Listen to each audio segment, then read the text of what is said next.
Welcome to Sleepytime History. True stories from the pages of history, with 8 hours of uninterrupted storytelling for a full night's rest. Tonight, from the Sleepytime archives, the remarkable true story of William Wallace.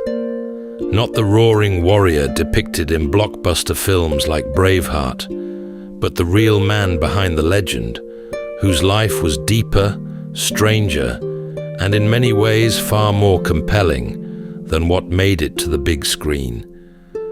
There were no kilts during Wallace's time, no blue face paint, and no forbidden romance. And Wallace wasn't a peasant plucked from the fields.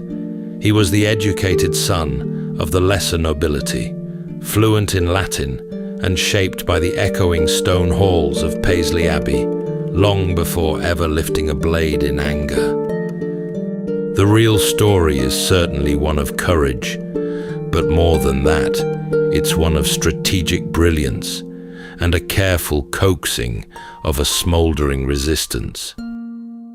Wallace rose in a Scotland that had lost its king and very nearly its voice, a land subdued but not settled, its freedom stifled beneath a foreign hand. And from that growing unrest, he emerged.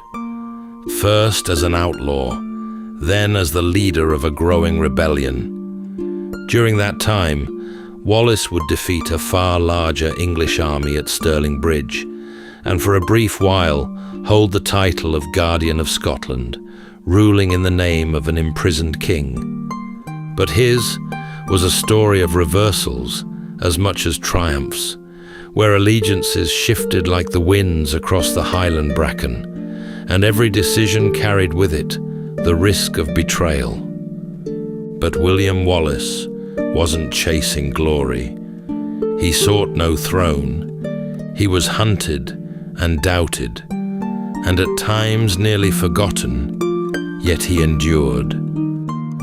Tonight, as we drift into sleep, we'll follow Wallace through shadowed forests and hidden glens, and discover how an unlikely leader became an enduring symbol of Scottish identity and defiance that endures to this very day.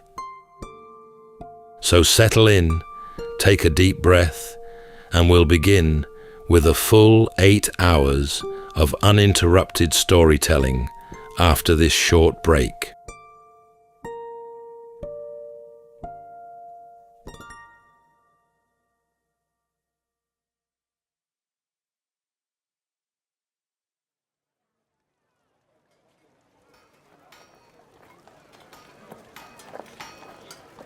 In the waning years of the 13th century, Scotland was a kingdom without a centre. Its previous king, Alexander III, had died suddenly, falling from his horse down a steep embankment on a coastal road one dark and storm-blown night. With no adult heir to follow him, and only a young granddaughter in distant Norway left to inherit the throne, the country slipped into uncertainty. And it was here that Edward I, King of England, saw his opportunity. Not at first with open force, but with the weight of paperwork, envoys, and promises. He offered to judge Scotland's succession dispute, to help her choose a new king from the competing claimants, which he did. Selecting John Balliol, a noble of good blood but uncertain backbone. Balliol, now seated but not sovereign, found himself bound to Edward by terms that weakened his every move. Scotland had a king once more, but one who ruled with Edward's hand on his shoulder. The mood across the lowlands and borderlands grew colder. Edward's sheriffs enforced foreign laws with unfamiliar accents. Nobles were asked to send men and coin for English wars abroad. And in villages, Where the church bell had always been the loudest sound, now came the tread of foreign boots and strange new banners. People carried on, of course, but a sense lingered that something had tilted beneath their feet, and not in their favour. Among the smaller estates west of Glasgow, near the village of Elderslie, lived the Wallace family. They were not peasants, despite what many have claimed. They held land and bore a modest coat of arms, a white lion on a red field. William Wallace was the second son of Sir Malcolm Wallace, a minor landholder.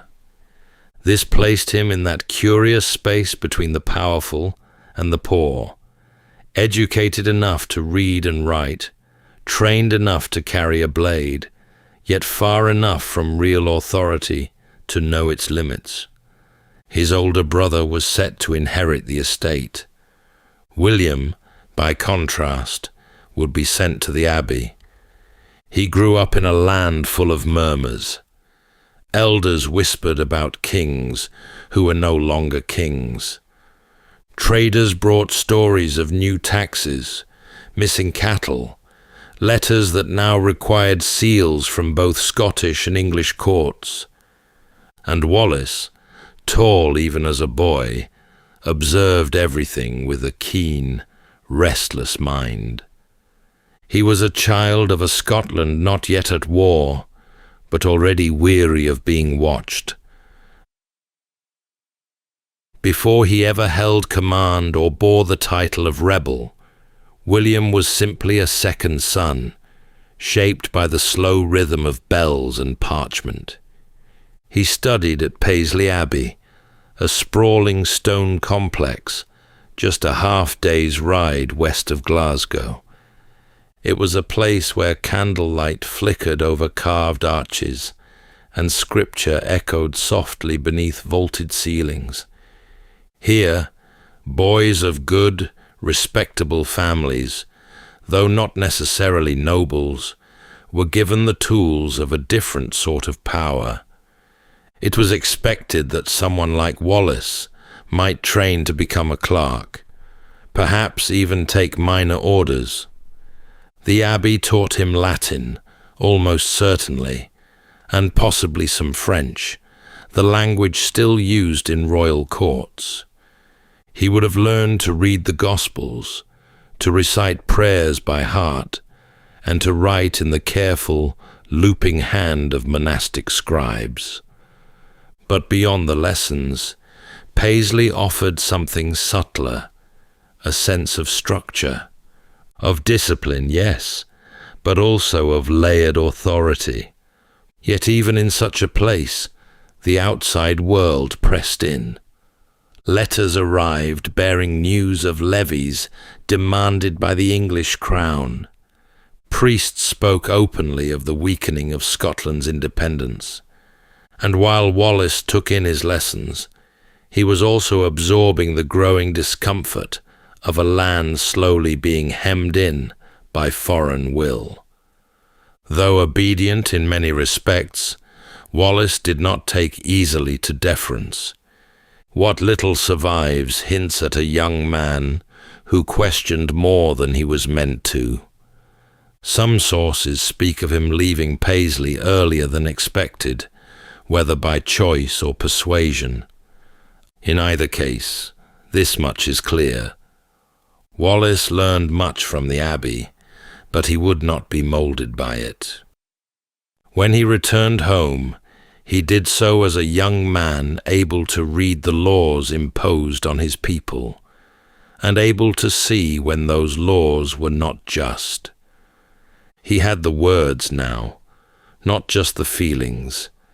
He knew how power cloaked itself in process, how rules could be used to serve the strong while binding the weak.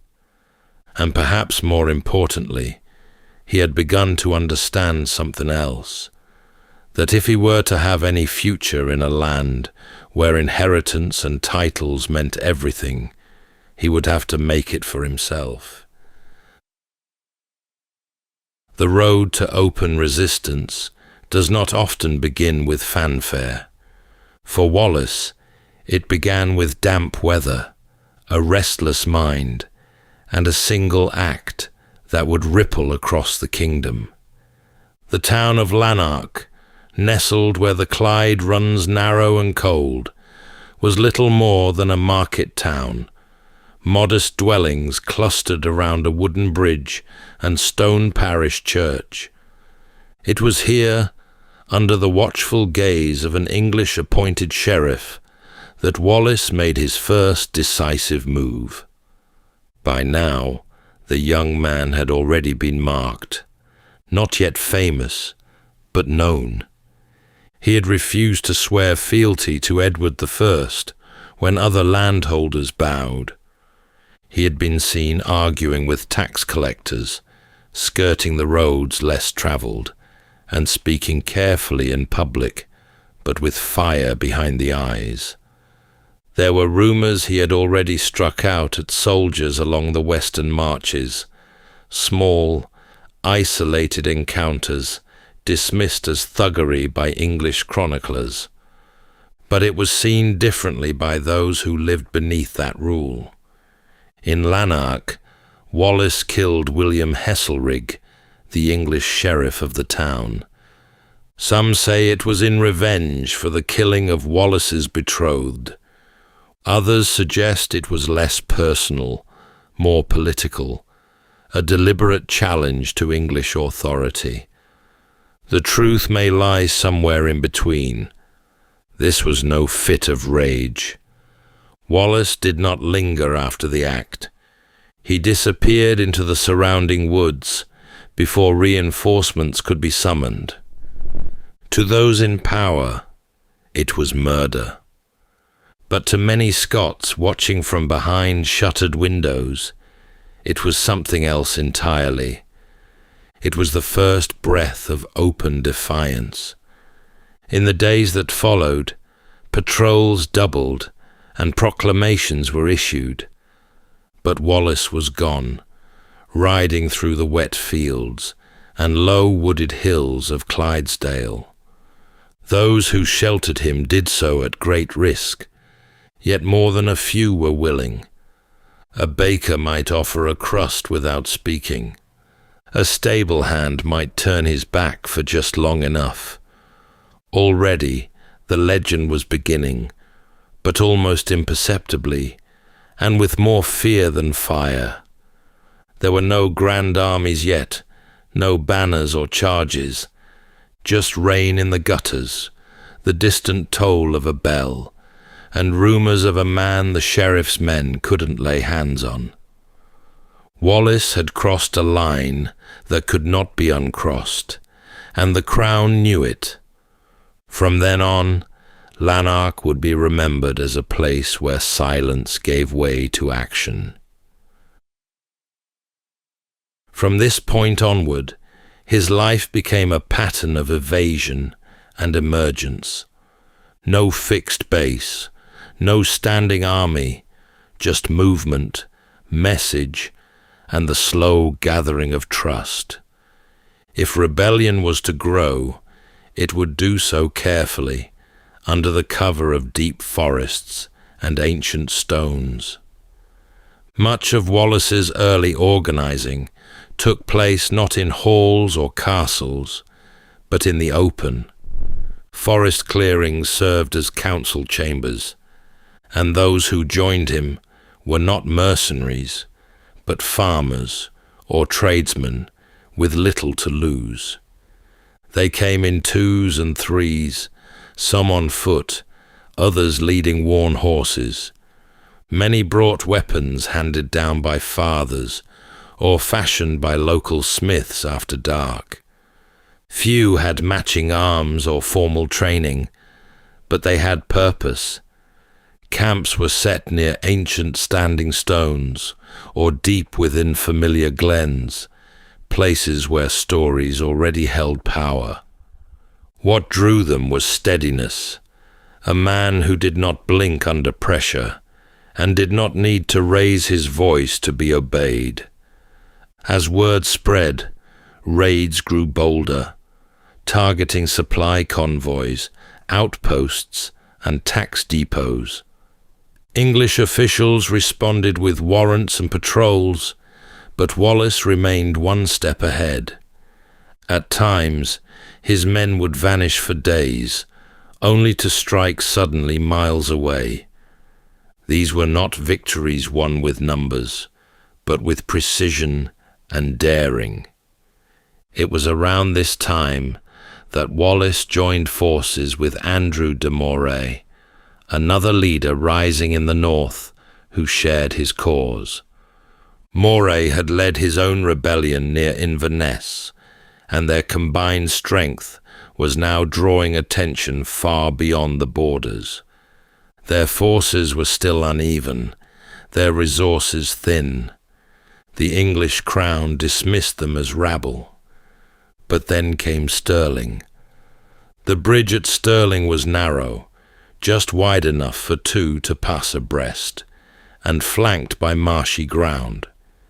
It was here, in the late summer of 1297, that Wallace and Moray chose to make their stand. English forces under John de Warenne and Hugh de Cressingham approached with heavy cavalry and supplies. Wallace, studying the lay of the land, saw what others did not, that this bridge, not the battlefield beyond it, would decide the day. As the English began to cross, Wallace waited. Only when a portion of their forces had moved past the halfway point did he strike. The trap was swift, brutal, and strategically flawless. Those caught on the bridge had no room to maneuver. Many fell into the river, others turned back too late. The rest never crossed at all. Moray fell wounded in the fighting, and within weeks he was dead, leaving Wallace to carry the cause alone. The victory at Stirling was not just a blow to English arms, it was a message. Wallace, once a fugitive, now stood as a commander capable of defeating a larger, better equipped force. His name moved from whispered tale to spoken fact. But even as celebrations spread through the hills, victory brought attention, and attention in a land still divided could be as dangerous as defeat. In the days after Stirling, Scotland held its breath. The unexpected victory had sent tremors through the English ranks and stirred new energy among those who had once kept to the shadows. But with triumph came expectation, and soon eyes across the land, noble and common alike, turned to William Wallace. In October of 1297, Wallace was named Guardian of the realm of Scotland, ruling in the name of the imprisoned King John Balliol. It was not a royal title, but it carried enormous weight. As Guardian, Wallace was tasked with defending the kingdom, administering justice, and speaking on its behalf abroad. It was a role usually reserved for high-born nobles, men with lineage, influence, and deep political ties. Wallace had none of these. What he did have was momentum and clarity. It was a strange honor, one that placed him not above the people, but awkwardly among the ruling class, who had until recently ignored or opposed him. Many nobles resented his sudden rise. Few offered more than lukewarm support. In meetings of the realm's council, Wallace often stood alone, surrounded by titles, but lacking allies. Still, he acted. From the small stronghold of Scone, and later Perth, Wallace issued proclamations in the name of Scotland's freedom, though always in restrained legal terms. He sent letters to cities in Germany and the Low Countries, most famously to Lübeck and Hamburg, announcing that Scottish ports were open once again for trade. It was a bold move. Scotland, he was saying, had not been broken, but there were signs of strain. Supplies were short. Loyalty among nobles wavered. The church offered tepid blessing, and the English crown, far from defeated, had begun preparations for a renewed campaign. King Edward I, now returned from his continental wars, was determined to reclaim what he saw as his rightful dominion. Wallace, meanwhile, faced a growing dilemma. He had men who believed in him, soldiers, farmers, and craftsmen who had tasted something rare, the feeling of standing on their own ground. He knew that feeling alone could not win the future, but he also knew there was no going back.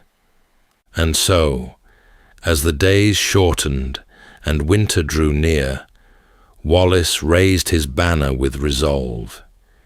He sent messages to outlying regions, called for grain and arms, and mapped the roads southward. His next move would be a calculated risk, one meant to show the world that Scotland could act, not just react. He would march into England. The decision to cross the border was not made lightly. Wallace knew the risks. His forces were lean, drawn mostly from the central lowlands and the lands north of the Clyde. Supplies were limited, and winter crept ever closer. But in late 1297, he led a bold incursion south into Northumberland and Cumberland, English soil. This was not conquest, it was pressure. Wallace's aim was strategic: to weaken English morale, disrupt their preparation, and perhaps compel the nobility to think twice before committing more forces against Scotland. His movements were swift, sometimes harsh, but deliberate. He targeted garrisons and supply depots, not cathedrals or sacred sites. While chroniclers in England described burning towns and desecration, this was not the reckless pillaging of a marauder, but the deliberate work of a commander who understood battle tactics. Hardship followed them all the same. The campaign pushed Wallace and his men through hard country, moors, hills, frost-laced valleys. Snow came early that year, soft at first, then relentless. Roads became streams of mud, and the foraging parties returned with little more than thin oats and smoked fish. They made camp in ruined villages and abandoned steadings. Fires burned low, more for smoke than warmth. It's thought Wallace kept to himself during these nights, studying maps, listening to scouts, speaking only when he had to. It was in this bitter season that his men began to call him more than commander. They called him steadier things: protector, guide, sometimes simply him. But even as they pressed further south, Wallace must have sensed what was waiting in return. England was stirring. The time for delay was over. By early 1298, Wallace knew his men could not remain in the south. The land, scoured and barren, could no longer sustain them. He gave the order to return, and so they retraced their steps. They were worn and thinned, but largely intact. They had achieved what they set out to do, reminded England that Scotland could still strike. But Wallace also knew that warning bells had been sounded. The next time he faced the English, they would come in force. As he crossed the border once more and rode back toward the lowland farms, Wallace must have felt a strange sense of foresight. He had bought time, but he had also invited the full weight of the crown. The fields around Falkirk were soft in the early summer of 1298, grass just tall enough to sway in the breeze, the ground firm from weeks without rain. But beneath that calm surface, something heavier hung in the air, an unease that had nothing to do with weather. Wallace knew the English were coming. More than that, he knew Edward was coming. The king himself had crossed the border with one of the largest forces Scotland had yet faced. In the weeks prior, Wallace had tried to prepare. He issued fresh calls to arms, re-established field positions, and watched for movements in the south. Yet the deeper challenge lay not in the enemy's might, but in Scotland's own fractured leadership. He chose his ground near Falkirk carefully, placing his infantry in schiltron formations, tight circles of spearmen designed to hold firm against cavalry. His men dug shallow ditches, drove wooden stakes into the earth, and prepared for the worst. The English arrived in overwhelming force. Knights in armour, archers from Wales, foot soldiers hardened by years of campaign. Edward had brought nearly 2,000 cavalry alone.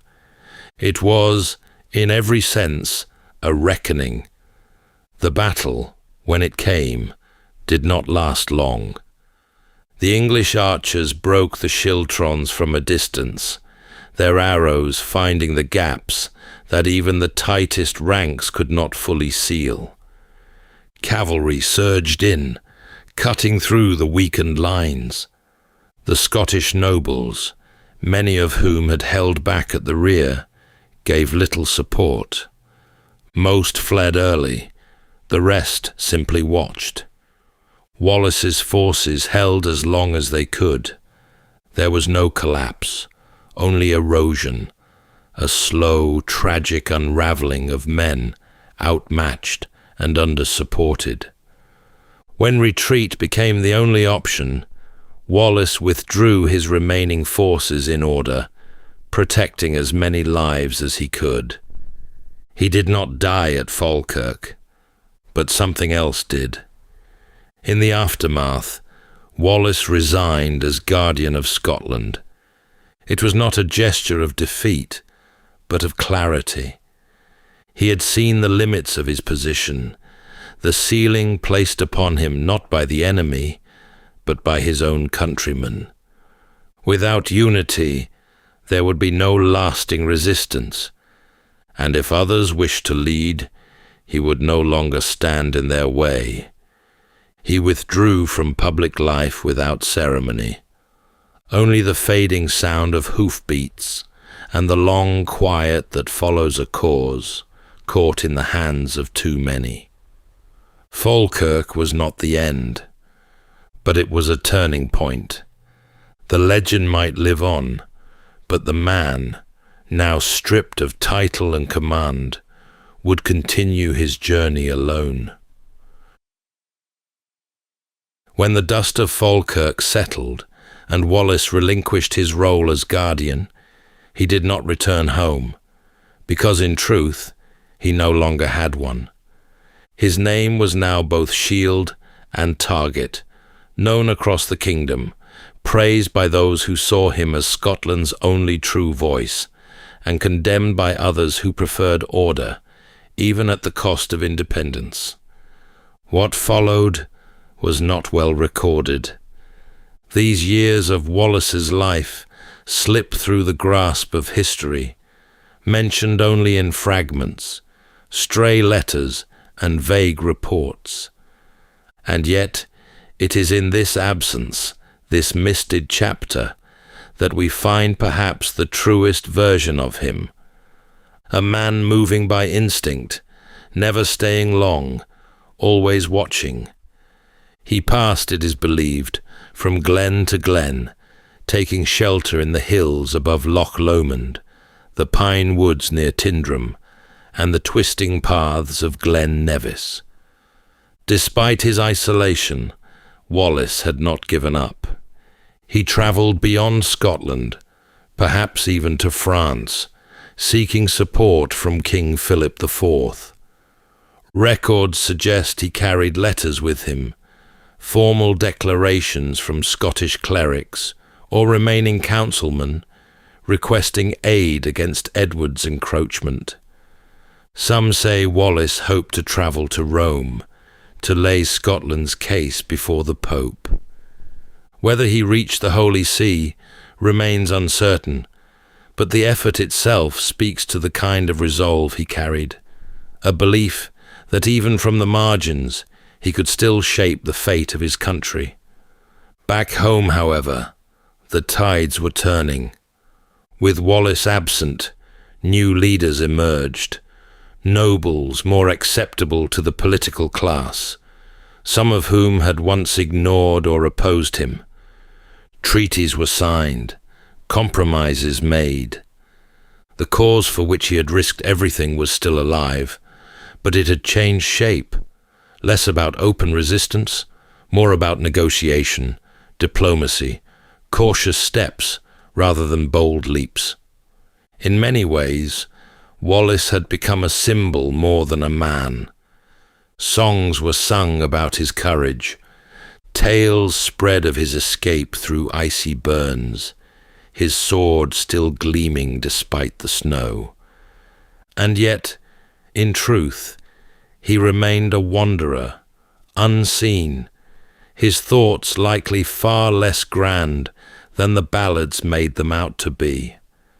It's likely there were nights, long ones, where he sat beside a low fire, wrapped in wool and damp from the bracken, and wondered whether his choices had truly mattered, whether the freedom he had chased was now just a banner someone else would carry, or whether it had slipped into the fog like so many of the voices that once pledged to follow him. He moved, listened, planned, and perhaps that, more than anything, was what made him dangerous, not what he commanded, but what he still believed. It was near Glasgow, they say, that it happened.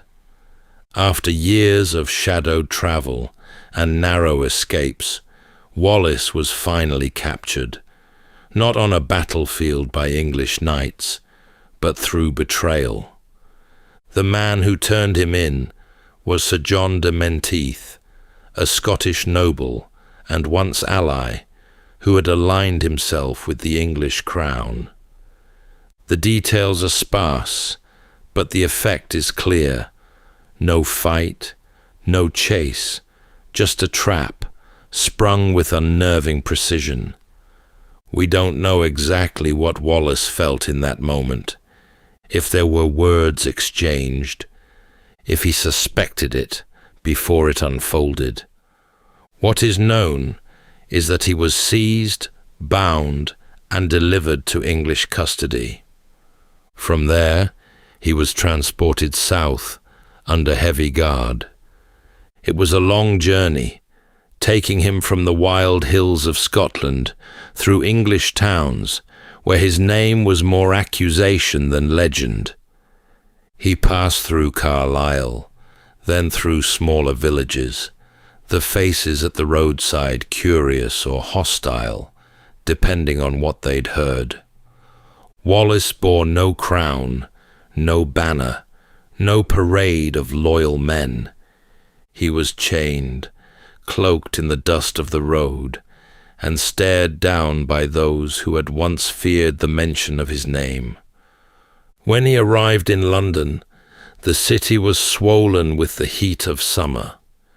Its streets were loud with commerce and rumour, Word of Wallace's capture spread quickly. He was held in the city to await trial at Westminster Hall. For the English crown, this was a triumph, a symbol that the rebellion, or at least one version of it, had finally been quelled. But even here, in the heart of his enemy's domain, Wallace did not bend. When brought before the court, he acknowledged no guilt.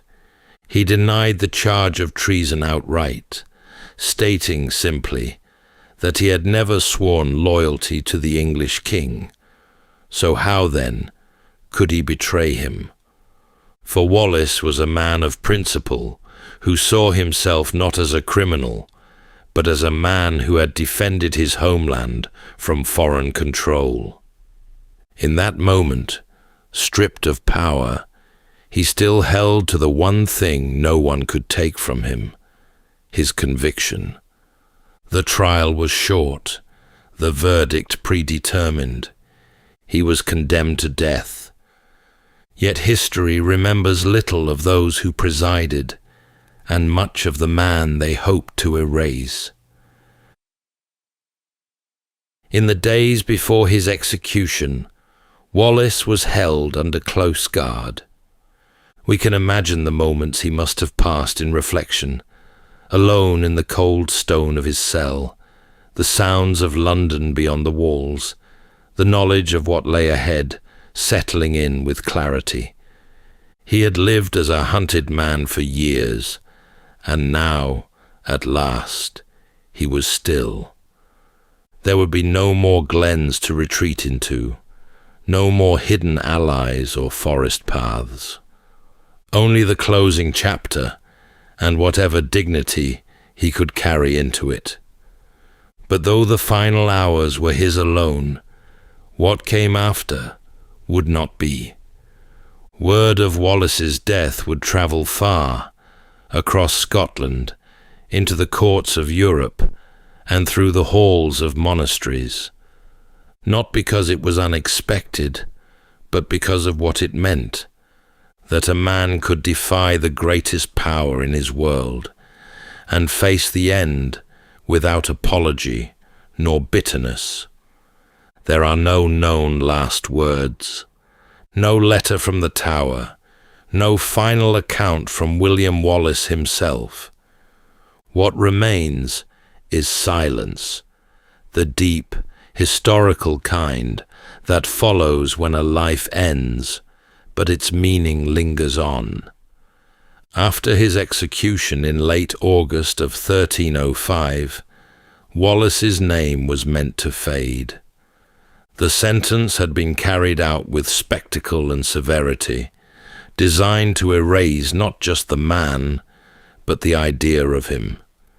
His body was quartered, his remains sent to various towns across England and Scotland, warnings nailed in wood and iron. But ideas, unlike flesh, do not scatter so easily. And in Wallace's case, it was not just the idea of resistance that survived. It was the idea of endurance, of a man who stood not because he believed he would win, but because he refused to kneel. Within Scotland, his legacy took root unevenly at first. The nobles who had once distanced themselves from him found his absence a useful symbol. Later uprisings, most notably those led by Robert the Bruce, who had once opposed Wallace's methods, drew quiet strength from his memory as the wars for independence deepened. In abbeys and among the clergy, his name was kept alive in small ways. Notes in margins, mentions in chronicles, the occasional prayer spoken with care. Across Europe, the letters Wallace had once sent from his position as guardian were preserved in archives, rarely studied at the time, but not discarded.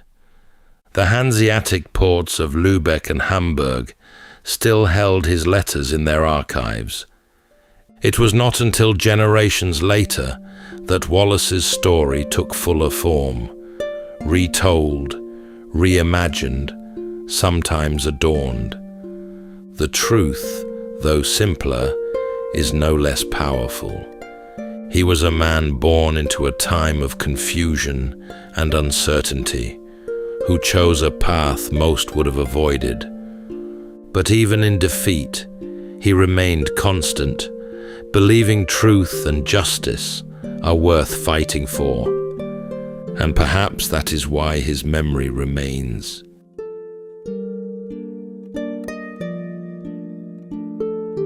That's all for tonight's journey through history. If this was your first time listening, let us know where it is you're tuning in from. And if you like what you hear, please consider subscribing or rating us on your preferred podcast app.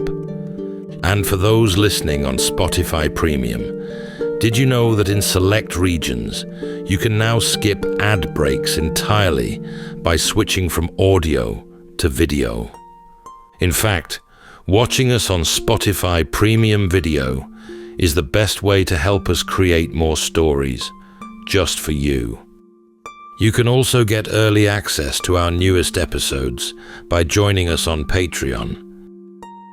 And whether you're fast asleep or still drifting there, thank you so much for listening, and rest well.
Welcome to Sleepytime History.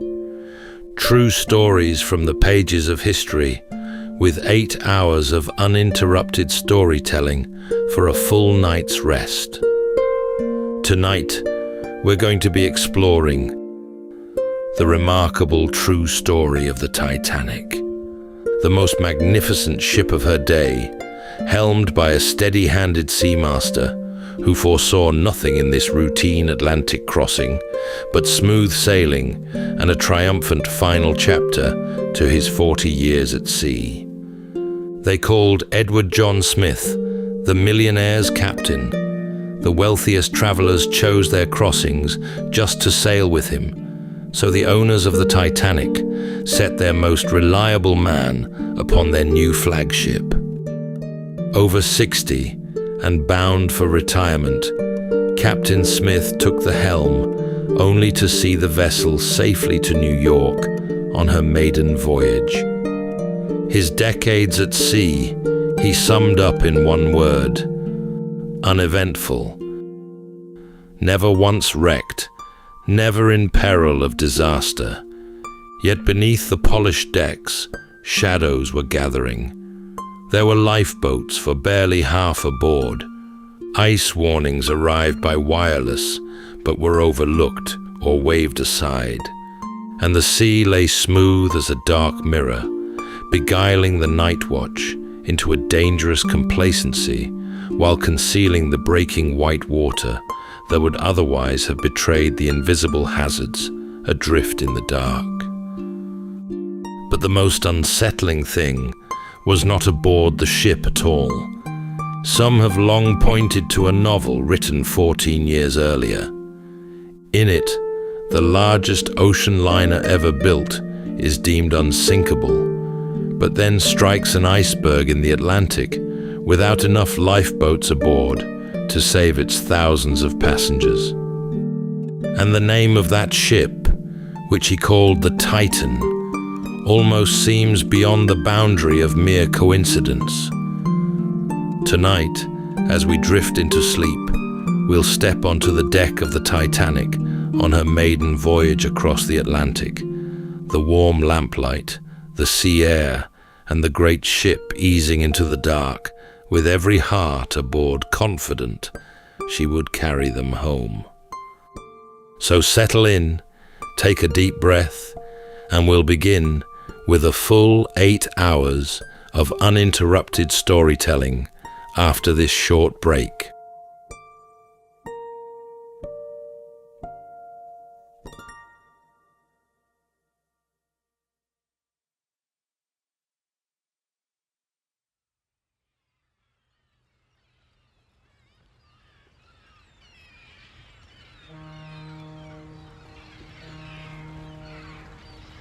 The morning came bright and ordinary over Southampton, the sort of April day that promised nothing but blue water ahead.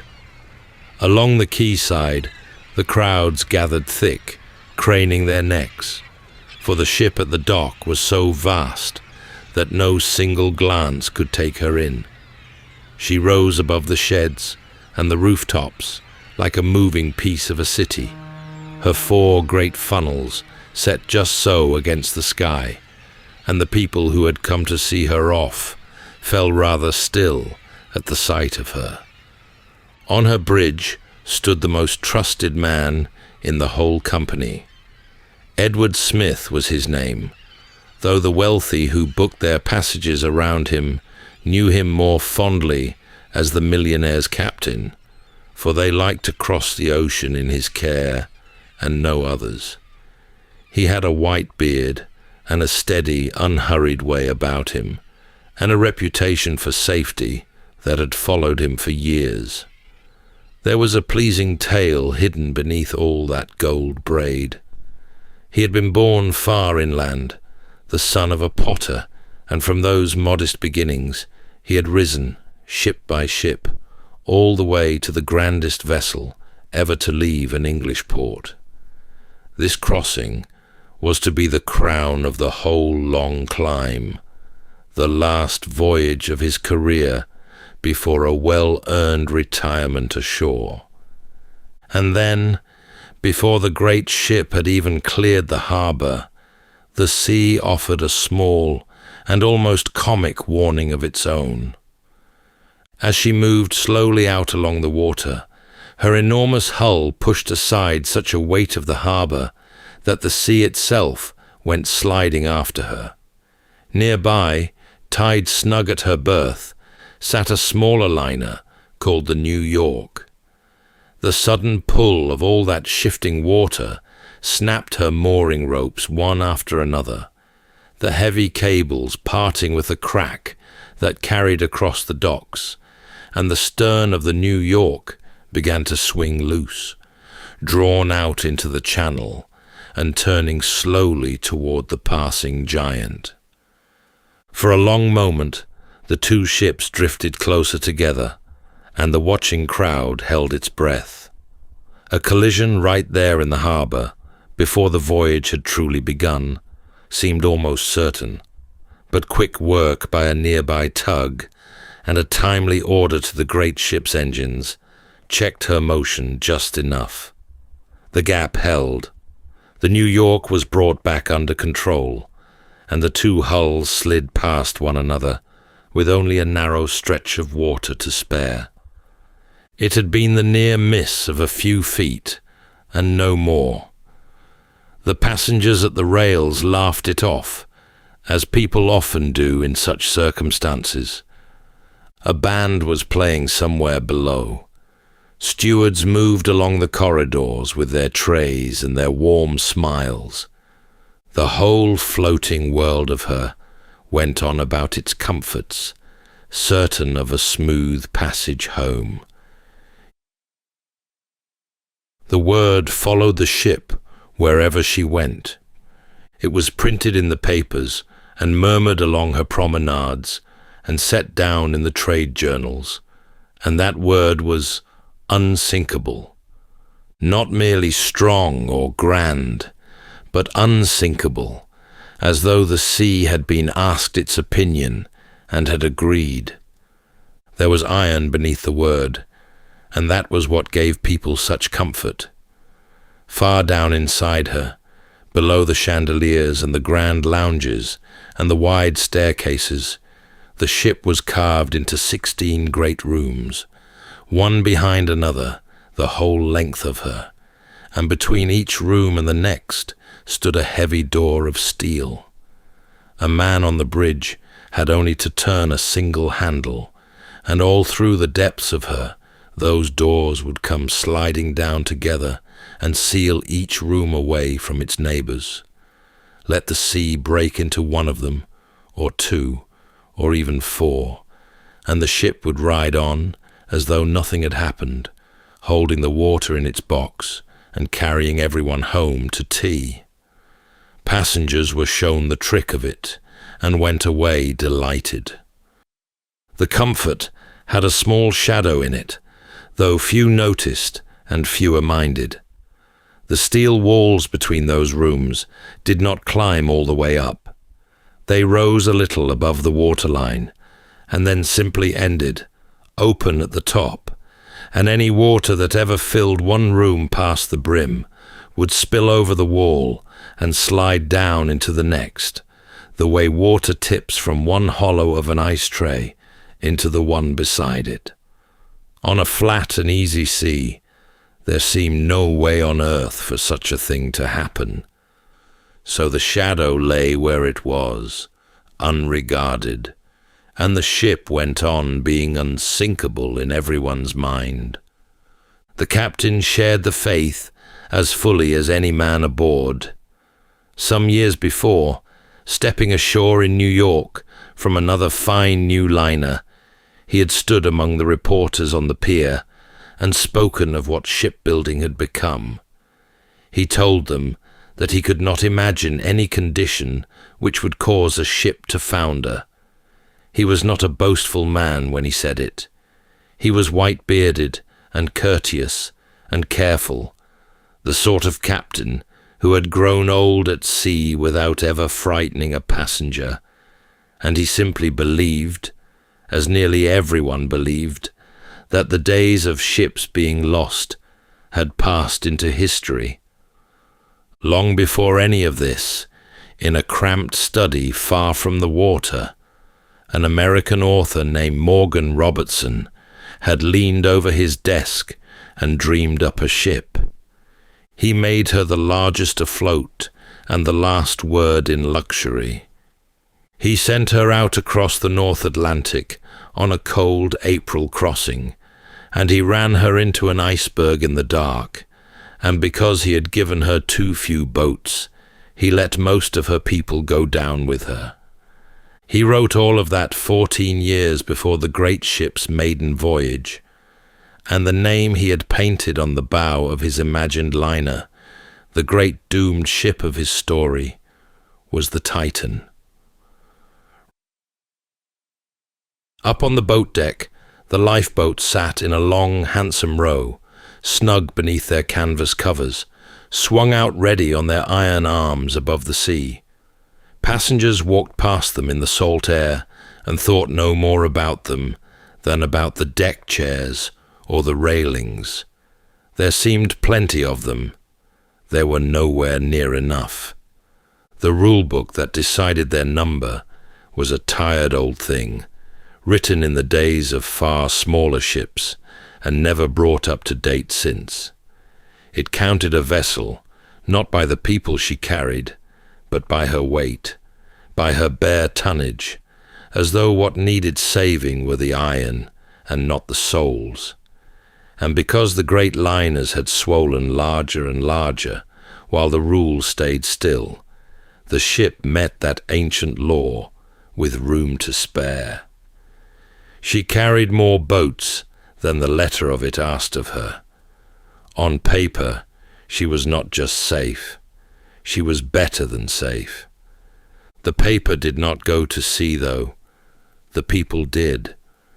And if ever the whole ship were called to those boats at once, the mothers and the porters and the millionaires and the men shoveling coal far below, they would have found places along the benches for about one soul in every two, and the rest would have stood at the rail with nowhere to go.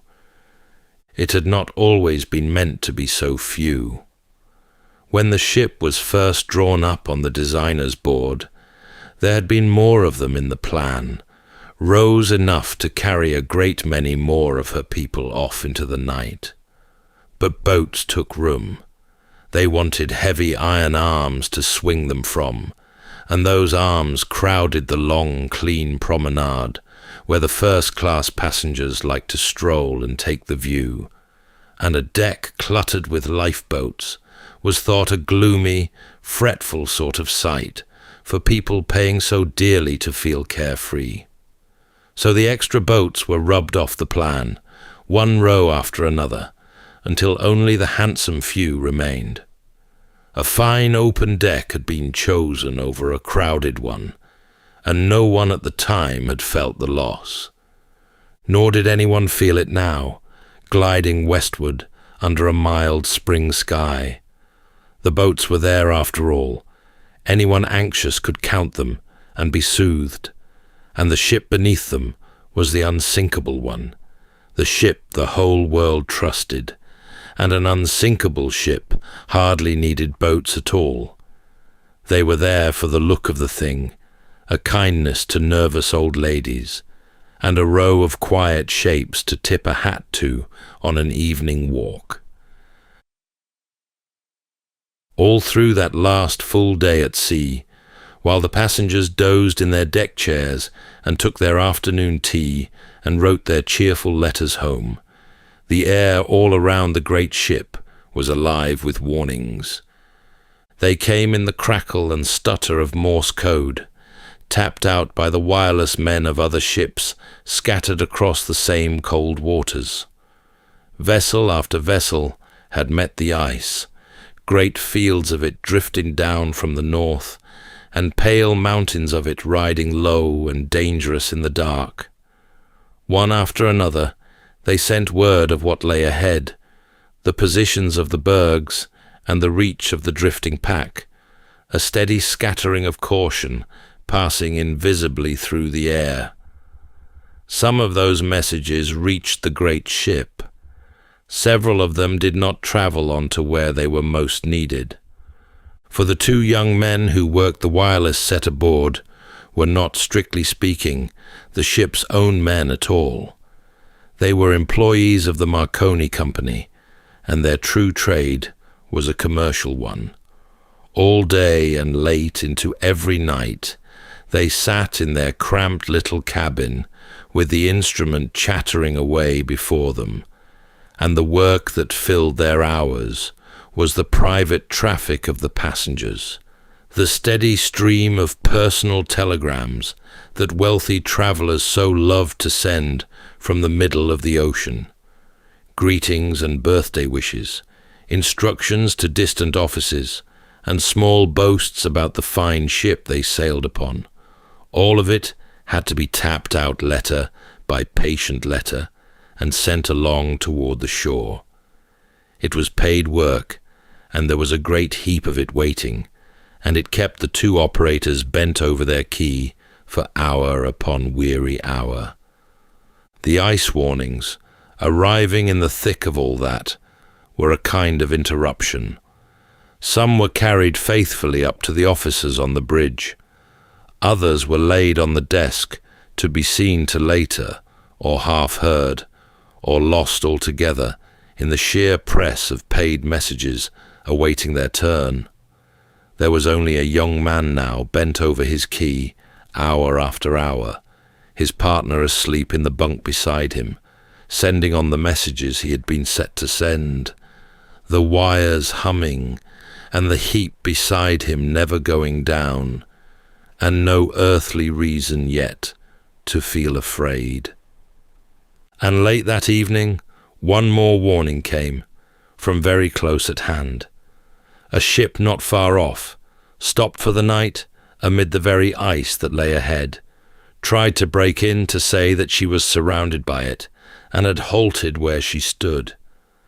But her signal came through loud and jangling, right in the ear of the great ship's operator, as he laboured to clear his backlog toward the land, and the answer that went back to her was short and sharp and weary.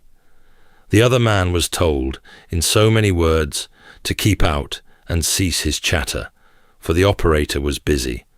Stung, or perhaps simply obedient, the wireless man on the nearby ship set down his headphones a little while later and took himself off to bed. The sea went strange and beautiful that night. The wind fell away to nothing, and the long ocean swell sank down and smoothed itself until the water lay flat and black and still as poured ink, without a ripple anywhere upon it. There was no moon. The stars came out in their thousands, hard and bright and doubled in the glass of the sea, so that the ship seemed to be sailing through the middle of the heavens. Far up the forward mast, in the little iron nest where the lookouts kept their watch, two men leaned into the cold and searched the dark ahead. They knew what they were hoping to catch. An iceberg on the move wears a soft white collar where the sea breaks against its foot, a ring of pale water that a good pair of eyes can find in the blackness while the berg is still a long way off. But the sea broke against nothing that night. Flat as a floor, it gave back no foam and no fringe of white, and so the great mountains of ice that drifted somewhere out in front of them lay low and dark and hidden, showing no edge against a black ocean under a star-lit sky. The two lookouts had asked for their binoculars and had not got them. The glasses were aboard, right enough, shut away in a locker where they could do no good, and the key to that locker had gone missing in the oddest way. In the last days before sailing, an officer had been shifted off the ship at short notice, and he had carried the little key away in his pocket without a thought, and stepped off down the gangway and taken the train home. So the men in the nest had nothing but their own eyes to lean on, and their eyes met only the dark and the great sweep of stars and the flat, unbroken water sliding under the bow. And the ship did not slow. She ran on through the freezing night at very near her top speed, her engines beating steadily far below, driving her forward at better than 20 knots on toward the ice itself. Yet the night was fair, and the ship was sound, and on the North Atlantic runner captain kept up his speed and trusted his lookouts to catch the danger in good time, and so she was allowed to run. The old man on the bridge had given his whole life to the sea. Near 40 years he had sailed, and never once been wrecked, and never, as he had said himself, been in any peril worth the telling. Nothing in all that long and easy career had taught him to be afraid of a calm and starlit night. So the great ship swept on, smooth and swift and certain, across the dark and silent water. In the warm cabins below, her passengers slept without a care. On the bridge, her officers watched ahead into the dark. And ahead of her, low upon that mirror sea, showing nothing, giving no warning, and drawing nearer with every beat of her engines, the ice waited in the night. For all the still evening, the great ship had run on through the flat dark.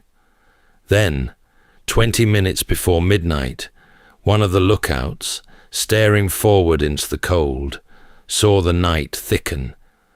A shape was rising out of the blackness dead ahead, darker than the dark around it, and growing larger with terrible speed. He reached for the bell above him and struck it 3 times, hard, and called down to the bridge that ice lay straight in the ship's path. Down below, the order went instantly to the wheel and to the engines. The great ship began to answer, swinging slowly to one side, for a vessel so vast could not turn as a small boat could.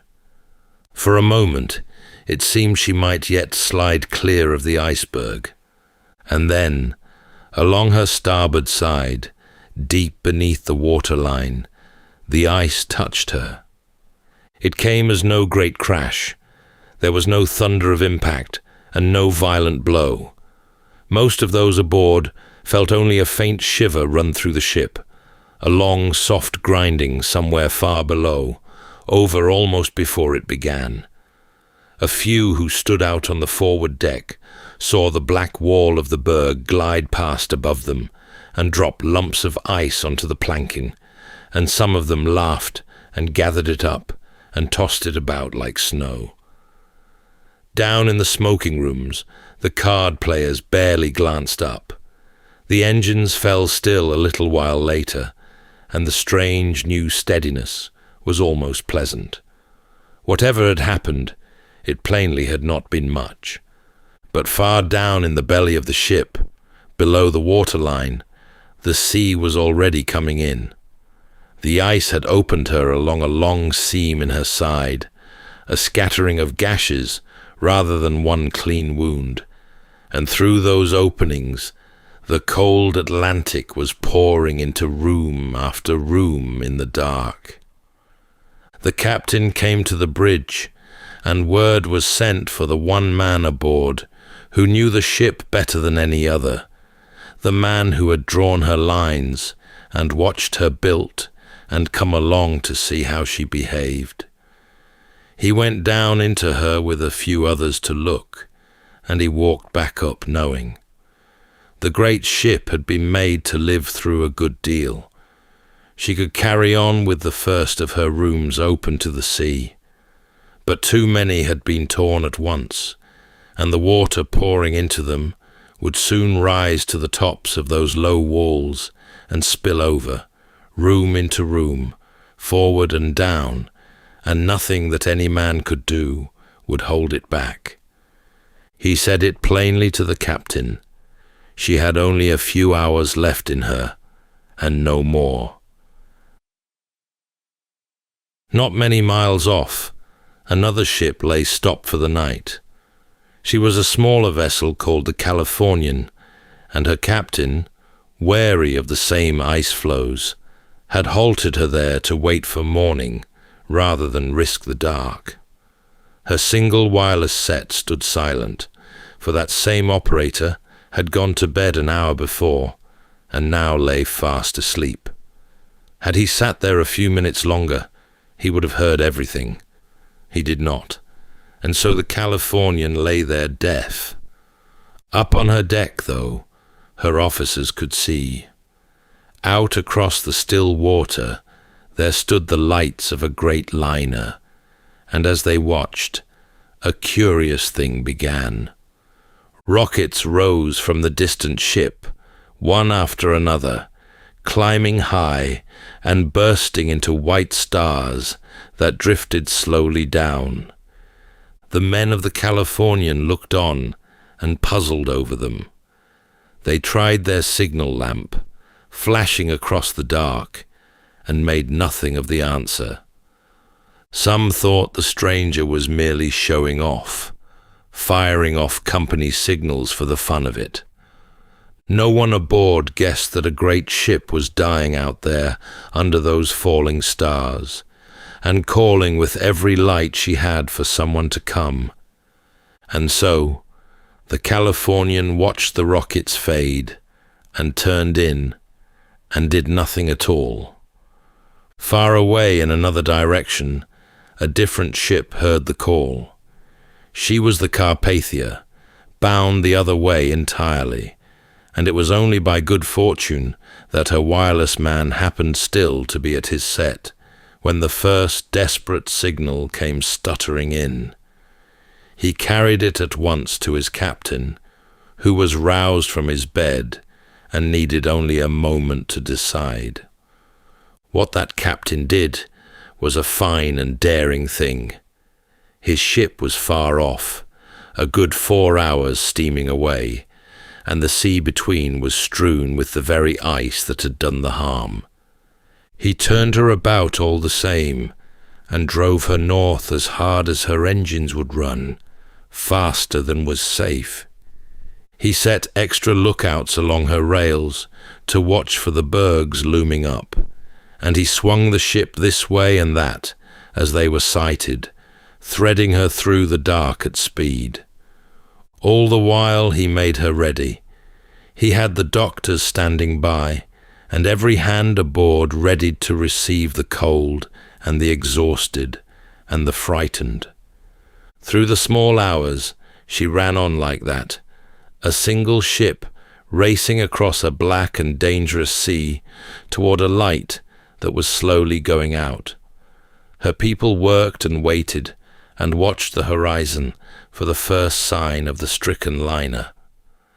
And though she flew through that night faster than any ship of her kind was ever meant to fly, the miles were long, and the ice was thick, and the ship she was straining to reach had far less time left than the time it would take to reach her.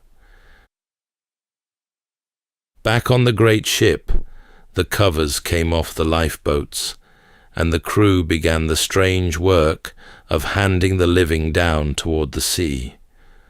The order was for the women and the children first, and so wives were parted from husbands at the rail, some believing they would meet again by morning, and some knowing better. The early boats went down half-filled, for it seemed madness to many that the grand warm ship beneath their feet was in any real danger, and they were slow to leave her for a little wooden boat swinging over the black water far below. And through it all, near the top of the grand staircase, the ship's musicians played. The bandmaster had gathered his men together, and rather than seek a place in the boats, they took up their instruments and went on making music hour after hour, so that the sound of it drifted out across the crowded decks and softened the fear a little. What tune was played last was argued over ever after, whether some gentle waltz or an old and well-loved hymn, but perhaps it was fitting that no one could say for certain. There were partings that night that would never be forgotten. One of the richest men in the world, finding no more use for a lifebelt, went and dressed himself in his evening finery instead, and a steward who lived remembered what he said. "We've dressed up in our best and are prepared to go down like gentlemen." An elderly couple who had shared a long life together were offered a place side by side, but the old woman would not take it. She gave her seat away and stepped back to stand at her husband's side, saying, as the story was always told, "Where you go, I go." The captain moved among it all in those last hours, and then, near the end, he walked the decks and released his crew from their duty, telling them they had done all that men could do, and the rest was every man for himself.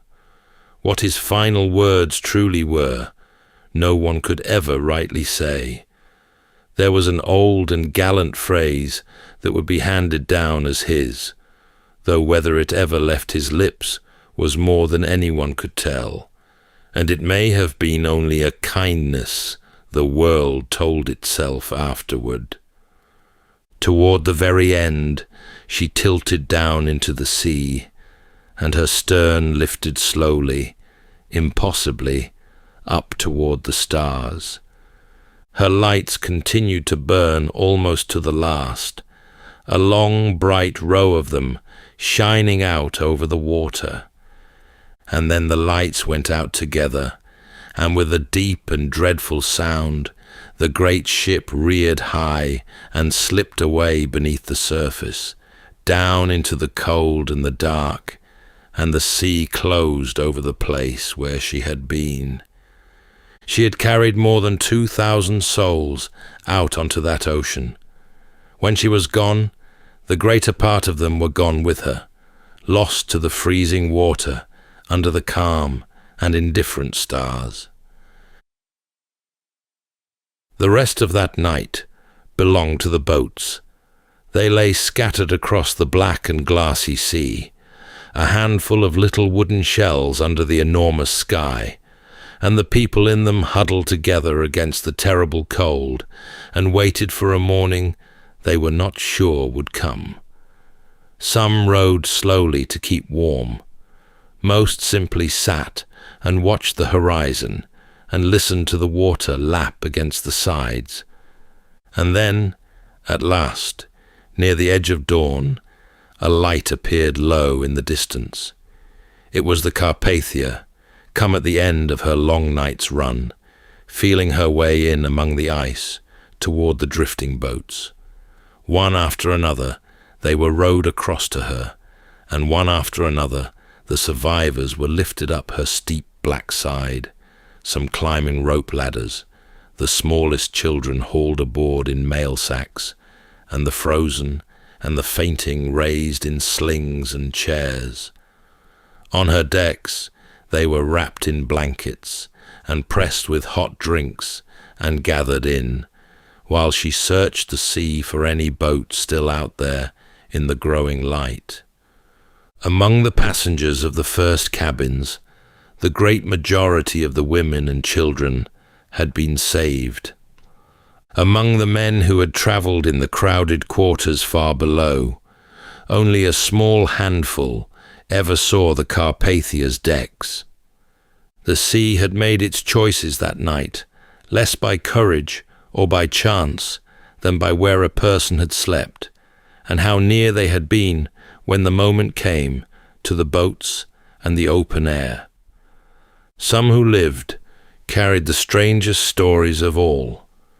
There was a young stewardess who seemed almost beyond the reach of the sea.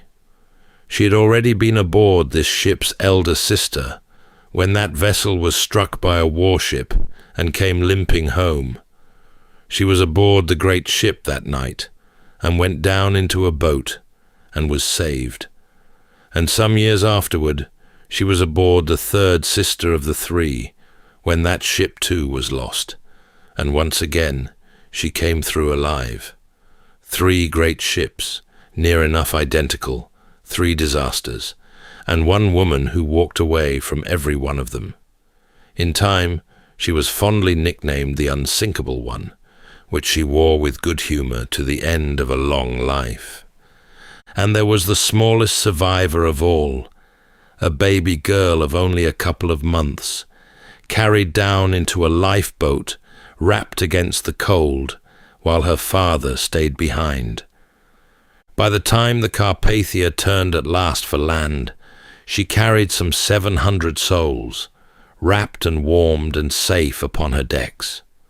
Behind her, the sea lay smooth and empty and blue under the morning sun, giving back no sign at all of the great ship that had passed that way, or of the many who had gone down with her into the deep. Out of that one terrible night came a great many changes, deep and lasting ones, that kept countless other travellers safe in all the years that followed. Never again would a ship be sent to sea with boats for only half aboard. From then on, there had to be a place for every single soul who sailed, no matter the weight or the grandeur of the vessel. The wireless rooms, too, were changed forever, kept manned and listening through every hour of the day and the night, so that no call for help would ever again go into an empty room. And out upon the northern ocean a patrol was set. A watch kept season after season over the great fields of drifting ice, charting the bergs and warning the ships away. That watch was being kept there still, far out on the grey Atlantic, through all the long years that followed. The ship herself passed out of the world and into legend. For more than 70 years she lay where she had fallen, lost and unvisited, far beyond the reach of any diver, and the sea kept her secret well. People wondered where exactly she rested, and whether she had gone down whole, and no one living could say. Then, at long last, she was found. Deep in the darkness of the sea floor, more than 2 miles down, where no light had ever reached her, the beam of a small exploring craft picked her out of the black at last. For a long while, the little craft moved over her in the blackness, its small lamps sliding along the vast rusted flank of her, past the rails where the passengers had once stood, and the great anchors still resting in their places. Everywhere about her lay a deep and perfect stillness, mile upon mile of dark water pressing gently down, and nothing stirred but the slow drift of specks caught in the light like falling snow. And there an old mystery was answered. The great ship had not come to rest in one piece. In her final hours she had broken in two, and her bow and her stern had drifted down separately through all that cold water to settle a good distance apart on the ocean floor, still and silent, slowly becoming part of the sea. She lay there still, tended by nothing but the deep, and though it was a sad place, there was something gentle in it too, for she had found a kind of peace at last, and the sea that took her had folded gently over her. Every ship that had crossed those waters safely since, and every family carried home to harbour who might once have been lost, owed some small debt to her, and to the souls who went down on that April night, whose loss had taught the whole world to take better care.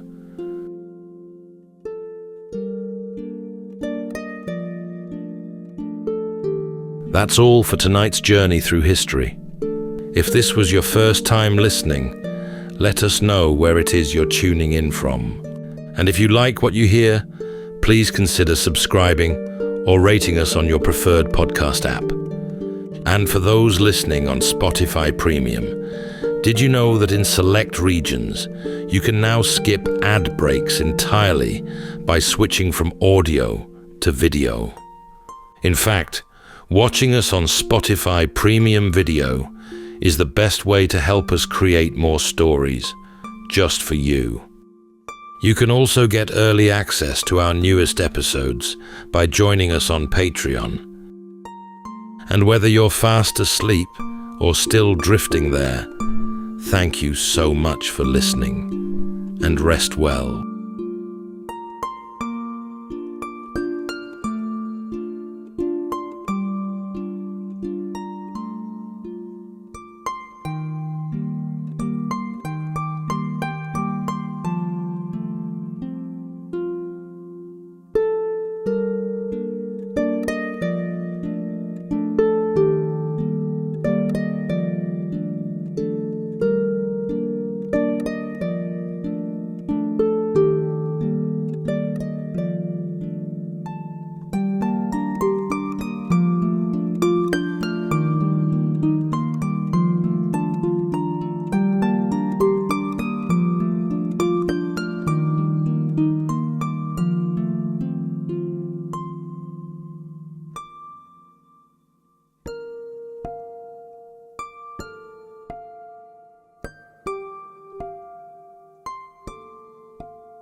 Welcome to Sleepytime History. True stories from the pages of history, with 8 hours of uninterrupted storytelling for a full night's rest. Tonight, from the Sleepytime archives, the remarkable true story of Pierre Picaud, a humble French shoemaker whose seemingly quiet life was suddenly shattered by betrayal, and whose methodical, deliberate path to revenge became the origin story for one of literature's most enduring legends, the Count of Monte Cristo. In the early 1800s, as the fires of Napoleon's ambitions flickered across Europe, Pierre was engaged to be married and full of hopeful dreams. But within the shaded corners of his life, jealousy stirred.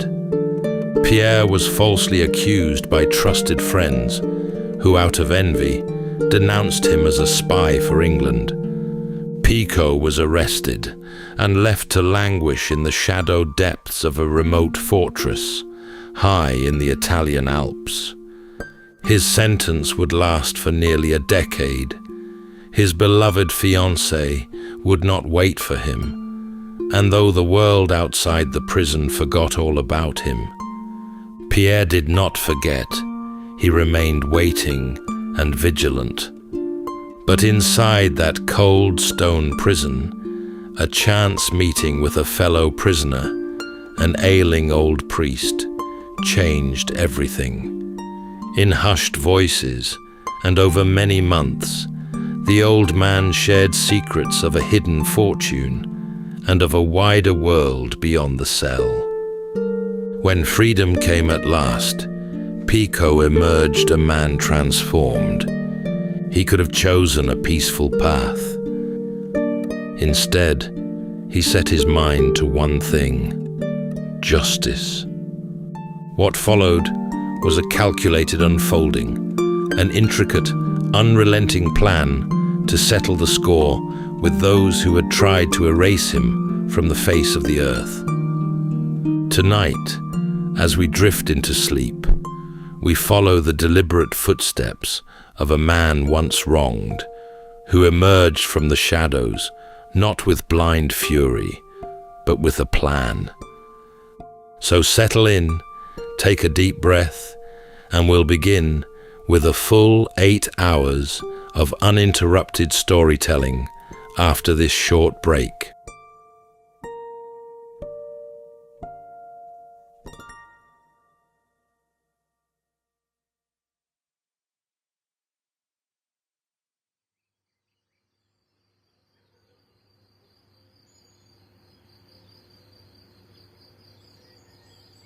Pierre Picaud was born in the southern city of Nimes.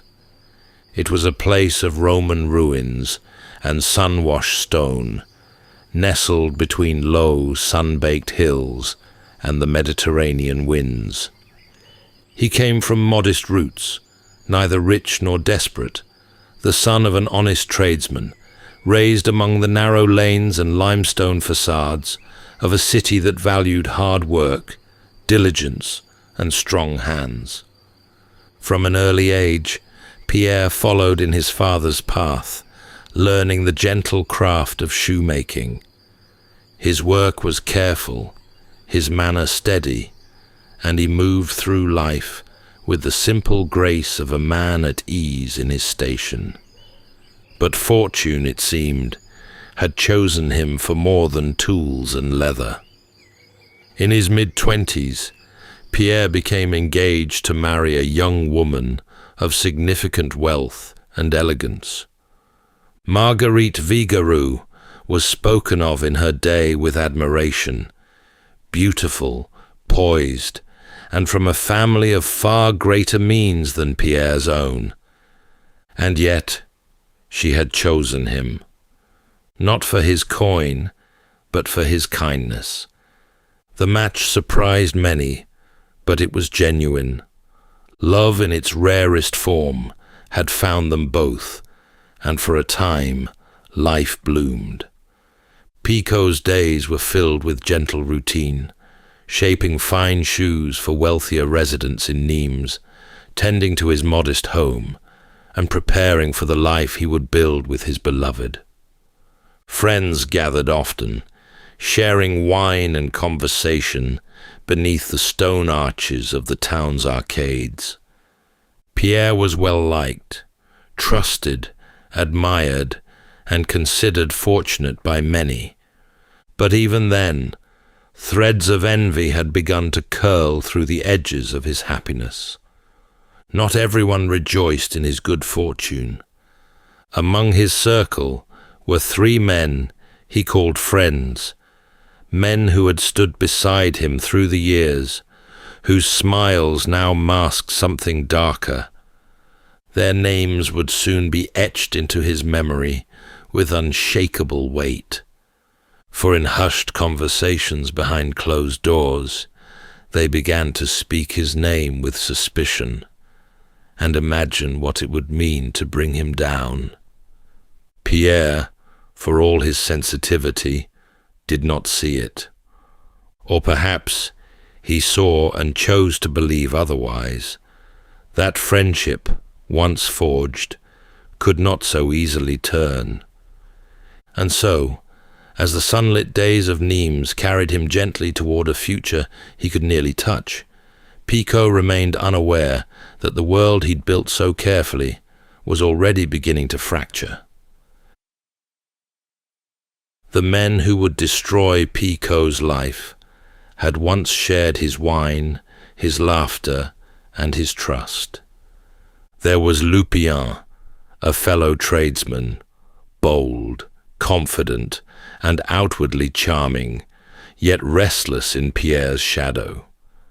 Then Solari, the innkeeper's son, clever but always watching from the edges, where envy brews without noise. And finally, Chaubard, quieter than the rest, but no less moved by the slow, smouldering pull of resentment. All 3 had walked beside Pierre in easier times. They had dined at his table, toasted his engagement, and offered congratulations with smiles that were beginning to crack. To them, Pierre's engagement to a wealthy heiress felt like a leap too far, a challenge to the natural order. They did not see love or virtue in his success. They saw only what they believed had been stolen from them: wealth, honor, opportunity.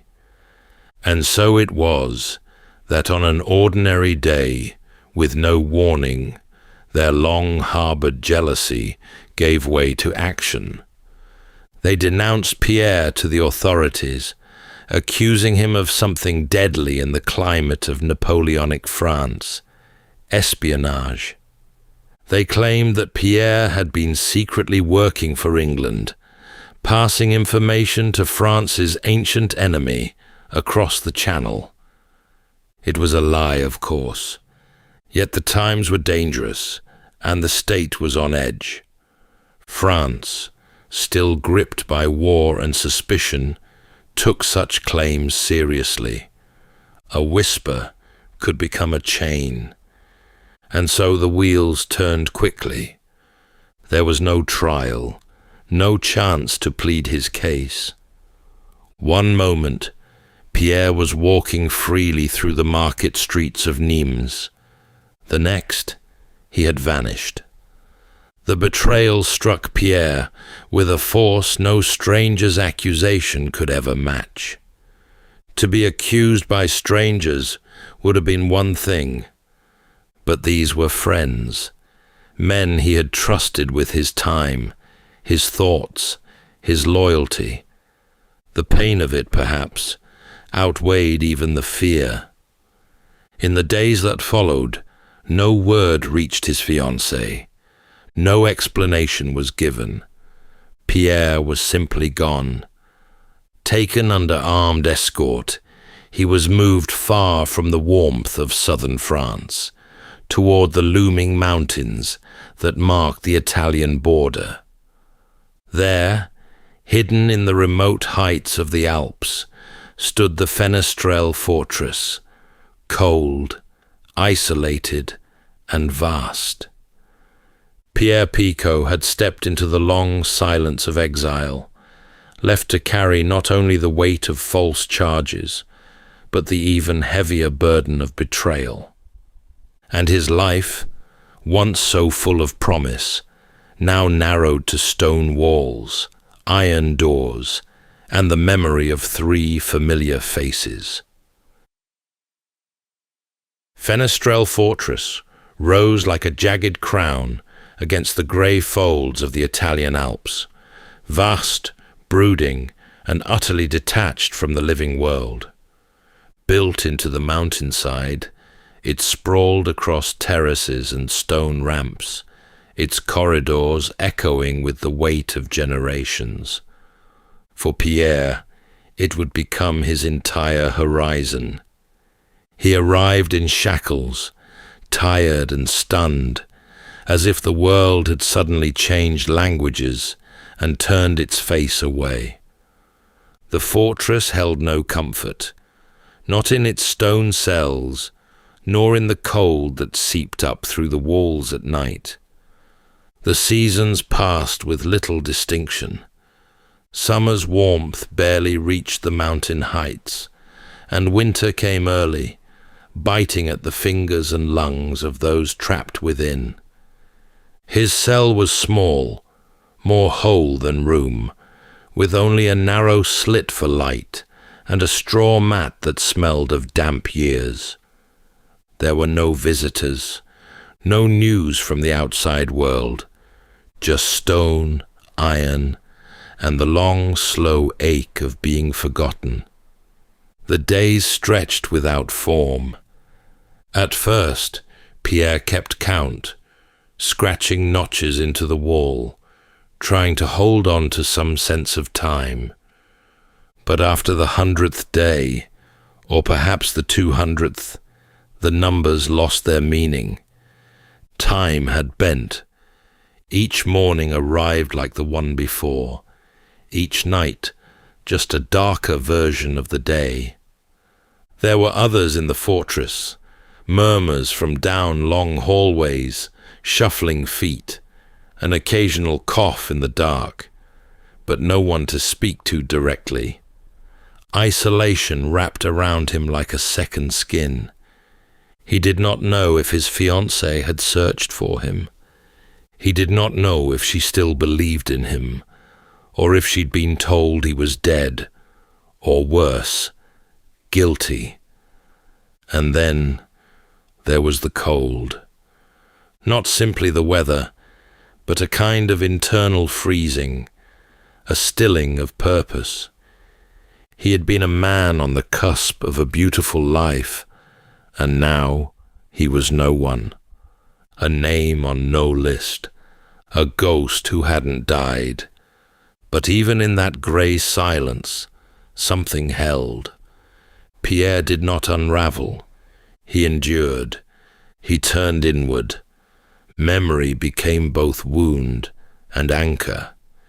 He thought often of the faces of the men who had accused him. Their betrayal had shaped his new world. And while the fortress held his body, it had not taken everything. Not yet, and not forever. Years had passed. The stone walls had grown familiar now, though never welcome. Picaud had learned to live within them, to breathe with the rhythm of the fortress, and to carry his thoughts like embers, silently, but no less alive. And then, one day, without warning, a new prisoner was placed in the adjoining cell.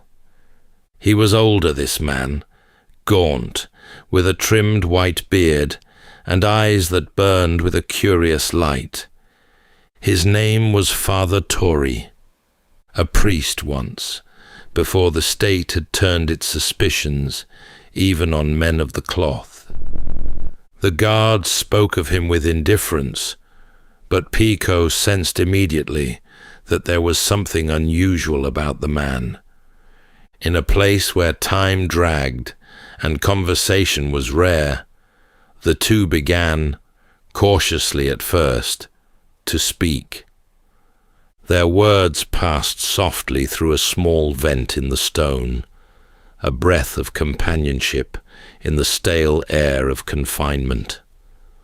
Father Torrey spoke not only of scripture, but of politics, of cities Pierre had never seen, of ancient philosophers and old stories.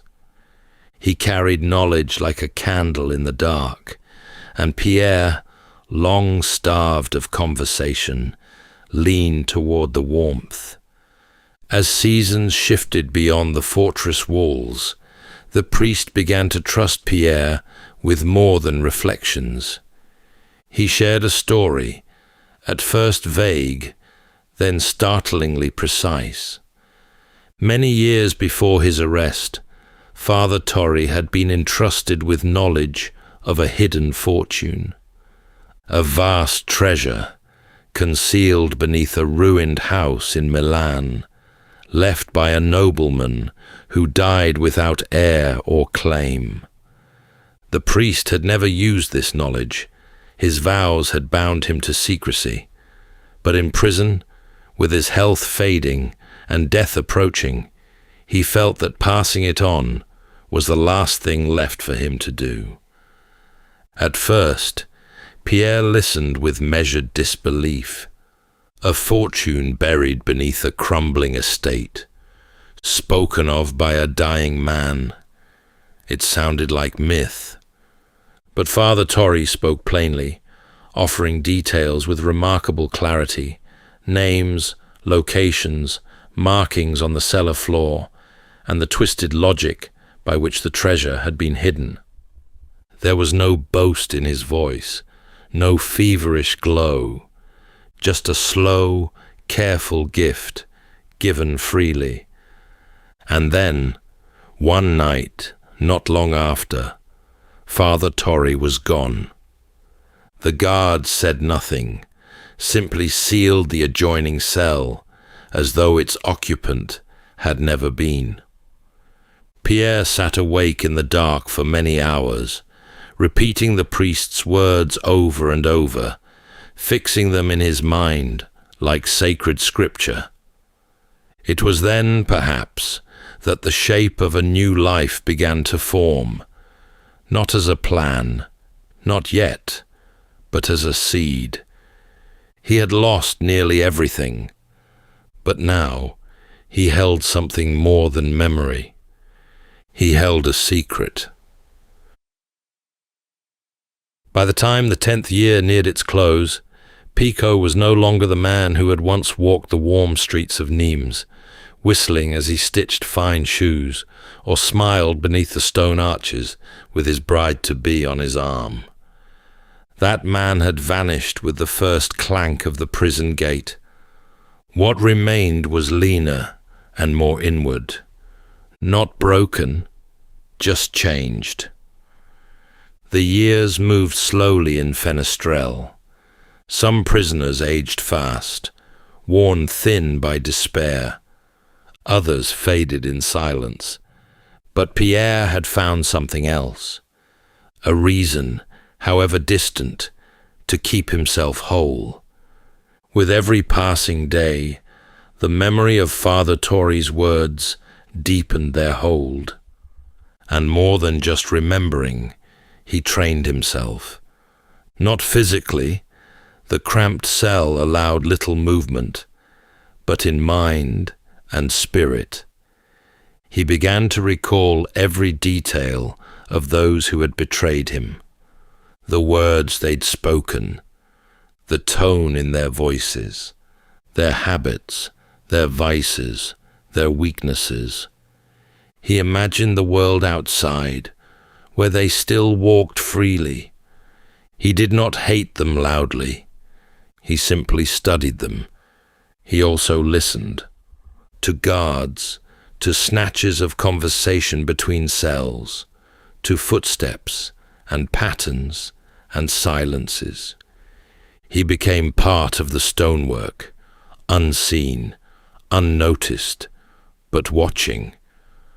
Time for Pierre was no longer an enemy. It was a tool. He had no calendar, no clock.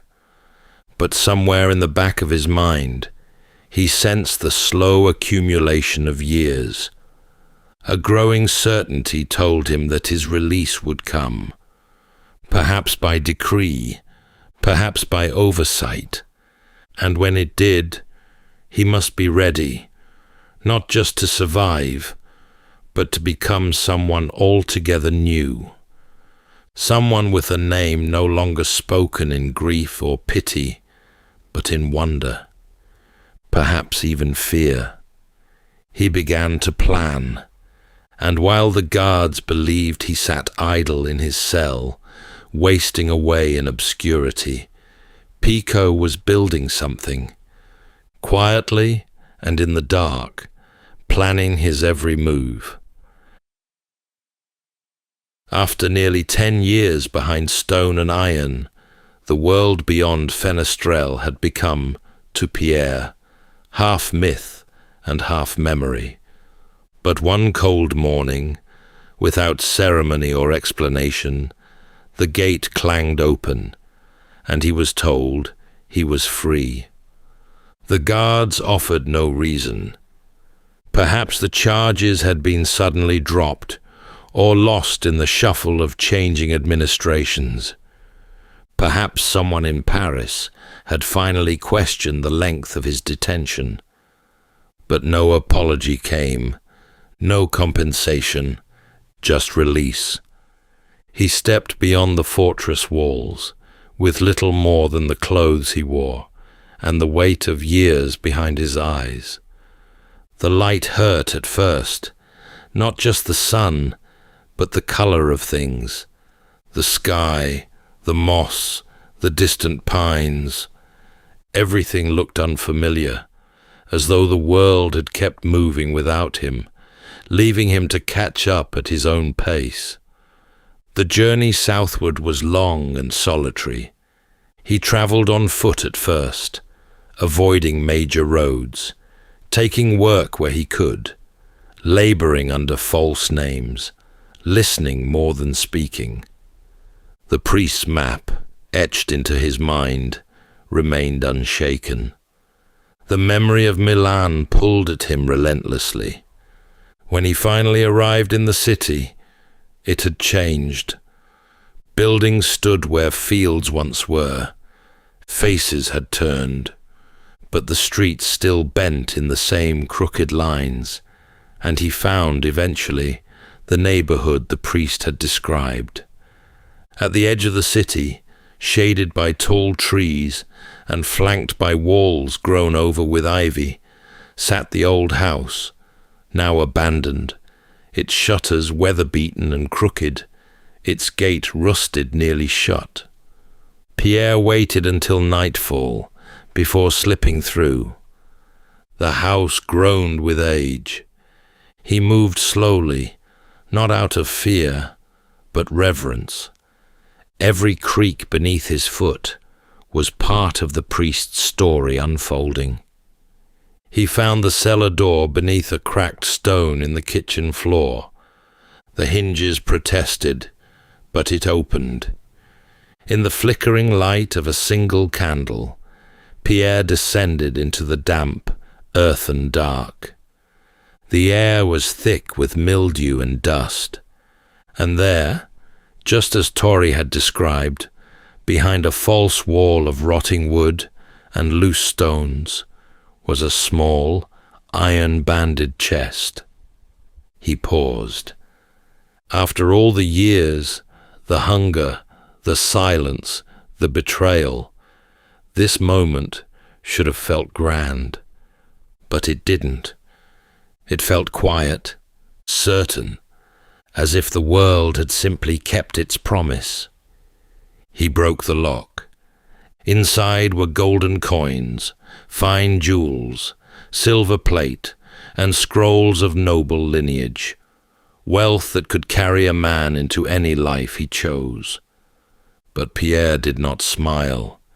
He only exhaled, long and slow, and sat there a while, his fingers resting on the edge of the open box. This treasure was not the end of his story. It was the beginning of something far more deliberate. In the months that followed his discovery, Pierre Picaud vanished, not in body, but in name, in trace, in presence. In his place, a new figure began to form, cultured, refined, and impossibly wealthy. He now had the means to re-enter society, not as a shoemaker, but as a gentleman of fortune. He moved like a chess player, thinking many moves ahead, patient with every piece. From Milan, he traveled north, adopting a new identity, drawn from the noble documents buried with the treasure. Titles once forgotten were revived. A name with roots in Italian aristocracy, not Picaud, gave him entrance into drawing rooms, banks, and business affairs. He acquired property under aliases, developed partnerships, wrote letters in fine hand to officials who never knew they were replying to a man once left to rot in a fortress cell. All the while, he gathered information. His betrayers had not scattered. Lupin, the most ambitious of the three, had married Marguerite, Pierre's own betrothed, who had long since believed him dead, and with her families standing behind him, secured a position in trade, and lived handsomely.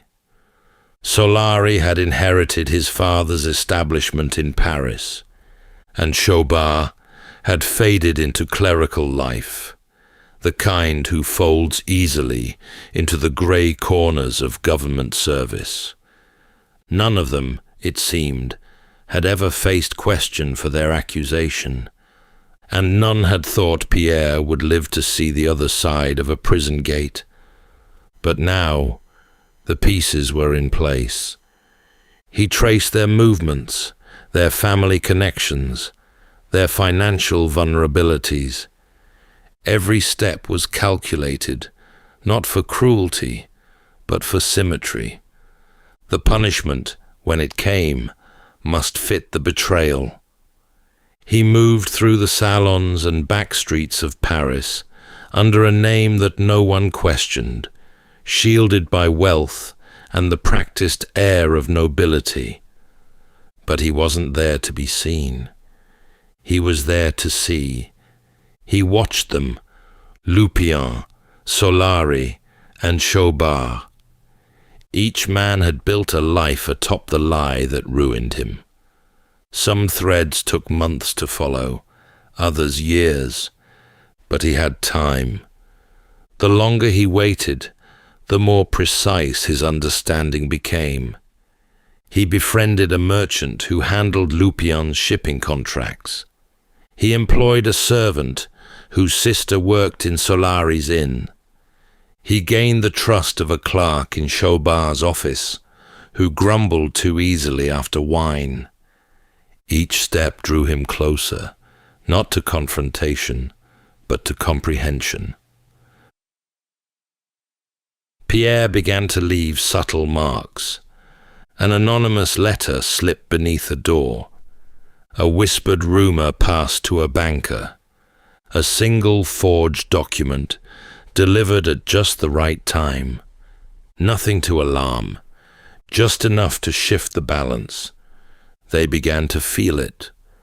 Lupin grew anxious in meetings, his confidence fraying.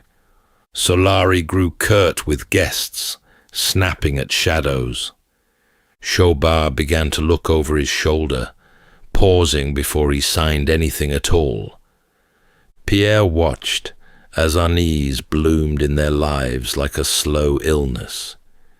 He never appeared before them, never spoke their names aloud, but he was always there, in the letter that arrived without a sender, in the business deal that fell apart at the last moment, in the mirror that caught a flicker of movement, just a heartbeat too late. This was not vengeance delivered in fury. It was justice, orchestrated with care. The kind that arrives so slowly, one doesn't realize it's begun until it's already far too late. Lupin, once the most outwardly successful of the three, was the first to feel the cracks deepen. Pierre uncovered details of a risky business merger, one delicately balanced on unspoken debts and fragile trust. With a single forged note, traced to a banker's assistant Pierre had bribed, Lupin's reputation was called into question. The deal collapsed. Creditors, long patient, came knocking. His assets dwindled. His wife, learning of the financial ruin he'd concealed, left with their children. By year's end, Lupin, once a man of status, was selling off furniture to settle lawsuits he barely understood. His downfall came not in fire, but in dust. Solari had lived for pleasure, gambling, women, and a daily rhythm of excess. Picaud allowed that indulgence to bloom unchecked, feeding it gently from a distance. A tip passed to a crooked card dealer. A whisper dropped at the ears of Solari's lender. Pierre ensured that Solari's debts deepened faster than he could drink them away. One day, the inn changed hands, sold without Solari's knowledge, the paperwork long since transferred behind closed doors. He woke to find himself a tenant in his own home, with no money and no friends left to turn to. There was no confrontation, only a letter, unsigned, folded beneath the inn's new door, that read, "This is the price of a lie." Chaubard was the most cautious, the most dull, and yet the most corrupt of the three. Pierre had the hardest time reaching him.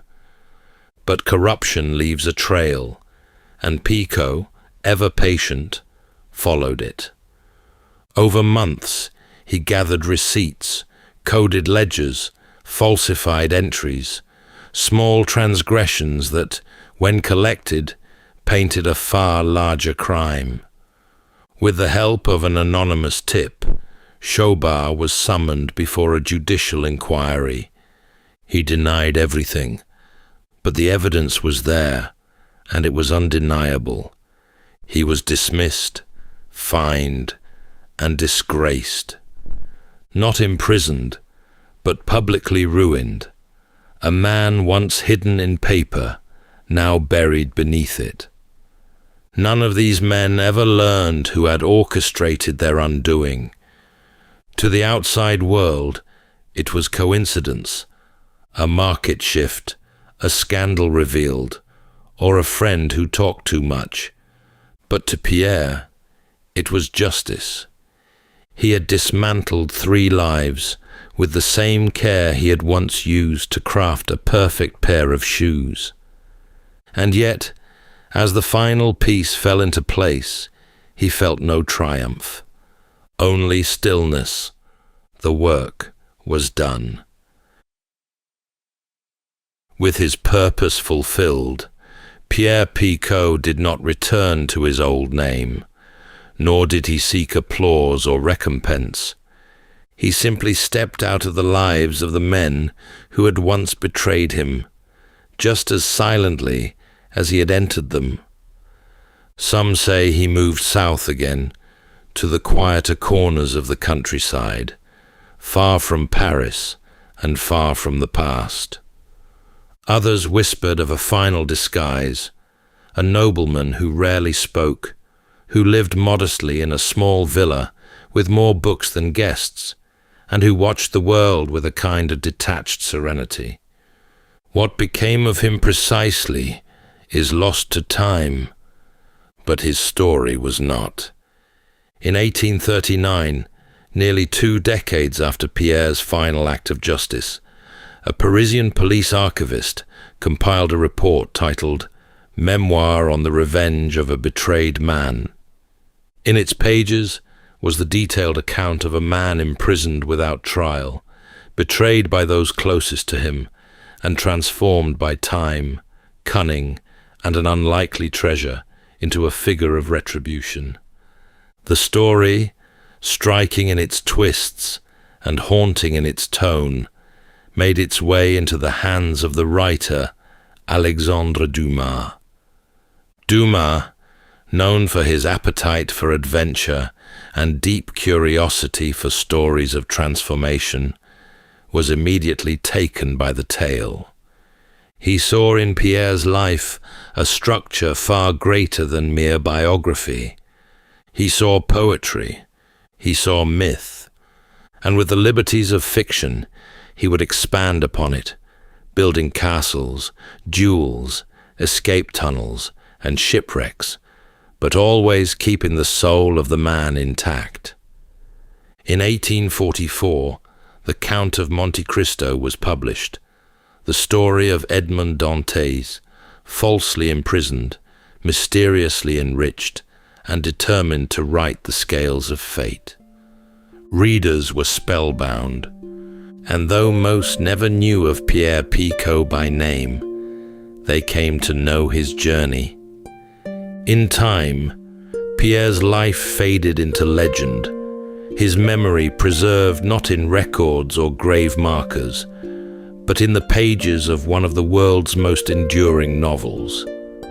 A man who never sought fame, whose vengeance was silent and precise, would be remembered forever, not as a shoemaker from Nimes, but as the shadow behind a literary giant. That's all for tonight's journey through history. If this was your first time listening, let us know where it is you're tuning in from. And if you like what you hear, please consider subscribing or rating us on your preferred podcast app. And for those listening on Spotify Premium, did you know that in select regions, you can now skip ad breaks entirely by switching from audio to video? In fact, watching us on Spotify Premium Video is the best way to help us create more stories, just for you. You can also get early access to our newest episodes by joining us on Patreon. And whether you're fast asleep or still drifting there, thank you so much for listening, and rest well.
Welcome to Sleepytime History, true stories from the pages of history with 8 hours of uninterrupted storytelling for a full night's rest. Tonight, we're going to be exploring the remarkable true story of Stonehenge, an ancient megalithic monument whose creators and their purpose for building it have remained shrouded in mystery since these massive stones were raised to the heavens many thousands of years ago. Our story begins with a grieving king called Aurelius, lamenting over the graves of his noblemen, all murdered under a broken truce. A wizard called Merlin tells him of a collection of great stones in Ireland that would make a monument worthy of his fallen warriors, for the stones were carried out of Africa by giants in the deep past and held miraculous healing powers. These are just stories, of course, though the truth is much stranger, because the sick really did come for healing. Dig up the bones of the people who traveled here, and you find the lame and the ailing. All around the monument, the ground is scattered with chips, hacked from the stones by desperate hands obsessed with whatever lay inside. But they were not the only ones who believed it. The 6-ton altar stone at the heart of Stonehenge came from the far north of Scotland, much further away than the legends suggest, and brought to Stonehenge by ancient methods that predate the wheel and remain unsettled to this very day. Then there are the Druids, those robed figures with their fire-lit solstice rituals and white beards, their mistletoe and magic. Hold on to this imagery if you like, but know these supposed sorcerers came along thousands of years after the stones were already raised, and their association with this sacred ground is one of the strangest turns in the whole story. Tonight, as we drift into sleep, we'll uncover the centuries of human hands transforming the landscape at Stonehenge. So settle in, take a deep breath, and we'll begin with a full 8 hours of uninterrupted storytelling after this short break.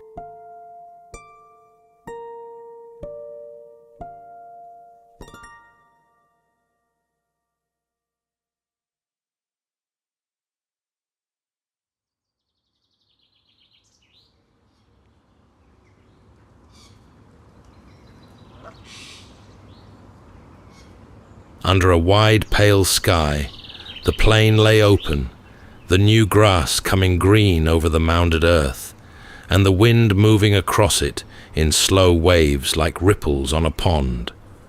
The larks came back to that plain before the king did, and they were singing over the 460 men who lay beneath the sod as though the ground held nothing but roots and stones. His name, as the old legend goes, was Aurelius Ambrosius, and the men in that ground had been his. They had gone up onto the chalk unarmed, under a flag of truce, to sit down with the Saxons and talk terms. The Saxons had come with long knives in their boots. It was finished before the British lords understood what was happening. But before it was over, they all lay dead. The king had spent the years since taking the country back, and he had taken it. The Saxons were beaten. The crown sat steady on his head, and he stood over the burial ground, with none of it worth anything to him, and he wept, and he asked how a man might mark such a thing, so that it would never be forgotten. The masons had nothing for him. The archbishop had nothing either, though he had a name. There was a young prophet in the west, known as Merlin. The king sent for him, and when he arrived, Merlin announced that the monument was already made. It only needed fetching. There were stones in Ireland, on a mountain called Kilaraus, standing in a ring that was old before anyone alive could remember it. Giants had brought them up out of Africa and set them where they stood. There was a power in them. Wash water over the stone, and pour it into the baths, and the sick would come out well. Mix that water with herbs, and it would close a wound that would not heal. The king laughed at the idea of shifting them. The wizard did not. So Uther Pendragon, the king's own brother, sailed for Ireland with 15,000 men. The Irish king met them in the field, but it was over before the afternoon met evening. So the road up the mountain lay open, and there, in the grass in front of the ring, these 15,000 men came to a full stop. They ran cables round the uprights. They raised scaling ladders against them. They built winches and hung their whole weight on the ropes, and hauled and swore and hauled again, but the stones sat exactly where the giants had put them. They simply would not budge. The wizard stood at the edge of the field and watched an army fail and laughed at them. Then he had them stand aside and took the stones down as easily as a man lifting plates from a shelf. Then they sailed home. On the plain above the graves, he raised them again in the same pattern and the same order they had held on the mountain, and it was done. In time, the king was buried inside the ring, then his brother. Then, long after Uther's son Arthur was gone, a king called Constantine, laid in the same ground within the same ring of stone. A churchman called Geoffrey of Monmouth wrote all of that down about 900 years ago, and every serious man who came after him called it a fairy tale, and they were right. He invented the wizard. He invented the giants and the 15,000 men, and nearly everything the king ever did. And then he put 4 things down about those stones that no man alive in his century had any way of knowing. He said they came out of the west. He said they were lifted from a ring that already stood. He said people believed the stones healed the sick. He said kings were buried inside them. And the strange part, the part that comes later, is how much of it turned out to be true. 5,000 years ago, there was nothing standing on that plain at all. The chalk lay a few inches under the turf, white as bone, and men opened it with the antlers of red deer. They prized them off the skull or gathered them in the woods after the stag had dropped them, and they used the points as picks and the shoulder blades of cattle as shovels, and they cut a ditch in a great circle 100 paces across and threw the earth inward to raise a bank. When it was finished, it could be seen for miles, a white ring glaring on green grass like something dropped out of the sky. They dug it badly. The ditch ran deep here and shallow there, and stopped and started, as though gangs had been handed a stretch each and had gone at it their own way and met in the middle. Inside the bank, they cut a ring of 56 pits, evenly spaced all the way round, and into the pits, and into the ditch, and into the bank went the burnt bone of the dead. They had been burned somewhere else and carried here. The pieces were small and clean and white, and they went into the ground in tidy heaps, hide or leather or something like it, holding them together, long since rotted off. Something in the order of 150 people ended up in that ring, and some counts run higher. 150 is not a population. Britain held tens of thousands. Whoever went into that ring, somebody chose them. For a long time the ashes said nothing. Burnt bone was a dead end, and everyone knew it. Then somebody tested them anyway. A metal called strontium seeped out of the rock and into water and grass and whatever ate the grass, and it settled into a man's bones and stayed there. Fire was supposed to burn that away, but it made it permanent. 25 of the Stonehenge dead went under the machine. 15 had lived on chalk, on the plain, and at home. 10 had not. Those 10 carried old, hard rock in them, the sort that did not exist within 100 miles of Salisbury, and the nearest match to it lay far west, in the hills of Wales. The wood gave them away as well. Part of the signal came out of the pyre itself, out of whatever timber had burned that day, and that timber was not local either. They had been burned in the west, and gathered up in the west, and carried the whole way east as ash. That was all it was, at the beginning. A white ditch full of ashes, brought in from a long way off, by people who thought the walk worth making. And it stayed that way, with not one great stone standing in it, for about 500 years. Nobody had used a spade or a pickaxe inside Stonehenge since 1964, and in the spring of 2008, 2 men were handed permission and a fortnight, and they went in with a television crew standing over them. The trench was 8 feet by 11.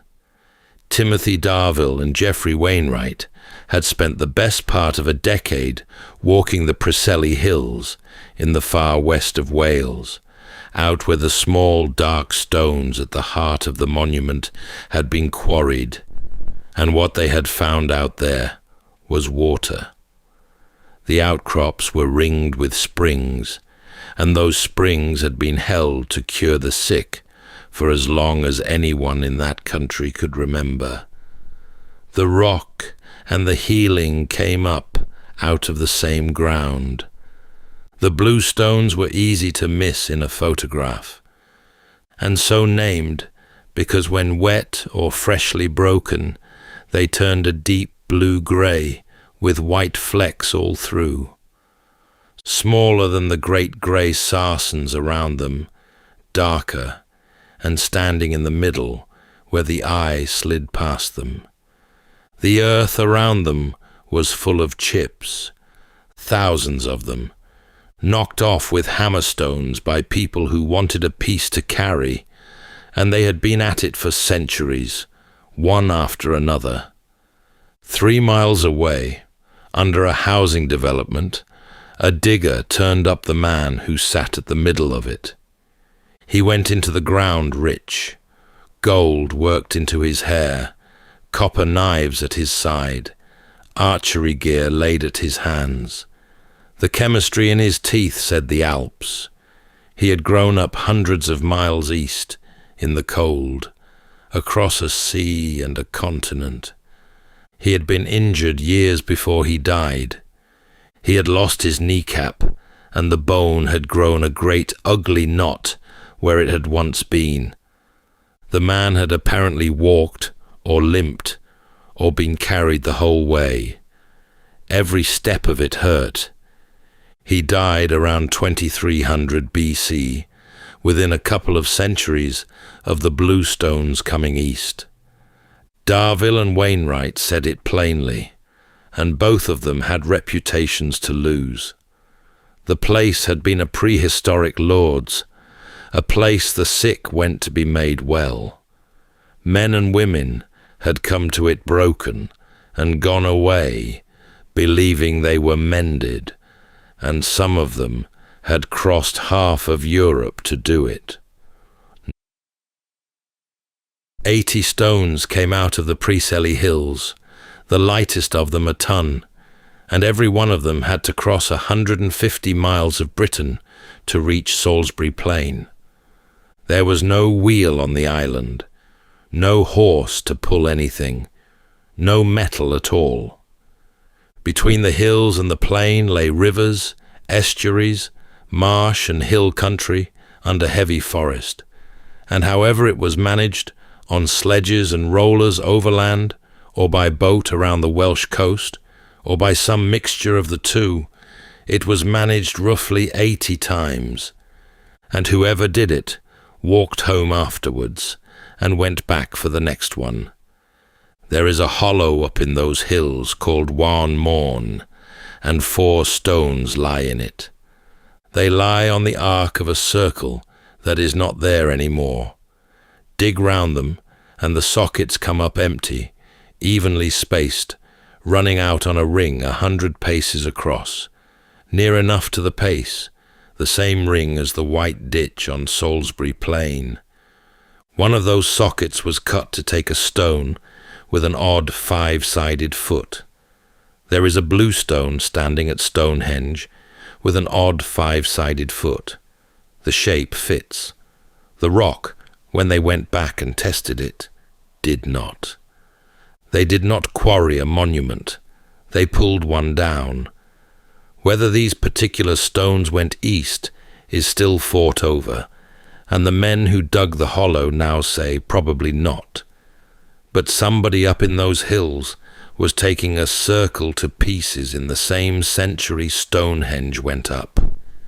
The great grey uprights had a shorter road and a heavier one. 15 miles north, up on the Marlborough Downs, in a wood, and nobody knew which wood until 2020. They only found out because a man had drilled a core out of one of the stones during the repairs in 1958 and kept it and carried it to America and handed it back 60 years later. They read the chemistry off that core, and it came up westwards. 25 tons apiece and 15 miles of it, and nothing to pull with but people. The blue stones were the light ones. Then there was the slab in the middle. 16 feet of grey-green sandstone, 1.5 feet thick, 6 tons of it, lying flat on its face and pinned under a fallen upright, so battered and so plain that a man could stand on it without knowing.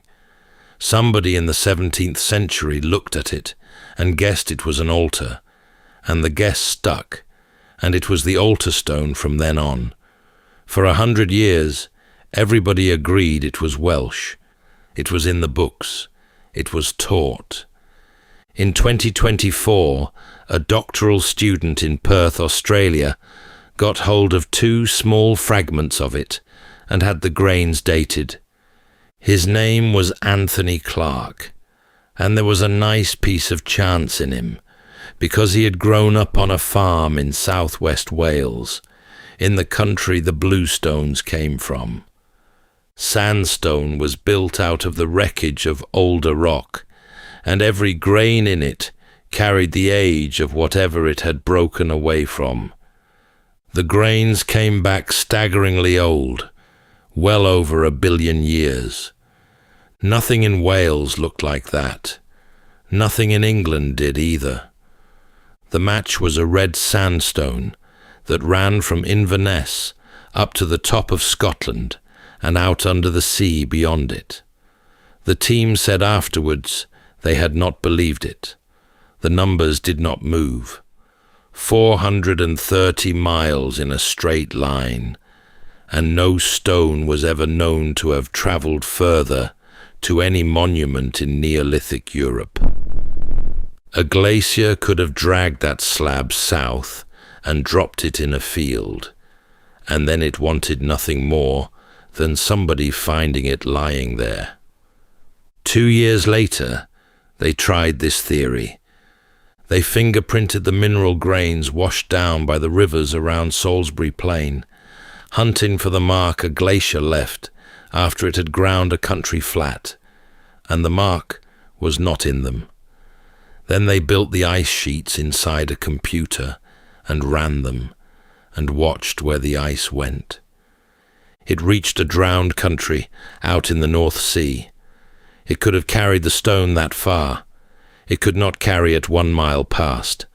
It never came near Wiltshire, not once, and not in any run of it, which left men, on foot or by boat or both, the length of an island, hauling a thing that weighed as much as a lorry.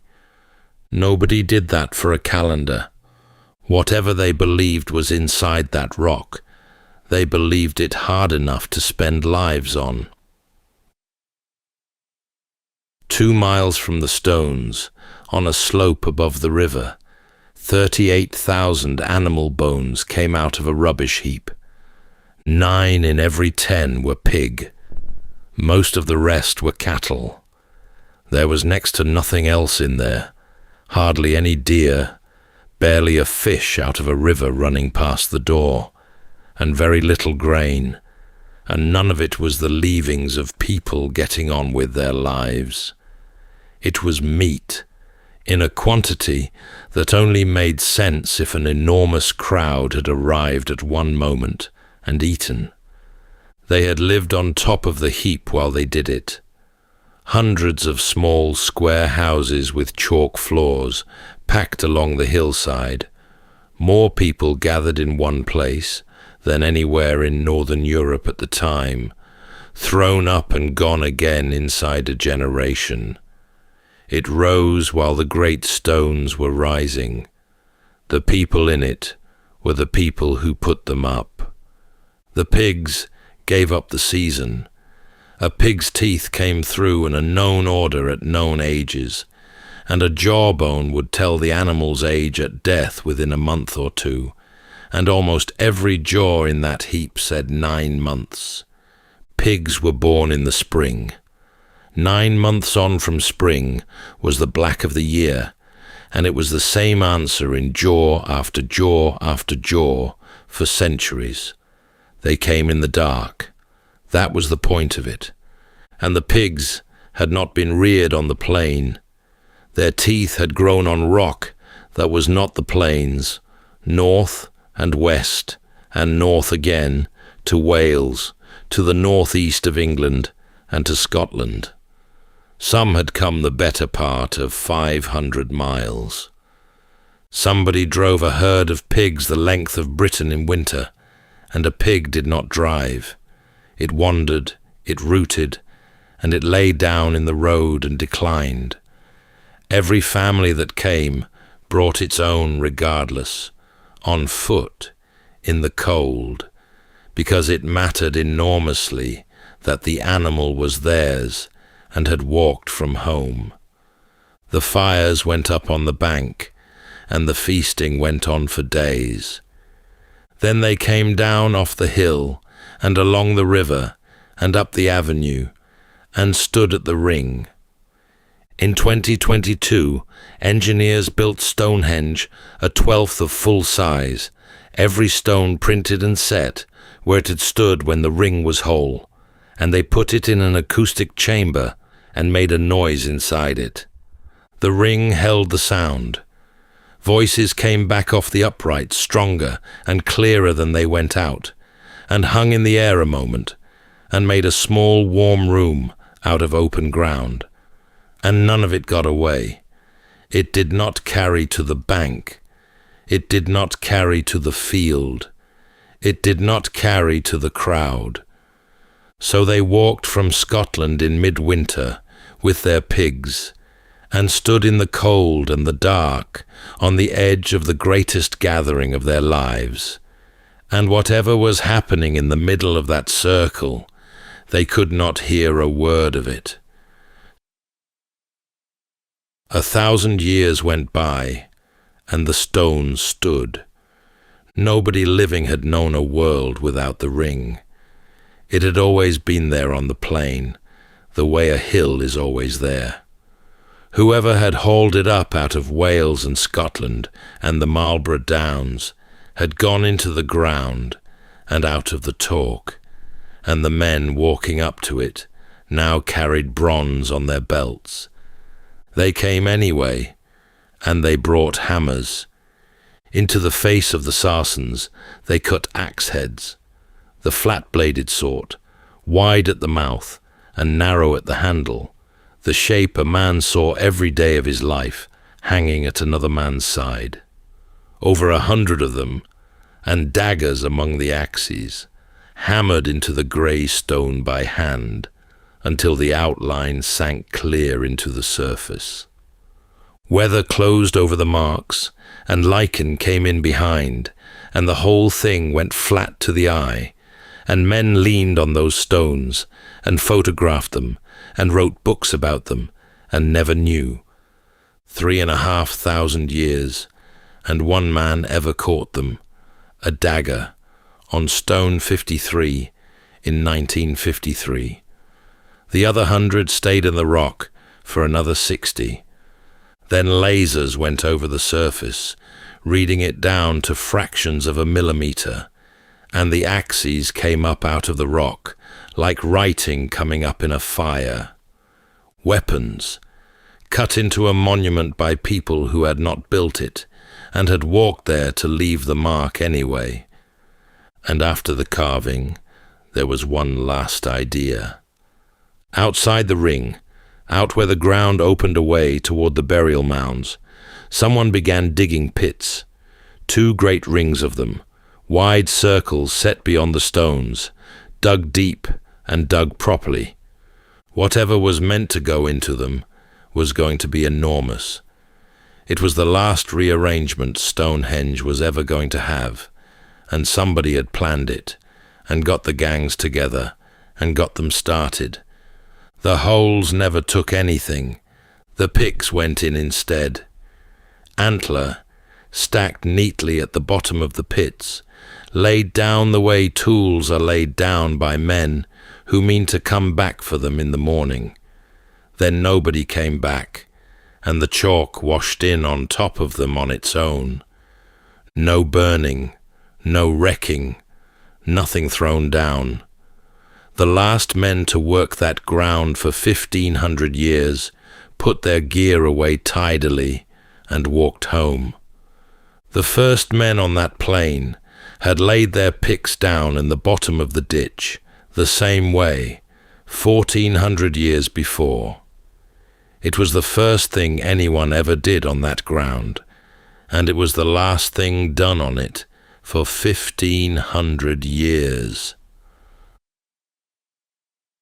It wasn't long before the grass came. It came up through the chalk and over the old diggings and around the feet of the stones, and the paths that ran to the river went soft and closed, and the great houses on the hill above the rubbish heap had long since rotted into humps in a field. The plain went back to being a plain. Sheep worked across it.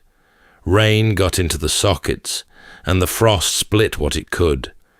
One upright leaned and stayed leaning. For 1,500 years, nothing new was raised there, and the ring stood on the hill in the weather. The Romans came up the plain in the 1st century and found it standing there, and to them it was already older than they are to the world now. 2,500 years lay between the men who raised the stones and the men in hobnails walking past, longer than the whole run from the legions to the present day. Rome looked at Stonehenge the way a modern eye looks at Rome, and further back still, and none of it explained. When the 20th century got its trowels into that ground, it pulled out Roman artifacts by the sackful. 1,500 objects and more, so many that the diggers took them for granted and shoveled past them to reach the prehistoric ground beneath. There was more Roman material in Stonehenge than prehistoric. Some of it was dropped by people wandering up for a look, no doubt. But a coin here and a brooch there does not run to 1,500.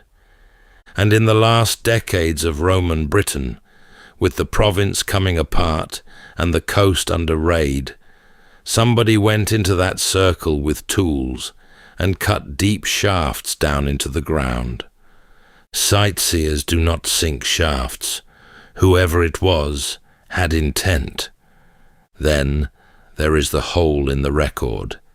Every age at Stonehenge left something: Neolithic ash and antler, Bronze Age carvings and abandoned pits, Roman coins by the hundred, Saxon graves, medieval breakage, Georgian souvenir hunters with hammers hired from the village.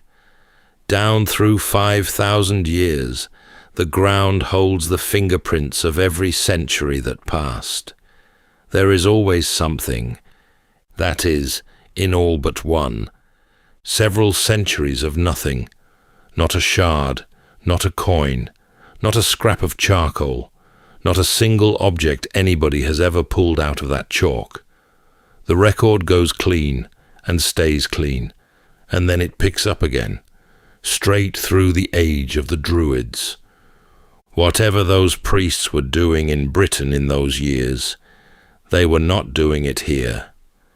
These Druids, the one people in all of history whose name is welded onto these stones in the popular mind, are the only people who left no trace at them whatsoever. The Saxons came, and they looked at it, and what they saw was a hanging. The upright stood in pairs with a beam laid flat across the top, and any man who had watched a criminal go up at a crossroads knew that shape at once. 2 posts and a lintel. They called it, after the thing it resembled, the stone hangings, and the word went into the language and stuck fast, and it is the word still, worn down by 1,200 years of tongues into Stonehenge. The name was not idle. In the 7th century, they brought a man up onto that plain. He was in his early 30s. He had grown up on the chalk of southern England, near enough that somebody had walked him there rather than shipped him in. He was put on his knees inside the earthwork with his head forward. One blow did it, from behind, and it was clean, which says something for the man swinging it, and there was no second cut, and no sign of any struggle before it. Then they buried him badly. The hole they had dug was short. His body would not lie flat in it, so they folded him to make him fit and push the earth in over the top. He came out of the ground in the 1920s and went off to a museum in London, and in 1941 the bombs came down on the store where he was kept, and he was written off as lost with everything around him. He stayed lost for 58 years. Then, in 1999, somebody going through a collection found a box that should not have been there, and the Stonehenge man was in it, and the science that had not existed when he was dug up went to work on him at last, and gave back his age, his home, and the manner of his going. It gave back nothing about why. Whether he was a thief, a traitor, a killer, a man on the wrong side of a bad year, or a man simply owed to somebody, the ground kept that to itself. Only that, for a stretch of years, the Saxons of Wiltshire had a place they took men to be executed, and the place they chose was the old ring on the hill, standing there since before anyone's reckoning, with a name on it that meant gallows. In August 1905, 650 Druids came up the road to Stonehenge in coaches and motor cars, and they meant business. They brought wagons of food, barrels of drink, a tent big enough to hold the lot of them, an anthem composed for the occasion, and they strung barbed wire round the ground and put sentries on it who would not let a man pass without the password. A reporter from the Morning Leader turned up and was refused at the wire. He argued. He was told that the ceremony was for initiates only, and then, after a pause, that if he happened to have the money about him, they might strain a point and initiate him on the spot. 258 novices went in blindfolded that day, led by the elbow into the circle, and one of them was the man who owned the place. 5 years before, he had set the police on the Druids and had them thrown off his land. Ronald Hutton put his finger on it long afterwards. The archaeologists were at that very moment turning the ancient Druids out of Stonehenge for good, and the modern ones walked in through the front gate as it happened. They never left, and 70 years on, a crowd that had never heard of them turned up at the same fence and wanted in too. It became a free festival on the plain, and the free festival became a city, 30,000 people in the fields at midsummer, and the state decided it had gone far enough. On the 1st of June 1985, 1,300 police stopped 600 travellers 7 miles short of the stones in a bean field, and what happened in that field was bad enough that English Heritage's own account of it now calls the policing overzealous. Then came the wire. 4 miles of roadblocks round the monument, every solstice, razor wire, helicopters up, exclusion zone. For 15 years, nobody walked to the stones in June. And for 15 years, every single solstice, one man walked at them anyway and was arrested for it. He had been a soldier and a biker and a builder, and he had legally changed his name to King Arthur Uther Pendragon, and he carried a sword, and he came back every year without fail, and every year they took him away. He took his government to court over it, then to Europe. His argument was that the stone circle was his church, and that a man may not be fenced out of his church, and he argued it in a courtroom, in a robe with the sword left outside. The wire came down in the year 2000. They opened the stones at the solstice, and the people walked in, and they have every year since. And now we return at last to where this curious story began, with the wizard called Merlin. He had said Ireland. It was Wales, the wrong island, the right direction, and closer than a man inventing the whole thing had any right to be. He had said the stones were lifted from a ring that already stood, taken down and carried off, and raised again somewhere new. And far out west, in the hills, the small stones came from. The ground still held the empty sockets of an older circle, its stones pulled up and long gone, as though something there had indeed been taken apart and moved. He had said they healed, and the lame and the sick had come to that plain in their hundreds, and hacked splinters from the stones to carry away, and laid their broken bodies down in hope of it. Nothing in the rock ever cured a soul, but the belief was real and old and already ancient by the time the first stone went up. He had said kings lay buried in the ring, and the ring was full of the dead, brought there burnt and carried from a very long way off, though whether any of them had ever worn a crown, no spade will ever say. 4 things, set down 900 years ago by the man who made up a wizard to explain them. Not one of them quite true, not one of them quite false. And the strangest thing was the one he never claimed at all. that the grey slab lying at the heart of it had come from the top of Scotland, hauled the length of an island by hand, from so far away that the men who finally proved it were sure their instruments had broken.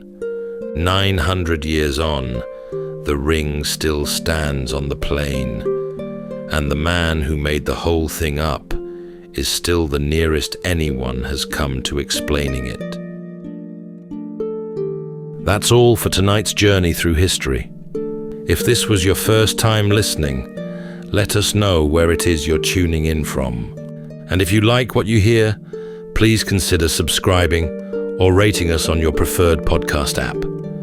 And for those listening on Spotify Premium, did you know that in select regions, you can now skip ad breaks entirely by switching from audio to video? In fact, watching us on Spotify Premium Video is the best way to help us create more stories, just for you. You can also get early access to our newest episodes by joining us on Patreon. And whether you're fast asleep or still drifting there, thank you so much for listening, and rest well.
Welcome to Sleepytime History.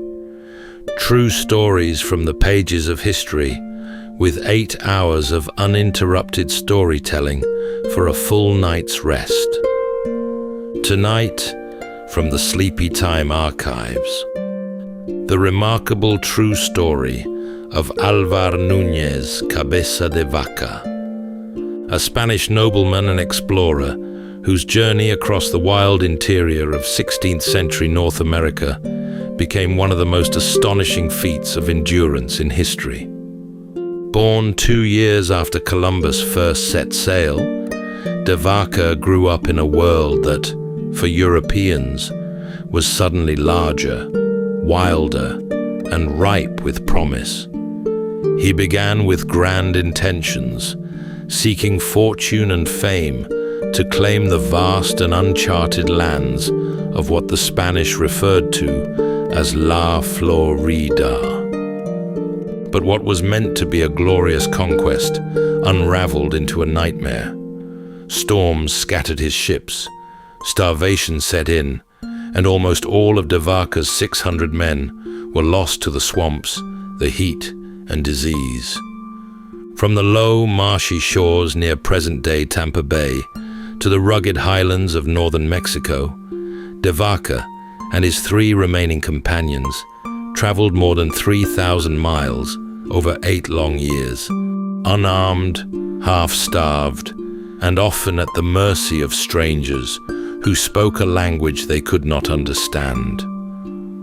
Along the way, de Vaca shed the trappings of a conquistador and began to see the world differently, eventually returning to Spain, not as a triumphant conqueror driven by greed, but as a man utterly transformed, humbled, and determined to speak for those whose stories were seldom told.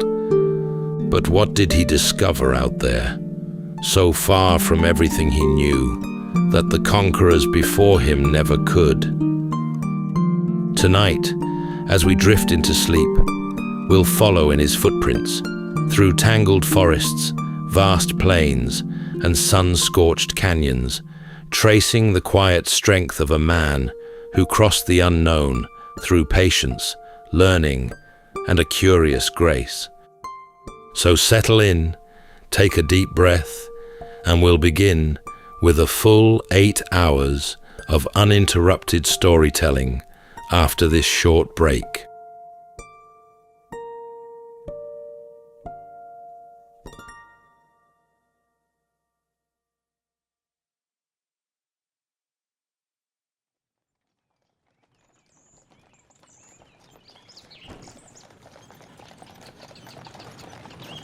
In the final years of the 15th century, Europe stirred with the thrill of new discovery.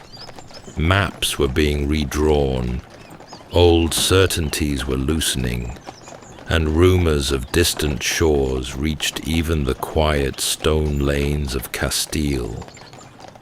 Into this shifting world was born Álvar Núñez Cabeza de Vaca, just 2 years after Columbus had been commissioned by Queen Isabella and King Ferdinand to sail westward. De Vaca came from a family of modest nobility, proud of its lineage, but not wealthy. His forebears had earned honor on the battlefield, and that legacy followed him throughout his youth. As Spain expanded its reach across oceans and empires, men like De Vaca were taught to believe in their own destiny, as if greatness might be found simply by stepping into the unknown with the king's seal in one hand and a sword in the other. He served briefly in Spain and abroad, learning discipline, gaining rank, and proving himself as both a soldier and a man of courtly bearing. But behind the formal training and polished manners, a restless energy stirred. He was not born to idleness, nor content to wait for glory to come knocking. When an opportunity arose to join an expedition bound for the unexplored reaches of La Florida, he accepted without hesitation. It was to be a grand conquest, a sweeping claim over lands unseen, with riches whispered on the wind and honors sure to follow. De Vaca was named treasurer and second in command under the appointed governor. It was, by all accounts, a respectable post for a man of his standing. In 1527, they set sail from Spain with nearly 600 men, several ships, and dreams that gleamed too brightly to question.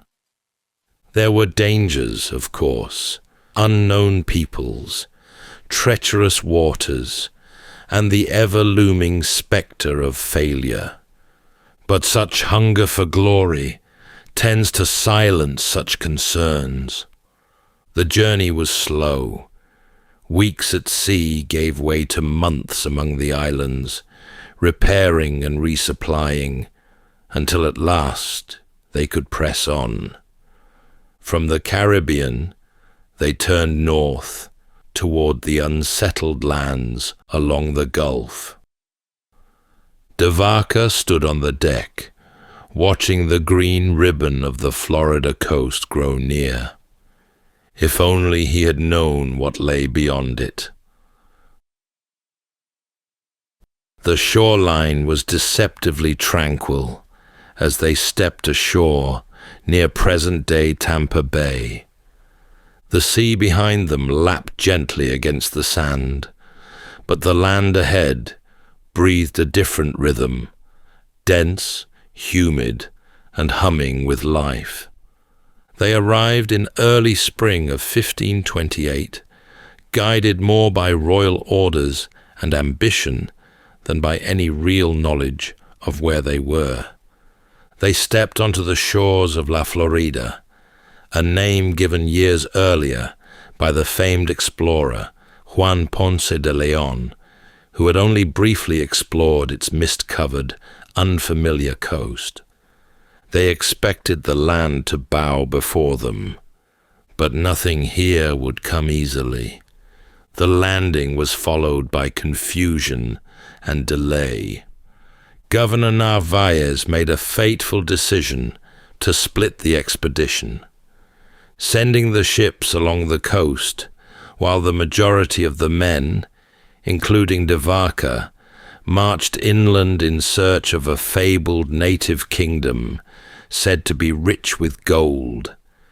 It was a decision that would sever them from their supplies, their communication, and any real hope of reunion. They pushed into the interior, into cypress swamps and tangled forests, through sharp palmetto and ankle-deep mud. The heat clung to them, their food spoiled, and the native communities they encountered did not cower. They resisted. They vanished. They offered false directions, or none at all. The Spaniards, with their fine titles and polished steel, were now intruders in a place that refused to be claimed. Weeks passed. Their supplies thinned. So did their resolve. The land gave little. The rain came hard, and yet they marched, searching for something they couldn't name, and slowly realizing they had no true idea where they were headed or how to get back. At last, when their bodies grew too weak and their spirits too thin, they turned southward, hoping to find the coast again. But the sea, like the land, had become elusive. By midsummer, the once proud expedition had become a scattered procession of hollow-eyed men, trudging through knee-deep water and mosquito-thick air. Their polished armor, so carefully strapped on in Spain, now hung rusted and slack. Rations had long since vanished. Horses, once symbols of command and prestige, had been eaten. The forest closed in around them, green, endless, and unforgiving. They had expected resistance, perhaps even battle, but they had not expected this, a landscape so vast and unknowable that it swallowed maps and swallowed men. Each turn led to more confusion. The rivers curved in ways they hadn't imagined, and the inland terrain offered no landmarks they could understand. De Vaca kept careful records, trying to impose order where there was none, but even his notes could not hold back the disintegration. Illness soon followed. Fevers rose quickly and took men without mercy. In the morning, a man might march without complaint, keeping pace with the rest. By evening, he would fall wordless and sweating into the muck. Others simply walked away into the trees, silent and lost. Some drowned trying to cross swollen streams. De Vaca tried to hold them together. As treasurer, he had little authority, but he bore himself with steady discipline. He knew the cost of letting fear take root. Still, Even he began to question whether survival was possible. When they finally stumbled back toward the coast, the ships were nowhere to be seen. The agreed rendezvous had passed. Either the ships had moved on, or they had been lost to the Gulf, and in their place stood only the wind and the rising tide. There was no shelter, no food, and no way to send word. They could not stay where they were, but they could not go forward as they had. They worked in silence, or close to it, bones showing beneath their skin, hands blistered and shaking. De Vaca and the remaining survivors felled trees with rusted tools, stripped bark, and scavenged nails from broken gear. There was no true shipwright among them, no canvas and no tar, only desperation and the slow understanding that if they stayed on land, they would perish. 5 rafts were built in total, lashed together from green wood. It was a final gamble. Now they would try the sea. The men had very little food and water, and no real means of navigation. They loaded what they could and pushed off into the Gulf, hoping the current might carry them to Spanish settlements in the west. What followed was a drifting unlike any they could have imagined. The sun beat down during the day, merciless and absolute. Salt dried on their skin, lips cracked. They rationed water in thimblefuls. At night, the wind would rise, and the rafts creaked and groaned as waves lifted and dropped them like toys. One by one, the rafts fell out of sight, lost to currents, to storms, or to the slow collapse of their makeshift frames. Among them was the raft carrying Narvaez himself, swept out to sea and never seen again. On De Vaca's raft, they caught fish with bare hands when they could. They chewed leather to keep their hunger at bay.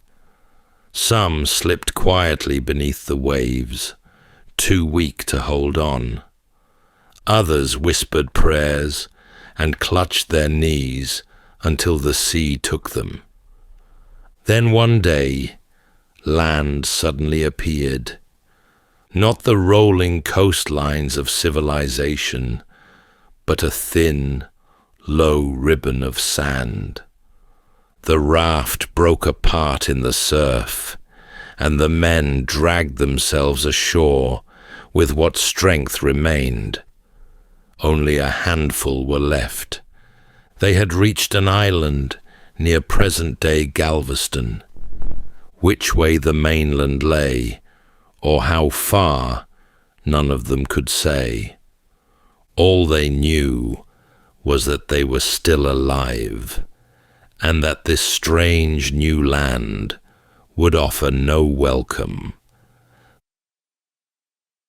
The place was desolate, low dunes, scattered brush, and the cry of gulls overhead. They had washed ashore weaponless, starving, and lost. They could no longer imagine rescue. The waves had given them back to the land, but at a cost few could bear. Soon they were found. The people who emerged from the forest were cautious, watching the strangers from a distance. They spoke no Spanish, and the men had no words for them in return. But the island's inhabitants knew what starvation looked like. They offered them food and a little warmth, and in return they observed. The Spaniards, proud men who had once marched under the king's banner, now bent their heads and ate without speaking. But survival came with terms. Over the coming days, the balance shifted. The survivors, too weak to leave, were absorbed into the rhythms of the people around them.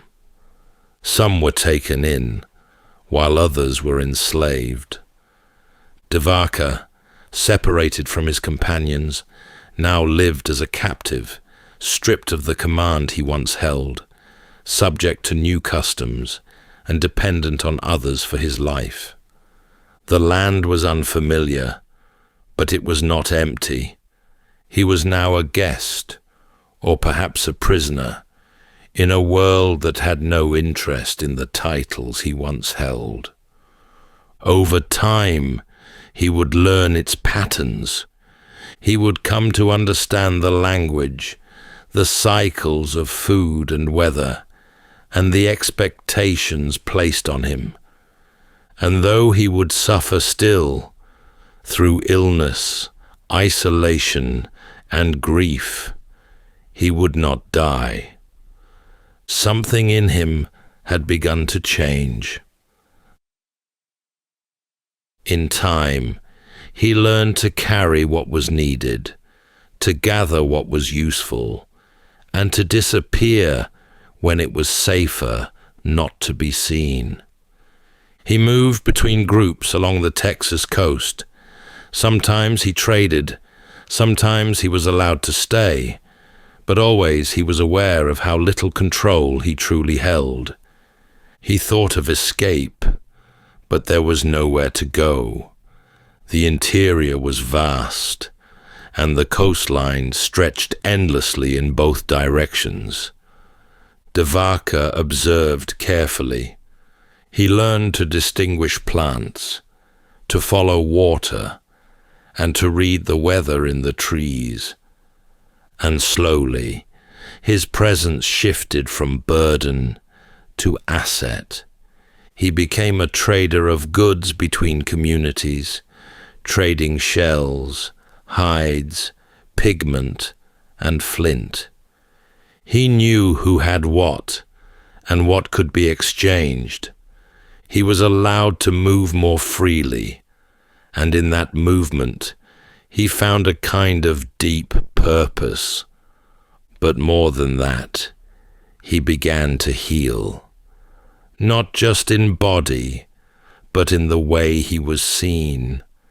He learned of herbs and rituals, and when he treated the sick, however humbly, some recovered. News of these recoveries traveled between camps. In places, he was welcomed not as a prisoner, but as a healer. People came to him with ailments. He blew gently across wounds.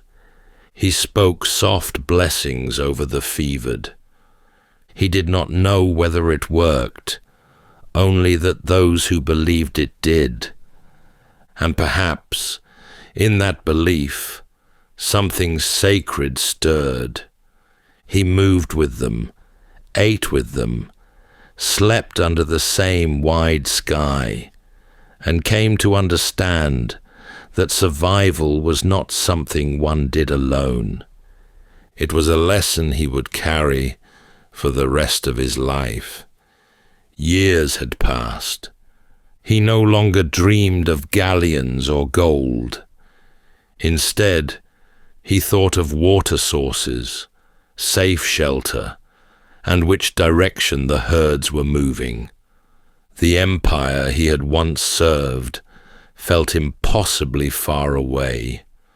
And then he met others like himself.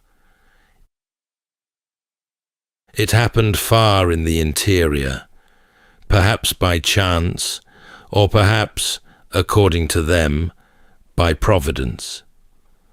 De Vaca crossed paths with 3 other survivors of the Narvaez expedition.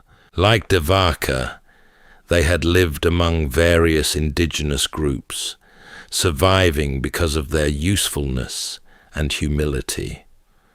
Their reunion was not triumphant, but it was profound. Together, they resolved to try for Mexico, not by sea, but overland, through thick forests, vast plains, and sun-baked deserts. They relied on the goodwill of those they encountered and the growing reputation that followed them. Word had spread far ahead of 4 strange men who healed the sick, who came unarmed and asked only for passage. They followed rivers when they could, used mountain ranges as guides, and stopped only when the land demanded it. And always, de Vaca walked at the center of it.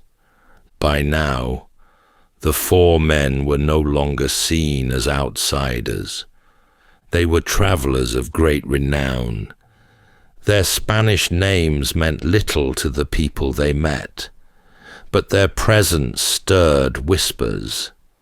They were said to carry healing with them. They spoke many tongues, or at least enough to be understood.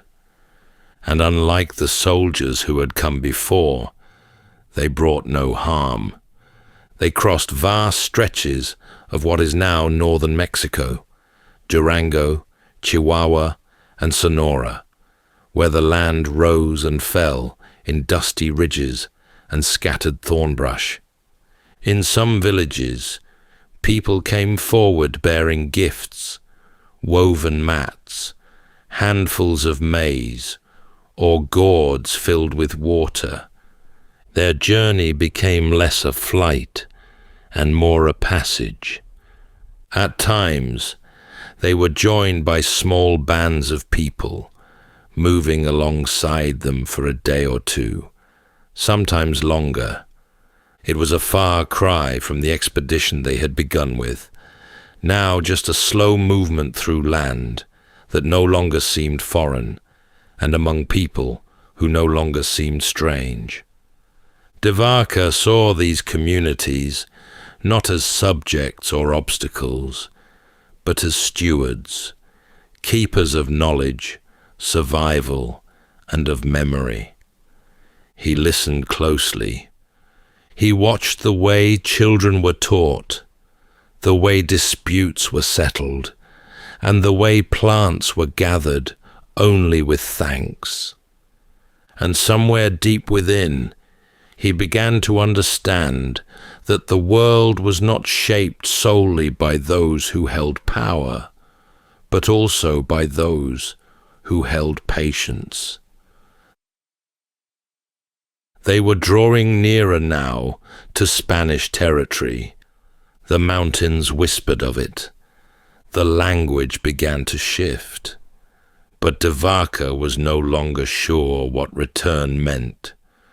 He had traveled so far, in distance and in spirit, that he no longer knew if he could step back into the life he once claimed.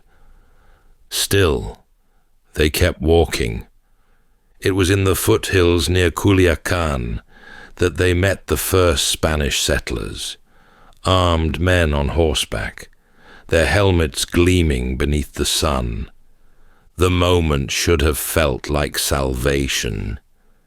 And yet, de Vaca hesitated. The soldiers were stunned.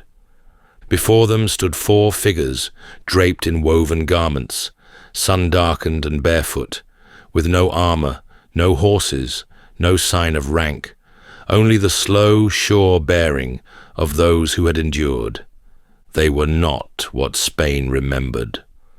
The men were taken in, given food and clothing, and ushered toward the colonial outposts of New Spain.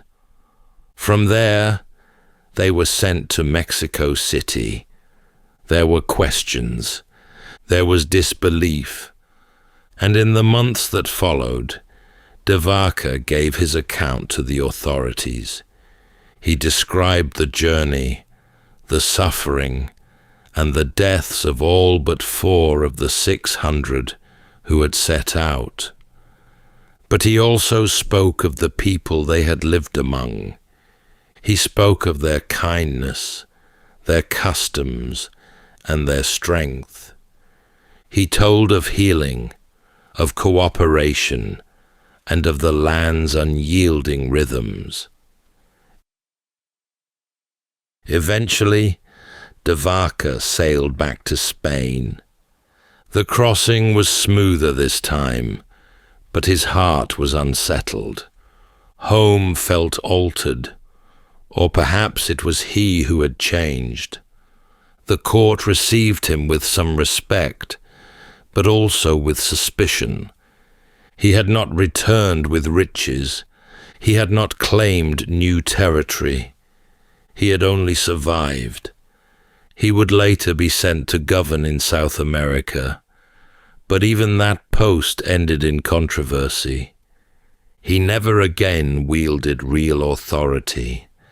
His last years were lived in the shadows of greater names, and his death passed without much notice. In the long annals of conquest, Álvar Núñez Cabeza de Vaca remains an anomaly. There were no cities named in his honor, no empires built upon his return. He left no monuments, but he left a voice. In La Relación, the account he later wrote, de Vaca reflected on a journey that had tested him, reshaped him, and taught him what power could not. And perhaps that is why we remember him. That's all for tonight's journey through history. If this was your first time listening, let us know where it is you're tuning in from. And if you like what you hear, please consider subscribing or rating us on your preferred podcast app. And for those listening on Spotify Premium, did you know that in select regions, you can now skip ad breaks entirely by switching from audio to video? In fact, watching us on Spotify Premium Video is the best way to help us create more stories, just for you. You can also get early access to our newest episodes by joining us on Patreon. And whether you're fast asleep or still drifting there, thank you so much for listening, and rest well.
Welcome to Sleepytime History. True stories from the pages of history, with 8 hours of uninterrupted storytelling for a full night's rest. Tonight, we're going to be exploring the remarkable true story of Genghis Khan, an outcast from an obscure clan who rose to carve out a land empire so vast it would dwarf that of Julius Caesar, Alexander the Great, or any other conqueror in all of history. The oldest chronicle of his people says the future Khan was born to a minor chieftain of the northern steppe. Bearing a fateful omen, the elders believed all but guaranteed he would grow into a formidable warrior and great leader of men. But fate did not relinquish such a promise willingly. When the boy's father was assassinated by a rival clan, the future Khan was cast out of his tribe and left to the mercy of the open steppe. Years of misery and near starvation passed in this way, until the very clan that had abandoned him, sensing the boy was a growing threat, hunted him down and locked a heavy wooden yoke about his neck. But it would not hold him for long. Soon, he would unite the feuding tribes of the steppe beneath a single banner. In time, his rule would stretch from the Sea of Japan to the Caspian, and from the black forests of Siberia to the towering mountains of Tibet. And yet the great Khan did all this with a fighting force, barely 100,000 strong, swallowing empires with millions. All because fear rode ahead of him like a herald. He made such a grim example of any city that dared resist, that soon the rest flung their gates open at nothing more than a rumor of his coming. But for all the terror, this supposed savage gave many of his people their first code of law, their first written script, and a peace so complete that a lone traveler could journey across the empire without escort. Tonight, as we drift into sleep, we'll follow Genghis Khan from those windswept plains to lordship over an empire without equal. So settle in, take a deep breath, and we'll begin with a full 8 hours of uninterrupted storytelling after this short break.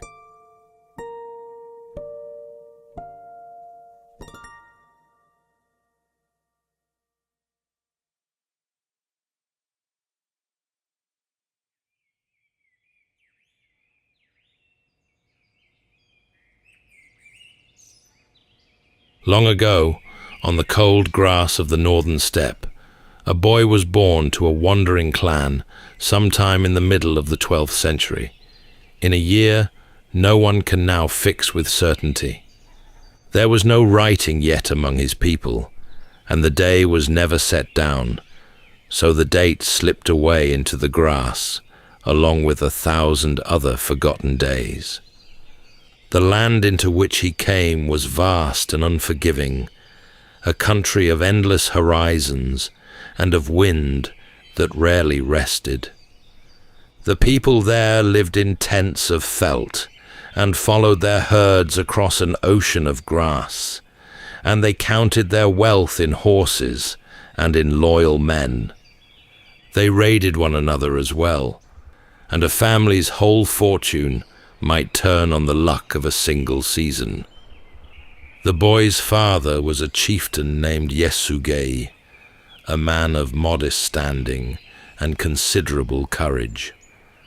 In the days before the birth, he had ridden to war against a neighboring people called the Tatars, and he had come home victorious, with a captured enemy of some renown riding bound in his train.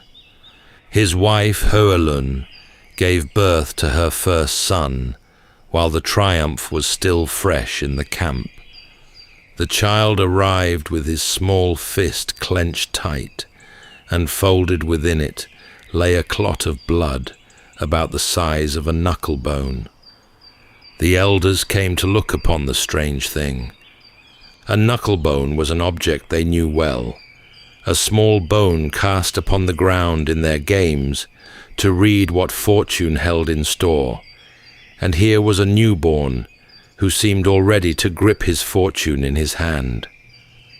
Among the people of the steppe, a child born clutching such a clot was a child marked to grow into a warrior, and so the elders murmured over the boy and told his mother what the sign foretold. When the time came to give the child his name, Yasuge looked upon the beaten foe he had carried home, and he gave the boy that captive's name. And so, the child was called Temujin. He grew as the children of the steppe grew, on mare's milk and open air. There were brothers and a small sister in the tent, herds to be watched, and the slow round of the seasons turning over the grass. He learned to sit on a horse almost before he could walk, and to read the weather in the color of the morning. For 9 years, the boy knew something close to peace, a chieftain's son with his father's arm to shelter him, out on the open plain beneath the enormous sky. Temujin was still a child when the first great blow fell. His father had taken him riding to his mother's people to seek a bride for the boy, as the custom was, and there a girl named Berta was promised to him. On the long journey home, Yasuge stopped to rest among a band of Tatars. They offered him food and drink, as travelers on the steppe did for one another, and he sat and ate with them. But these were Tatars, and they knew his face, and they had not forgotten the wars of years before. Something had been worked into what they gave him. Yasuge rode on, but by the time he reached his own tents, he had fallen gravely ill, and within a few days he was dead. With the chieftain gone, the family's world came apart. Yasuge had held his followers together by the strength of his own name, and now that binding was cut, the clan looked upon his widow and her small children and made a cold reckoning. To them, a woman and her children were nothing more than mouths to feed, and offered little in return.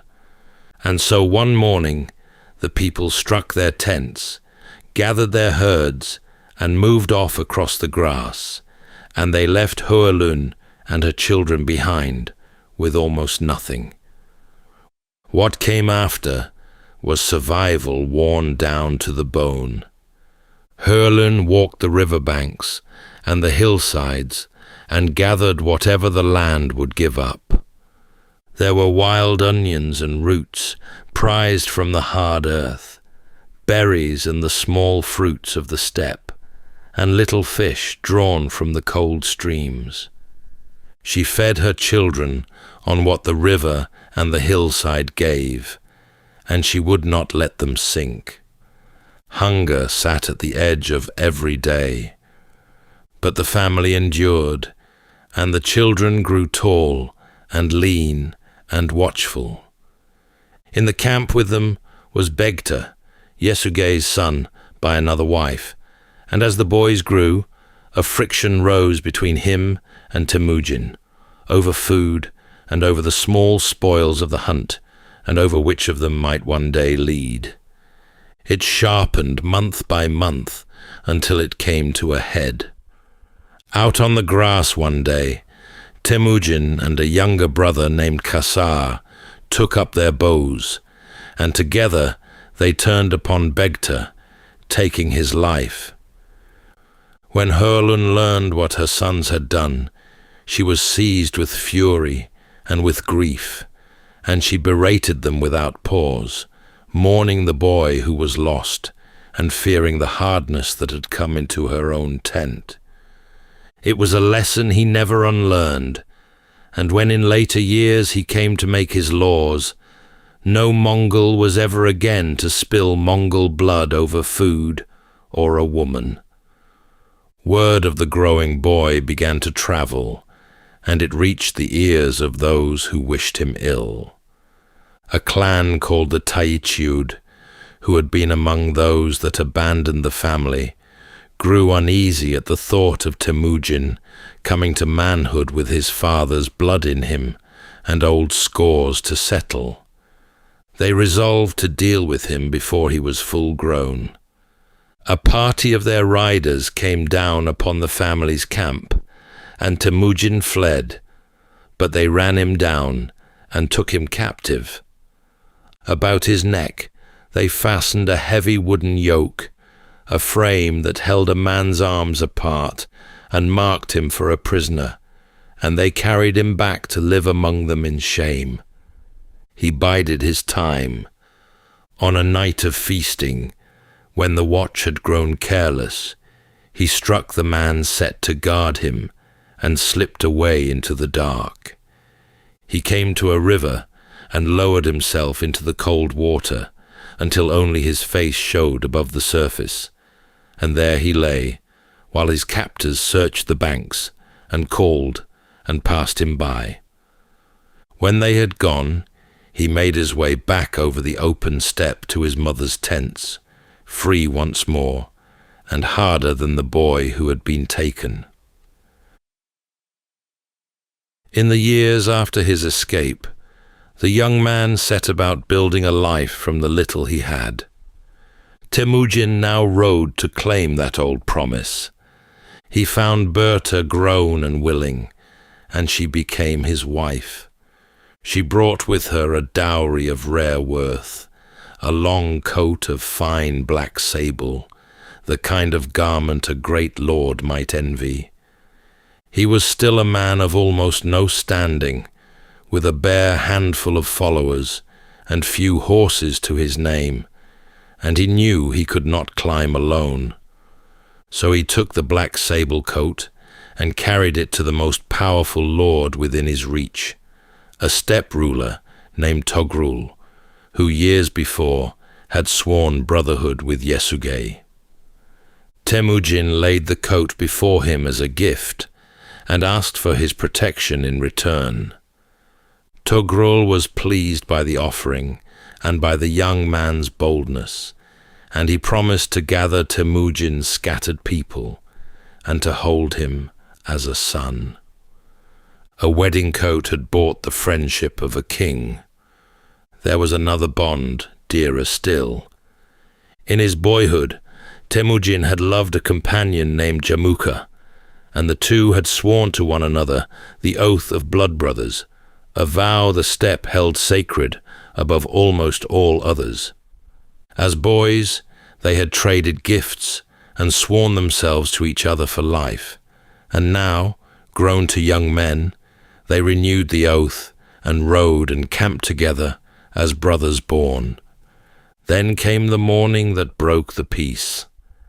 Before dawn, a thunder of hooves came down upon the tents. The riders were merchants, and they carried an old grievance. For years before, Yesugei had stolen Hurlun away from a man of their people, and now the merchants had come to repay the theft in kind. In the darkness and the scramble to escape, Berta was seized and carried off into the grasslands, and Temujin, outnumbered and unready, could only flee and watch her go. He would not leave her lost. He went to Togrul, and he went to Jamuka, and he called upon both bonds at once, and both men answered him. Between them they raised a great host of warriors, far more than Temujin could ever have summoned alone. The gathering of it was slow, and Berta had been the better part of a year in merchant tents, before at last they rode hard against the merchants and fell upon their camp. Temujin rode through the confusion, calling Berta's name, and out of the fleeing crowd she heard him and came to him, and they held one another amid the wreck of the raid. She was his once more. But she came back to him carrying a child, and before long a son was born, and the boy was given the name Yochi. Whether he had been fathered by Temujin before the raid, or by a merchant during it, no one could rightly say. Temujin took the boy up and raised him as his own, and spoke no word against him. Yet the doubt was never wholly answered, and it settled somewhere in the marrow of the family, a matter left unspoken among them for many long years. For the moment, though, there was gladness in the tents. His wife was restored to him, a great lord stood as his protector, his blood brother rode at his side, and the name of Temujin was passing from mouth to mouth across the plain. For a time, the two blood brothers lived as one people, sharing the work of leadership as once they had shared the games of childhood. Their tents travelled together, their herds mingled, and to the tribes around them they seemed a single rising power. But a coldness crept in between them over the seasons, slow and hard to name, and the old warmth began to thin. The break came on an evening when the two camps were on the move together. As they looked for a place to halt for the night, Jamuka said, "Let us camp by the mountain, and the horse herders will have their tents. Let us camp by the river, and the shepherds will have their food." Berta turned the words over and read in them a shadow, for Jamuka was sorting the two of them, one high and one low, and she urged Temujin to part from him at once, that very night. And so, under cover of darkness, Temujin gathered his people and his herds and drew away from his sworn brother, and after that night the two never rode as friends again. From then on they stood apart as rivals, and the scattered tribes of the steppe began to gather, some behind the one and some behind the other. Jamuka, proud and gifted in war, drew to himself many of the old and noble families. Temujin drew the restless and the overlooked, the men who prized loyalty and a fair share of the spoils over the accident of noble birth, and he bound them to him with a plain and even-handed justice they had not known before. In one of those battles, he came very near to death. In the heat of the fighting, an arrow flew from the enemy ranks and struck down the war horse beneath him. The great animal fell, and Temujin went down among the trampling hooves. The shot had been meant for him, and it had missed him only by a hand's breadth. When the battle was won and the enemy scattered and taken, the prisoners were brought before him. Temujin asked them plainly which man among them had loosed the arrow that had felled his horse. For a long moment, none of the captives dared to speak, for such a confession seemed a certain road to death. Then one man stepped forward out of the crowd. He said that the arrow had been his, that he was the one who had loosed it, and that Temujin might do with him whatever he wished. He stood there in the open and waited for his end to come. But Temujin looked upon the man who had chosen to own his deed rather than hide among his fellows, and something in that plain courage moved him. Rather than order his death, he took the fellow into his own service, and he gave him a new name as well. He called him Jabi, a word that meant the arrow, after the very shot that had so nearly ended him.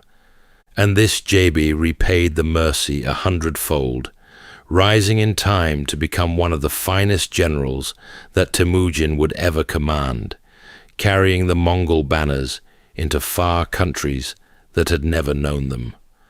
Men heard of such things, and they came. For years the balance swung between the two.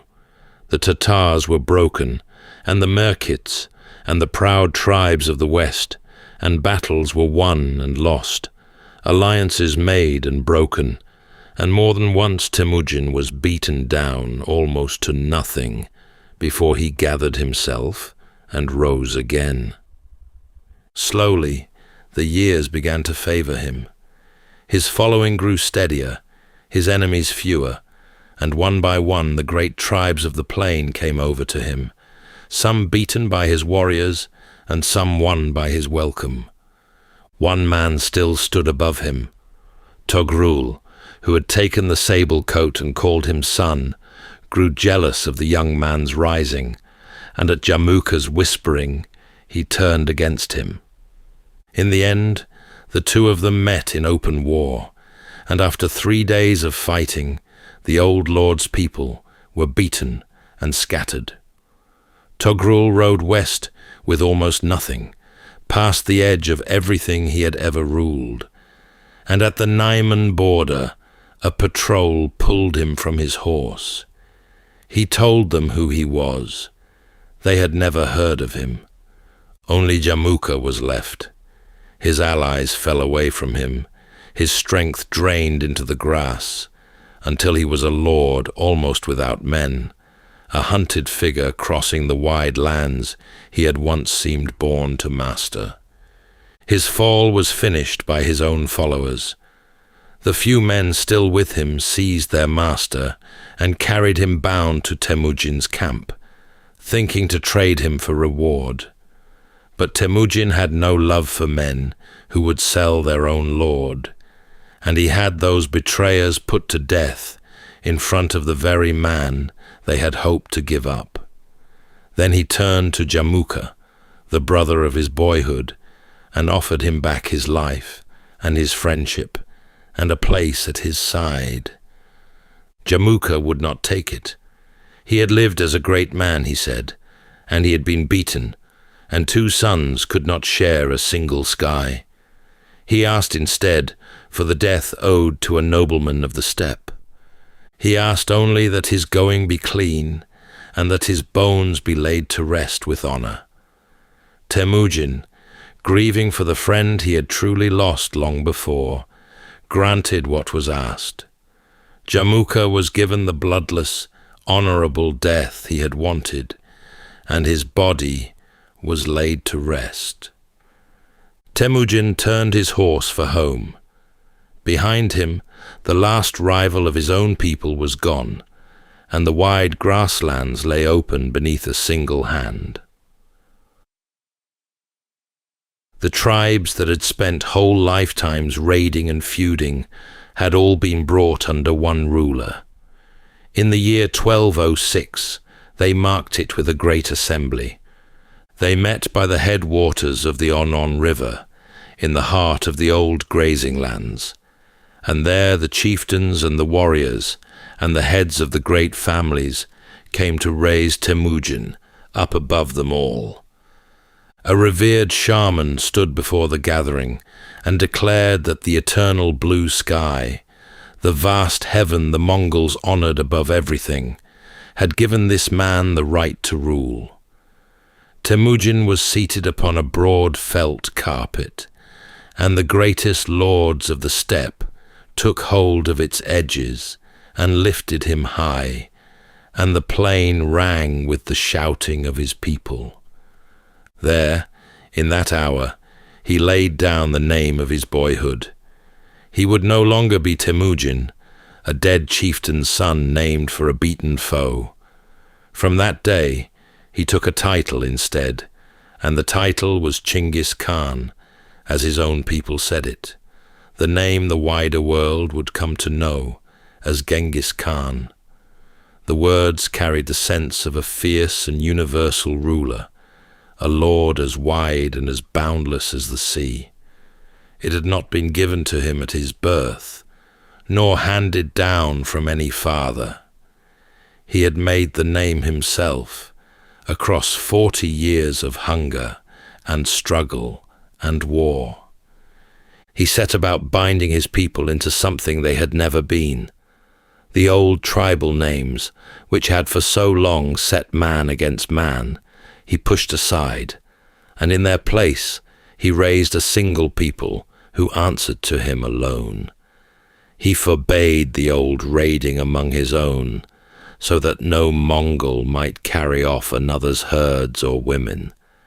He broke apart the old tribal bands and set his warriors into fresh companies of tens and hundreds and thousands and tens of thousands, each with a captain who owed his place to the Khan and to his own merit, rather than to the blood in his veins. A herdsman's son might rise to lead 10,000 if he had the worth for it. He gave the new nation laws as well, a body of rules the Mongols called the Yasa, and by them he bound high and low alike, so that men learned his word, once given, would hold. Under his hand, the fractured plain, which had known nothing but warring camps, became a single ordered realm. Now that the whole of the steppe answered to him, his rule held a breadth that startled those who knew him only by the terror of his name. Among his people there lived followers of many faiths, worshippers of the eternal sky, and Buddhists and Christians and Muslims alike, and he let every one of them keep to their own way unhindered. He declared that all religions should be free within his lands, and he lifted the weight of taxes from the priests and the monks and the holy men of every kind, so that they might tend to their prayers in peace. He gave his people, too, a thing they had never before possessed. In all their long history, they had carried their laws and their old tales only in memory and in speech, for they had never held any letters at all.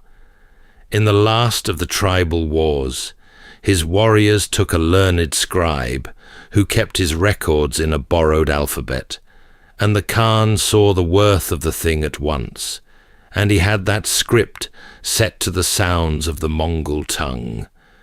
So his people gained a way to set down their words and keep them, though the Khan himself never learned to read a single line of it. He bound his wide dominions together with roads and with riders. All across the vast reach of the empire, he set out a chain of way stations, each a hard day's ride from the last, kept always stocked with fresh horses and food and shelter. A rider bearing the Khan's word might gallop from one station to the next, hand on his message, or climb upon a waiting mount, and press onward without rest, so that news could fly across thousands of miles in only a handful of days. Along the roads of this great relay, there moved not only the messengers of the Khan, but merchants and envoys and travellers out of many lands, so that word and goods passed between the far ends of the earth more swiftly than they ever had before. He laid the first lines of it himself, and his sons would carry it to the far edges of the world. First, he turned east. Beyond the desert lay the Tangut kingdom, and beyond that the great realm of the north, and his horsemen, who had never in their lives seen a walled city, learned to throw down walls. The Tangut king paid him tribute. The northern capital was taken and burned. The settled world now knew the Khan. For all the wars that he had waged, the Khan did not always reach first for the sword. Far to the west of his grasslands, there lay a great and wealthy realm, a land of famed cities and rich caravans, ruled over by a mighty Shah. The Khan looked toward it and saw the promise of trade rather than a foe to be fought, and he sent out to the Shah a vast caravan of merchants, some hundreds of men with their camels laden down with silver and silks and precious goods, bearing his wish for open and peaceful commerce between the two great realms.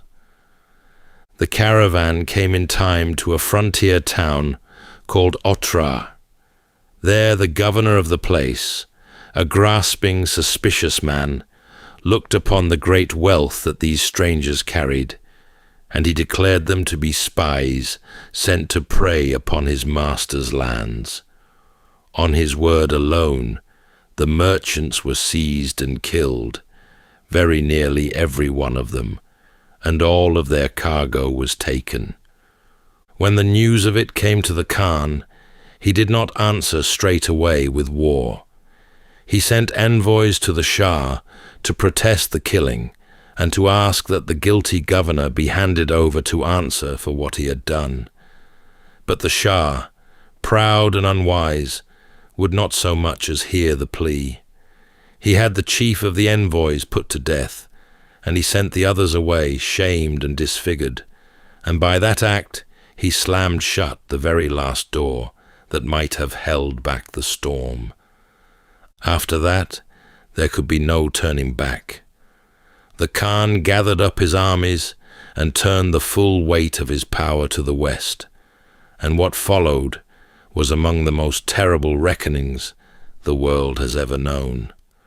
The great cities of the Shah's realm, Bukhara and Samarkand and all the rest, were surrounded one after another and thrown down into ruin. The Shah himself fled away before the onslaught, driven from place to place across his own crumbling kingdom, until he died broken and friendless upon a small island in a cold grey sea. The heaviest cost of it all fell upon the ordinary people of that land, and it lay far beyond any counting. Whole cities were emptied of their inhabitants, and the fields that lay all about them were left with no living hand to tend them. In some places, the loss ran so deep that the farms and the watercourses, which had been carefully kept for hundreds of years, fell into ruin and were taken slowly back by the wild. Grass and then forest crept over what had once been ploughland. The Khan withdrew from that ruined country, his long vengeance finished, and his name grown darker still in the memory of the world. The insult offered at Otrar had been repaid many thousands of times over, and the greed of one governor had in the end been answered for by great multitudes who had never once heard his name. The years pressed steadily on, and the Khan, who had taken so much of the world for his own, could not take the one thing that he most desired. He was growing old. The body that had carried him through a whole lifetime of hard living had begun to fail him, and the shadow of his own ending lay upon his mind, as it comes to lie upon every man who is given time enough to see it drawing near. Word had reached him of a holy man in the distant lands of China, a Taoist master named Chiu Chuji, who was said to be wondrously old and very deeply wise. It was whispered by a great many people that this ancient sage had somehow learned the secret of long life, and perhaps even the hidden way to live forever. And so, the Khan, from the far side of the world, sent word that the old man should be brought to him. The sage was already well past 70 years of age, and the road that was laid before him was a hard and a bitter one, thousands of miles across burning deserts and high mountains and empty plains to reach the Khan's far distant camp. Yet he took it up all the same. For months, and then for years, he journeyed on through wild and lonely country, a frail old man, borne ever onward toward his meeting with the master of half the world. When at last the sage stood before him, the Khan received the old man with warmth, and put to him the question that had drawn him across the earth. He asked him for the medicine of immortality, for the secret draught that would let him go on living and never come to die. And the sage, who might so easily have flattered the mightiest man alive with a soft and a comforting lie, gave to him the plain truth instead. He had no such medicine, he told the Khan, for there was no such thing to be found under heaven. He could offer only ways to guard the health and to lengthen out a life by a little, through calm and through moderation and through the careful tending of the body and the spirit. Yet in the end, he said, death would surely come, as it came for all. It was not the answer the Khan had brought him across an empire to hear, yet he did not rage against the old man, nor did he punish him for the hope that he had so gently taken away. Instead, he honored the sage for his honesty, and he kept him near at hand, and he listened with real respect to the plain and simple wisdom that the old man offered him. For a while the conqueror and the sage spoke together of how a man ought to live, and of what he must in the end let fall away. The Khan came to hold the old master in a deep and lasting regard, and when their time together was done, he sent him home again with honor and with thanks. And the most powerful man in all the world went on his way from there, carrying a truth he had never been able to seize by force, that there were some things no army could ever win, and that death, alone of all his many foes, would never once yield to him. In the year 1227, away on campaign once more against the stubborn and defiant Tangut, the great Khan came to the end of his long road. He was an old man by then, and yet he was still in the saddle, still leading out his armies, as he had done through all the days of his life. Just how death came for him, no one has ever been able to say for certain. The tale most often told is that some months before, while he was out hunting, he had been thrown down from his horse and badly hurt, and that the injuries of that fall festered slowly within him and never truly mended, so that his great strength drained away through the season that followed. Only this much is truly sure, that in the August of that year, somewhere far out in the field, the master of the greatest empire yet built by a single man drew in his final breath. What his people did in the days that followed was as strange and as secretive as anything in that long and singular life. His death was kept hidden from the world, while his body was carried home across the grass to the northern steppe that had first borne him. There, close by a holy mountain, they gave him back to the earth, and they took the most extraordinary care of all, that no man should ever look upon the place where he lay. The old accounts tell that the men of the funeral escort cut down every person that they chanced to meet upon the road, so that none might live to speak of the way the body had passed. When the grave itself had been closed over, it is said that a great herd of horses was driven back and forth across the ground until the soil lay beaten flat and showed no sign at all of what now rested beneath it.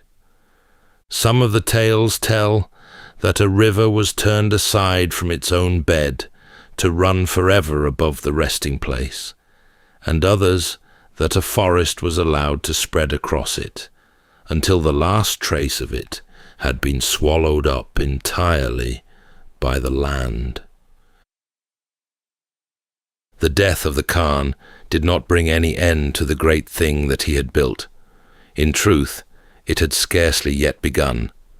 The doubt over Yochi never died, and when the Khan came to name an heir, he passed over his eldest son, and the empire fell to another. But his sons and his grandsons took up the banners that he had left behind for them, and they bore them outward across the world in every direction, riding farther even than he himself had ever ridden.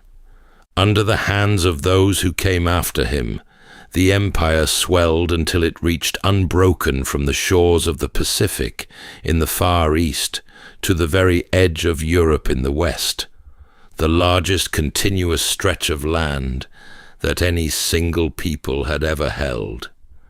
Great realms that had never once so much as heard his name were brought beneath the sway of his heirs, and for a long and settled season a lone traveller might pass across the whole vast breadth of Asia in safety, beneath the ordered peace that his descendants kept. His mark upon the world ran deeper still than any map could ever hope to show. Long after the empire itself had crumbled away into memory and into legend, the traces of his own blood endured in the most remarkable fashion of all. A line of descent carried today by perhaps 16 million men may run back to him. So very far and so wide had his sons and their sons scattered themselves across the lands that he had won. Near enough, one man in every 200 alive on earth. And in the land of his own birth, once his name was free to be spoken again, he was never the villain that far-off peoples remembered. To the Mongols, he remains the father of the whole nation, the man who gathered up a scattering of warring tribes and made of them a single people and set them upon the wide stage of the world. His face is featured on both their money and their stamps, and far out upon the open steppe, about an hour from the capital, there stands a vast statue of him, seated high upon his horse, clad in gleaming steel and rising 40 meters into the open sky. 8 long centuries have gone by since that far-off day. Empires beyond number have risen up and crumbled, and the whole wide face of the world has been remade many times over. And still, in all of those long years, not one single soul has ever found the tomb of the Khan. Somewhere beneath the wide grass of Mongolia, close by the mountain that he held sacred, he lies just where his people laid him down, undisturbed and unmarked, exactly as it seems that he had wished to lie. Of everything that he seized and held and lost across the length of his life, the secret of his own resting place is the one thing he has managed to keep. That's all for tonight's journey through history. If this was your first time listening, let us know where it is you're tuning in from. And if you like what you hear, please consider subscribing or rating us on your preferred podcast app. And for those listening on Spotify Premium, did you know that in select regions, you can now skip ad breaks entirely by switching from audio to video? In fact, watching us on Spotify Premium Video is the best way to help us create more stories, just for you. You can also get early access to our newest episodes by joining us on Patreon. And whether you're fast asleep or still drifting there, thank you so much for listening, and rest well.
Welcome to Sleepytime History. True stories from the pages of history, with 8 hours of uninterrupted storytelling for a full night's rest. Tonight, from the Sleepytime archives, the remarkable true story of Sir Ernest Shackleton, an intrepid explorer who led a band of brave souls to attempt the impossible, traverse the whole of Antarctica, the most hostile, ice-bound continent on Earth. The year was 1914. While the rest of the world was slipping into war, Shackleton and his men sailed into the frozen fog of the unknown, where drifting floes, cracking ice, and the ghostly wails of albatross were muffled by the white and desolate expanse. As their sturdy ship Endurance journeyed deeper into the ice, the drifting pack eventually closed around her, crushing the vessel and leaving 28 men stranded, entirely alone, and more than 1,000 miles from the nearest settlement. For months they lived on the shifting ice, watching it splinter beneath their feet. And yet, against all odds, Shackleton brought every last man home alive and largely unscathed. By any ordinary measure, the expedition was a failure. Antarctica was never crossed, and the men never even set foot upon it. But in truth, what Shackleton accomplished was something far greater. It was a confident and unwavering kind of leadership, tested not in moments of triumph, but in the long and uncertain spaces in between. When every plan collapsed, when hope thinned and the cold deepened, Shackleton remained steadfast, committed to the lives in his care. Tonight, as we drift into sleep, we reflect not on the low and thunderous groan of breaking ice, but on the quiet strength that carried them through, and the man who led them safely home. So settle in, take a deep breath, and we'll begin with a full 8 hours of uninterrupted storytelling after this short break.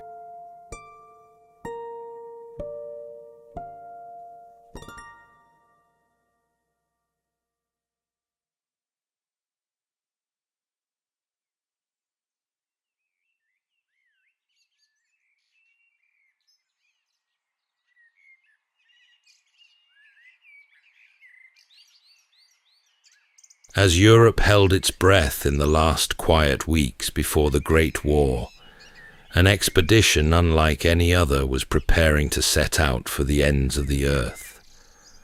Now in his 40s and hardened by years at sea, Shackleton set his sights on a goal that had been forming in his mind for as long as he could remember: to walk across the whole of Antarctica. His ship was christened Endurance, a name drawn from his family's motto: "By endurance we conquer." She was a sturdy wooden sailing ship, built with a reinforced hull to withstand the ice, a ship of strength and purpose, made not for speed, but for survival. Many had answered his call for men willing to face hardship in pursuit of something greater than comfort. This was not a voyage for the faint-hearted. It was for those who sought something deeper, a test of the self, far beyond the reach of the modern world. They departed London in August, sailing south past Lisbon, the Canary Islands, and then the coast of South America. From there, they sailed to the whaling station on South Georgia Island, the last outpost of humanity before the Antarctic ice. Grizzled Norwegian whalers warned Shackleton of a heavy ice season in the Weddell Sea. The warning hung in the cold air, But the expedition moved forward, too committed now to turn back. In December 1914, Endurance pushed away from South Georgia and entered a sea that turned colder and thicker. Icebergs floated by like drifting cathedrals of ice, ghostly in the pale southern light. By January, they had reached deep into the Weddell Sea, and the ice began to tighten. What started as loose and broken plates of frozen sea drifting across the water, or ice floes, as they were often called, soon became a slow-moving vice. The ship pressed on cautiously as the men watched the water narrow into pathways of white. And then, on the 18th of January, Endurance was finally caught. The floes closed in gently, almost politely. There was no great crack or crash, just a firm stillness, as if the sea had simply decided to hold them. They were now passengers on a frozen ocean. But Shackleton did not panic. He adjusted methodically and began shifting the mission in his mind from triumph to survival. Endurance sat nestled within the tightening arms of the Weddell Sea. Around her, the ice stretched in every direction, a wide white silence, broken only by the low groan of shifting floes. At first there was hope that the ship might break free. The men watched the ice with cautious optimism, believing the southern summer might still open a path to shore. But the days slipped by, and the pressure built. Endurance was no longer sailing. She was drifting, a captive in a frozen current that paid no heed to plans or poles. Yet life aboard the ship carried on, and Shackleton made sure of it. He understood that survival was not just a matter of rations or shelter. It was morale, routine, and purpose. Each man had his duties, the dogs were exercised, and every meal was prepared with care. On Sunday evenings, the phonograph played gentle tunes, and the men gathered for readings, games, or conversation. Frank Hurley, the expedition's photographer, wandered the ice with camera in hand, capturing the strange beauty of their imprisonment. His images would one day become the visual memory of this frozen world. Sails rimmed with frost, men silhouetted against the white horizon, Endurance standing like a relic of another age. Shackleton, always composed, rarely spoke of fear. He moved among the men with quiet intent, observing their moods, sharing small jokes, and stepping in when tempers flared. By March, the Antarctic night had at last arrived. Temperatures dropped, darkness lengthened, and the ice no longer softened. Endurance creaked and moaned under the strain, her timbers bending against the slow crush of ice.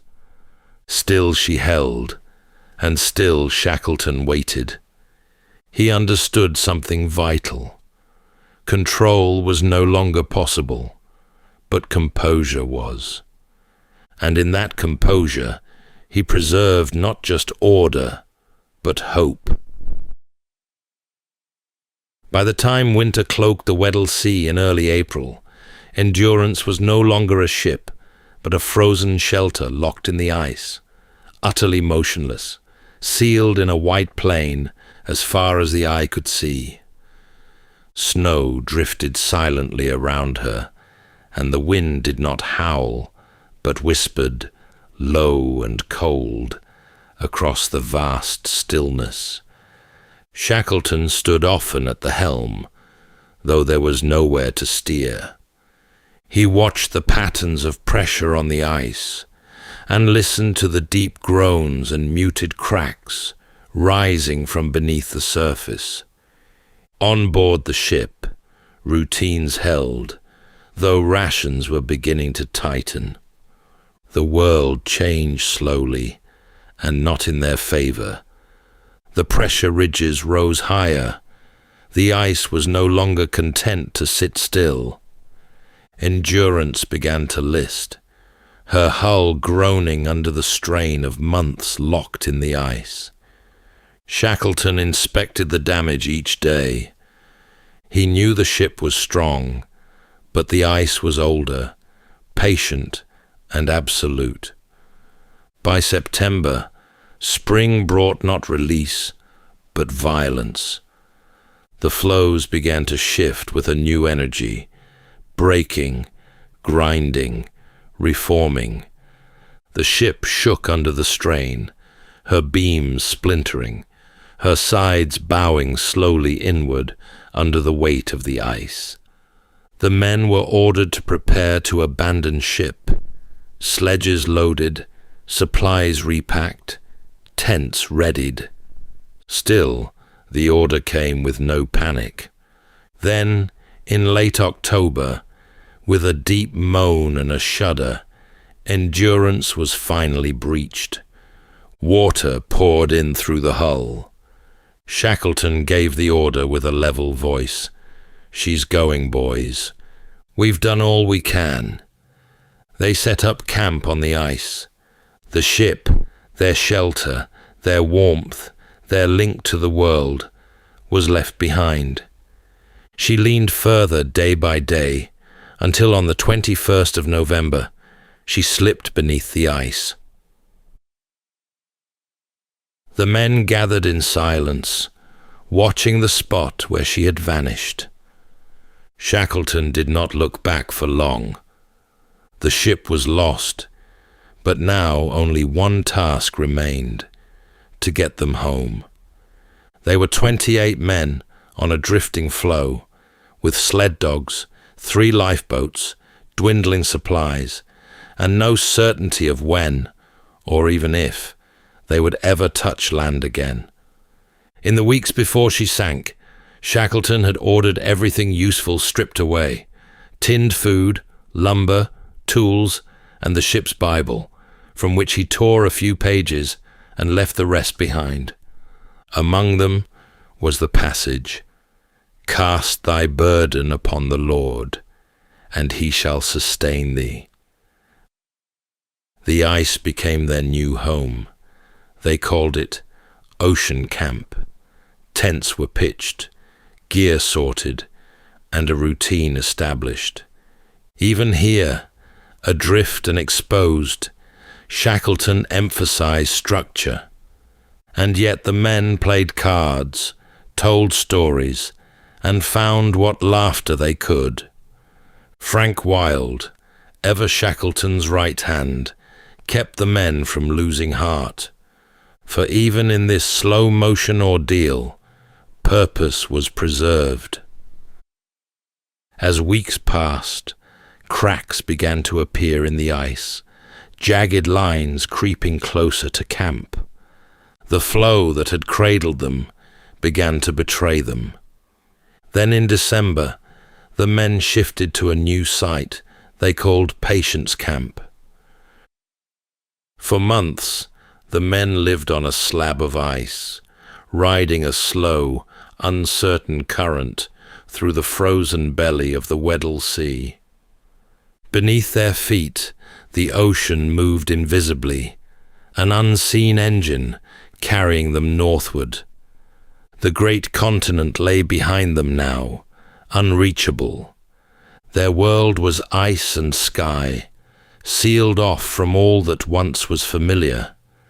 Food was rationed. Seals and penguins were hunted when they could be found.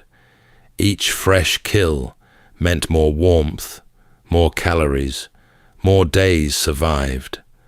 Still, the drift was not peaceful. The ice shifted unpredictably.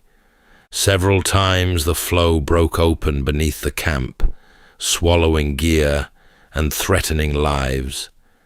Each time, Shackleton responded quickly, with firm commands and swift reorganization. He walked among them daily, listening, encouraging, and deflecting despair. Every decision, from meals to movements, he weighed carefully, not just for the sake of their bodies, but their minds. By early April 1916, the ice began to break more aggressively. The floe that had carried them across hundreds of miles now threatened to shatter entirely. Shackleton knew the time had come. They would have to abandon their frozen raft and commit to the sea. 3 lifeboats, the James Caird, the Dudley Docker, and the Stancomb Wills, were readied. Supplies were loaded, water casks filled. Then, on the 9th of April, they launched the boats. Elephant Island rose before them like a crumpled sheet of slate, a jagged, wind-scoured refuge jutting out from the coldest waters on earth. There were no trees, no settlements, no shelter beyond the haphazard folds of rock and scree. But to the crew of Endurance, it may as well have been a sanctuary.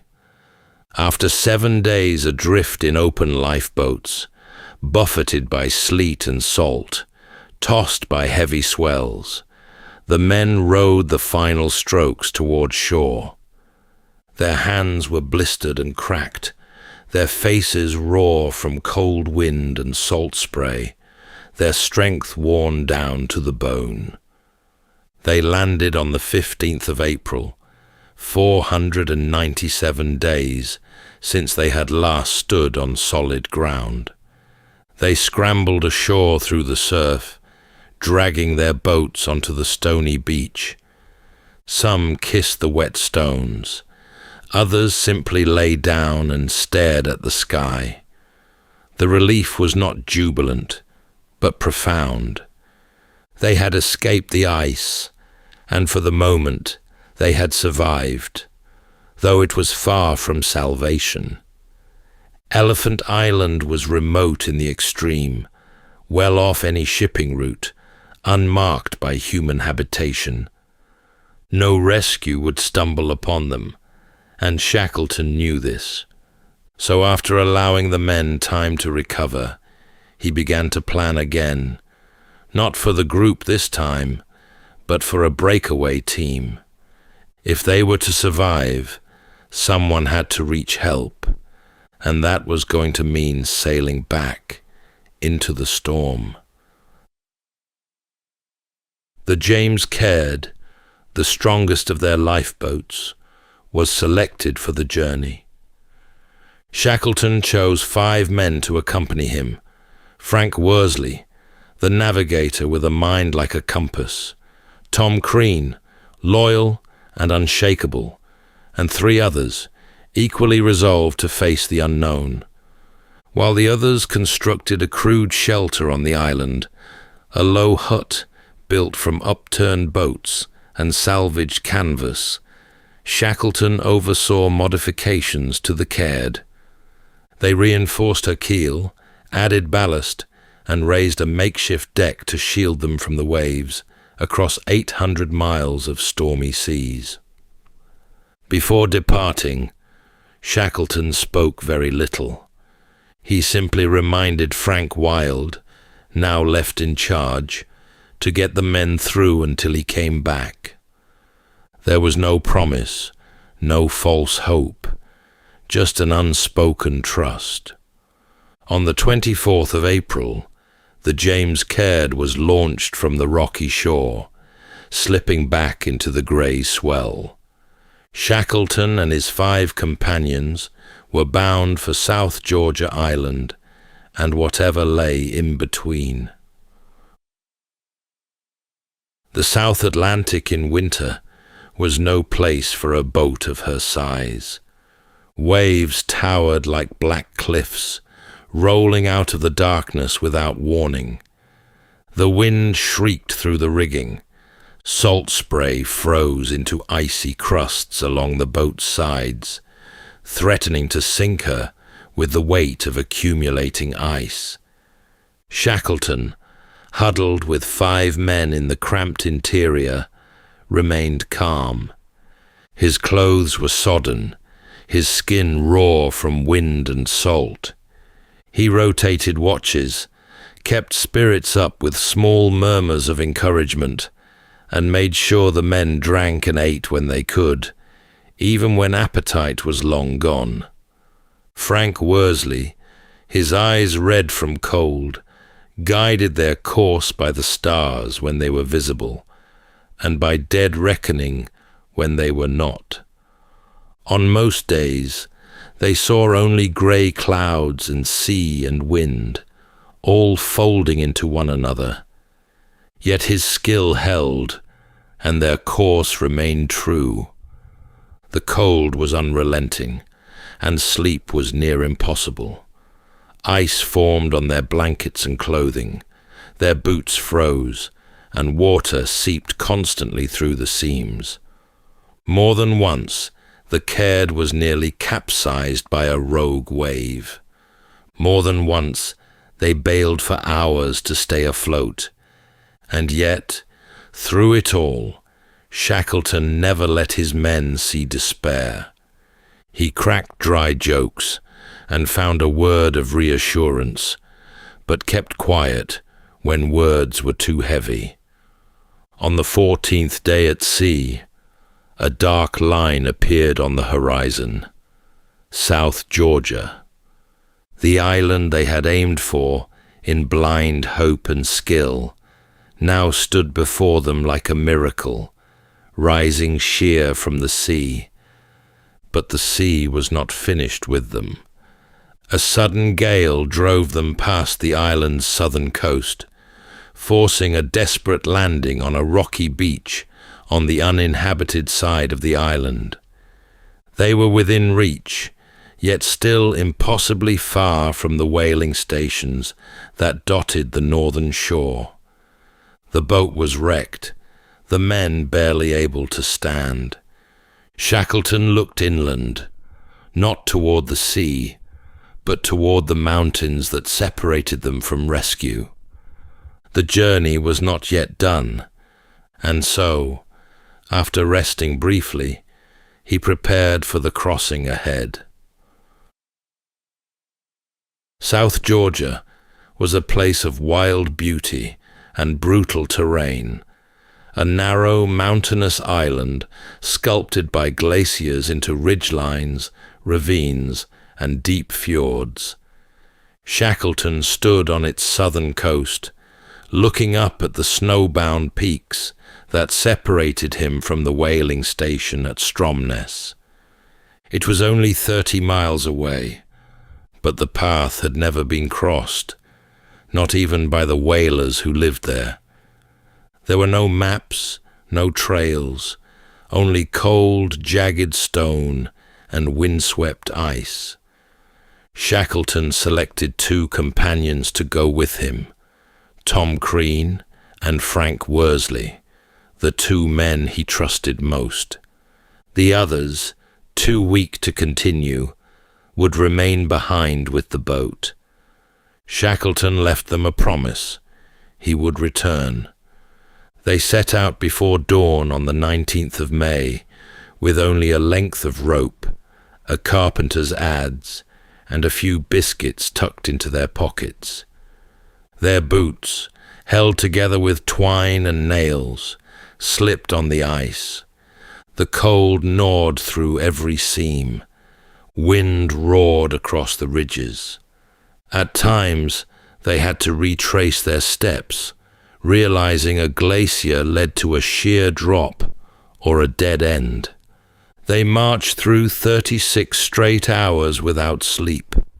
Then at one point, they slid down a slope, uncertain what lay at the bottom, a gamble made not from recklessness, but because they had no other choice. Down they went into the darkness, but somehow the gamble held, and they reached the bottom unscathed. And then, through the fog, a faint sound drifted across the valley, a steam whistle. They stopped and listened, hearts pounding beneath layers of frozen wool. The Stromness whaling station was near. Down the final slope they stumbled, ragged and frostbitten. The men who met them at the station could scarcely believe what they saw. 3 figures, caked in ice and soot, emerging from the mountains like ghosts. It had been 17 months since anyone had seen Shackleton. He asked no questions. He made no speech. He simply asked for a boat, because though they had made it to safety, 22 men were still waiting on Elephant Island. The return to Stromness marked the beginning of another kind of journey, one not through mountains or ice, but through the weight of responsibility. Safe at last on South Georgia, Shackleton wasted no time. His thoughts were already with the men he had left behind, now nearly a month alone, with no way to call for help. He tried at once to secure a ship. The whalers offered what they could, and soon Shackleton was back at sea. But the sea resisted. Ice blocked the way, fuel ran short, and each attempt failed, once, twice, a third time. Still, Shackleton did not give up. There was no frustration in his voice, only determination. He simply tried again. At last, with help from the Chilean government, Shackleton secured the Yelcho, a small steel steam tug. On the 30th of August, Shackleton sailed once more into the Southern Ocean. This time, the ice parted. As the coast of Elephant Island came into view, Shackleton stood on the bow, eyes locked on the shoreline. He raised his binoculars, scanning the beach. At first the shore was still and empty. Then, slowly, it came alive. Figures running down to the water, a flag waving against the grey. Every one of the 22 men had survived. Frank Wilde had kept them together in Shackleton's absence, repeating the promise daily. He said he'd come back, and he will. Supplies had dwindled, spirits had worn thin, but they had endured. When the Yelcho arrived, they were rescued in less than an hour, without the loss of a single life. It was, in its own way, one of the most extraordinary rescues in maritime history. In the years that followed the Endurance expedition, Ernest Shackleton did not slow down, though his body bore the marks of his long ordeal: frostbitten skin, weary lungs, aches borne without complaint. His spirit remained unsettled. He returned to Britain to find a world at war, where tales of icebound survival were quickly overshadowed by the thunder of trenches and artillery. But still, he served. He was commissioned into the army in a diplomatic and logistical role. He spoke little of the Antarctic, and even less of hardship. The survival of all his men spoke louder than any retelling, but the draw of the southern frontier never left him. In 1921, now in his late 40s and visibly aged by years of strain, Shackleton announced one final expedition, the Shackleton-Rowett expedition.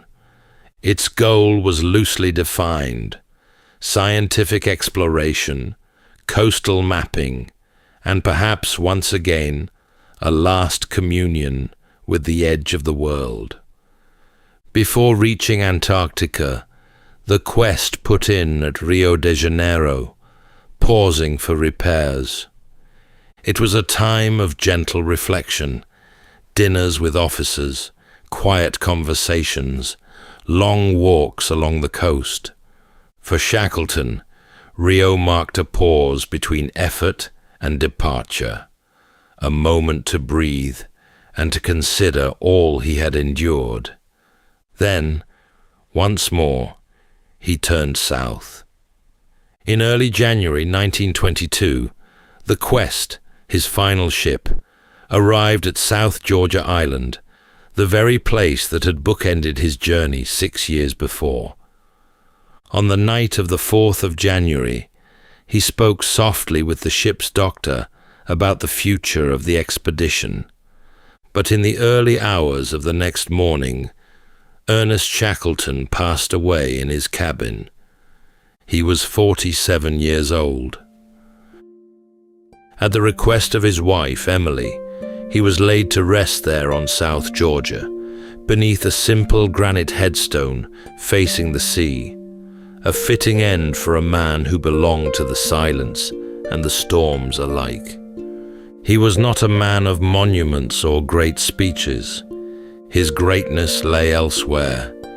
It lived in the loyalty he inspired, the calm he held through chaos, and the truth that even when the world turns to ice, steady hands and a steady heart can lead men home.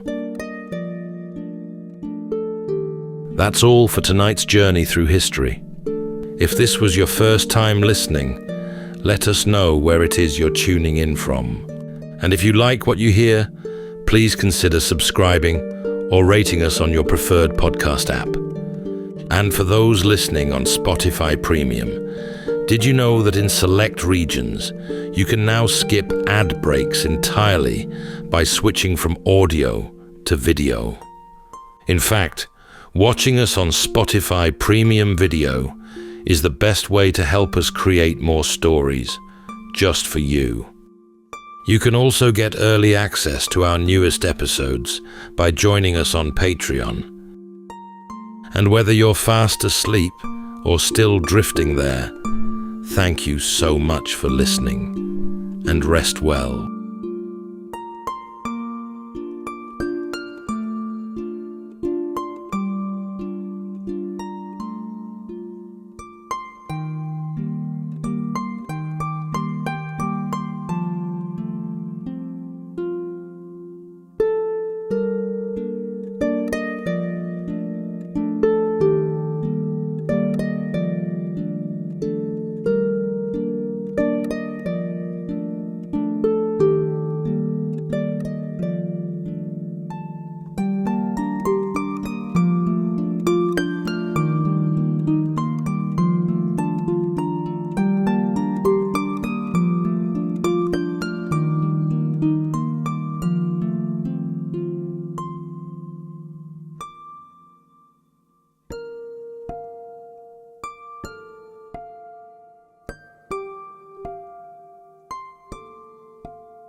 Welcome to Sleepytime History. True stories from the pages of history, with 8 hours of uninterrupted storytelling for a full night's rest. Tonight, we're going to be exploring the remarkable true story and the legend of King Arthur, a man remembered by some as the warrior king who rescued a crumbling Britain in the wake of Rome's departure, and by others as a man who wielded enchanted blades, took counsel from a wizard, and was served by knights of great virtue and valor. Our story begins with a young man who draws a sword from a stone and a kingdom that kneels before him. A powerful wizard named Merlin stands by his side. A pale arm rises from a lake and offers a second, even greater sword called Excalibur. Then at Camelot, Arthur seats his finest knights at a round table, so that no man might sit above another. This gallant fellowship will one day ride out after a holy relic and be scattered to the ends of the known world. The Arthur that history permits, however, is a plainer figure, a prominent warlord who made his name fighting the Saxons in the power vacuum left by the Roman legions. Though, to be honest, the record is thin at best, and the name Arthur is barely mentioned until hundreds of years after he is said to have lived. But in either case, almost none of it leaves a mark on the physical world. Not a stone or a blade, not even a grave, leading some to argue that Arthur may never have existed at all. But what we can say for certain is that the official story of King Arthur remains largely unsettled. For why else would treasure hunters and scholars still comb the hills and isles of Britain for his final resting place? Tonight, as we drift into sleep, we'll explore both the legend and the man, and uncover, if we can, where one of them ends and the other begins. So settle in, take a deep breath, and we'll begin with a full 8 hours of uninterrupted storytelling after this short break.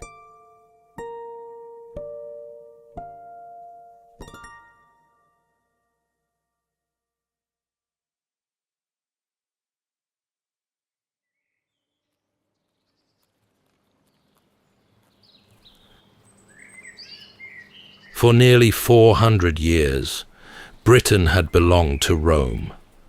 Straight roads ran from one coast to the other, laid so well that long stretches of them would outlast the empire that built them. In the towns, there were bathhouses and market squares, and courtyards warmed from below by furnaces that breathed heat up through hollow tiles in the floor. A man might have wine from Gaul and oil from Spain, wrapped against the northern damp in the comforts of a realm that reached from the cold wall in the north to the deserts of Africa. It had come to feel like something that would always be there. Then, slowly, the warmth began to leave. The trouble had begun far away, on the great rivers of the continent, where the frontier that held the Roman world together was starting to give way. Tribes pressed in from the east, and the soldiers who had once guarded Britain were called off to fight nearer the heart of things.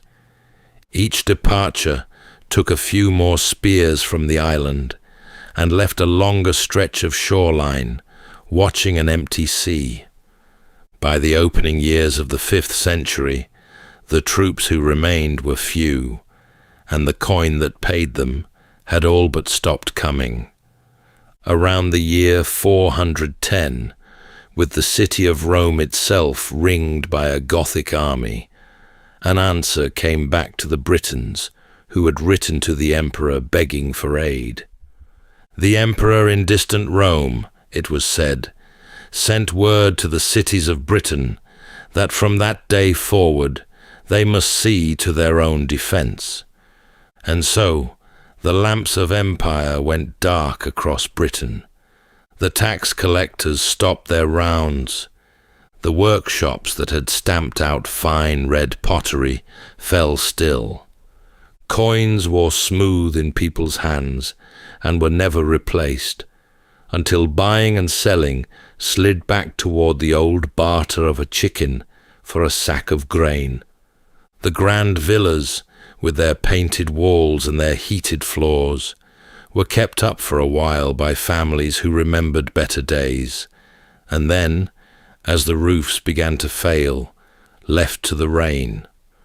Grass pushed up between the paving stones of roads that no longer led to anyone in charge.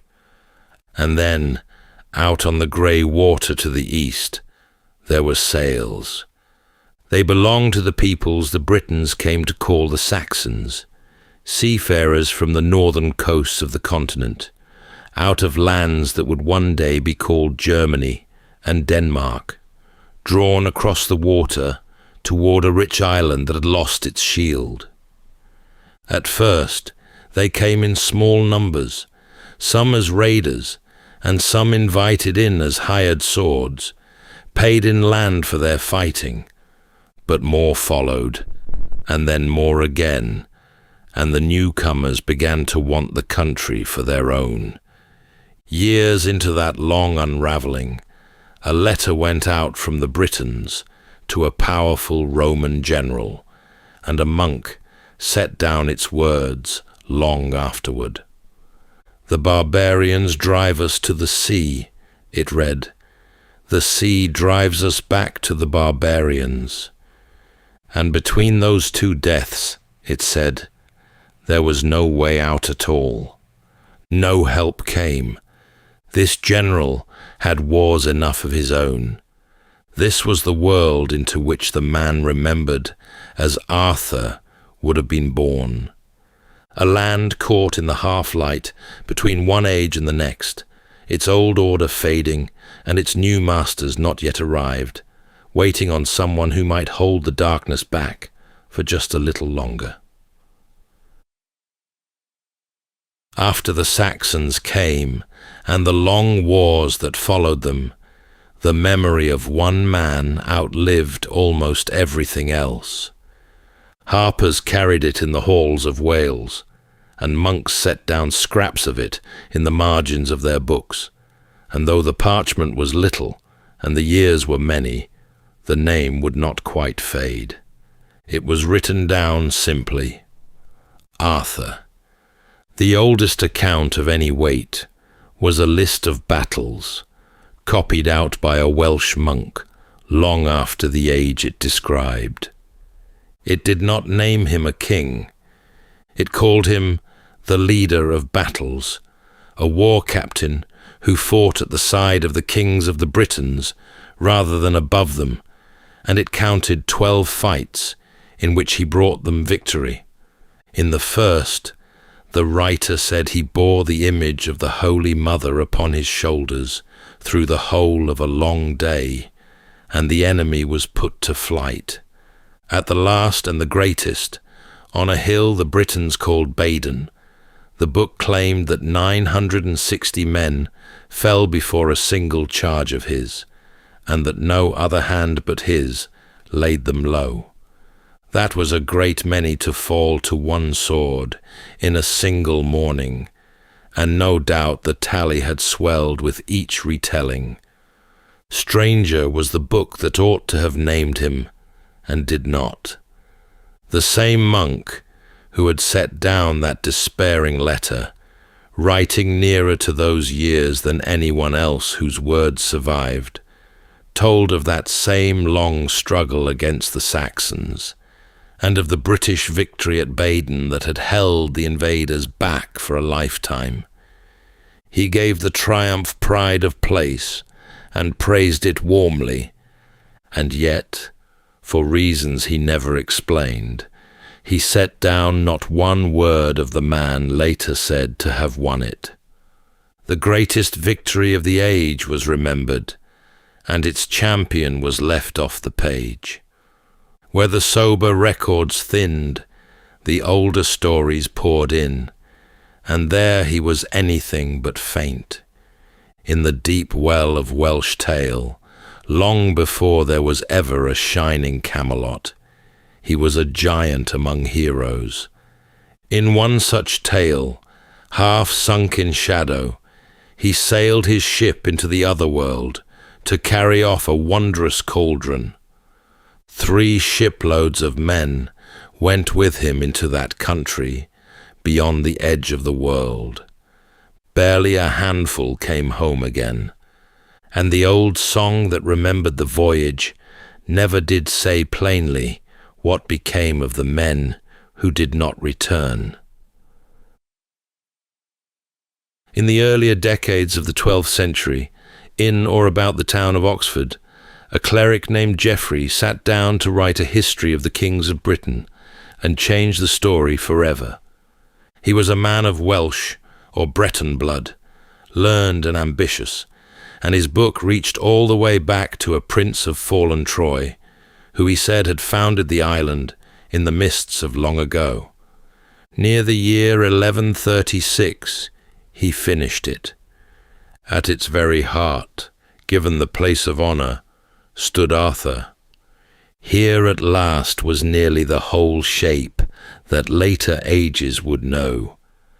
A father named Uther Pendragon, a strange and knowing counsellor named Merlin, a reign that rose out of a broken land to conquer half of Europe before it fell.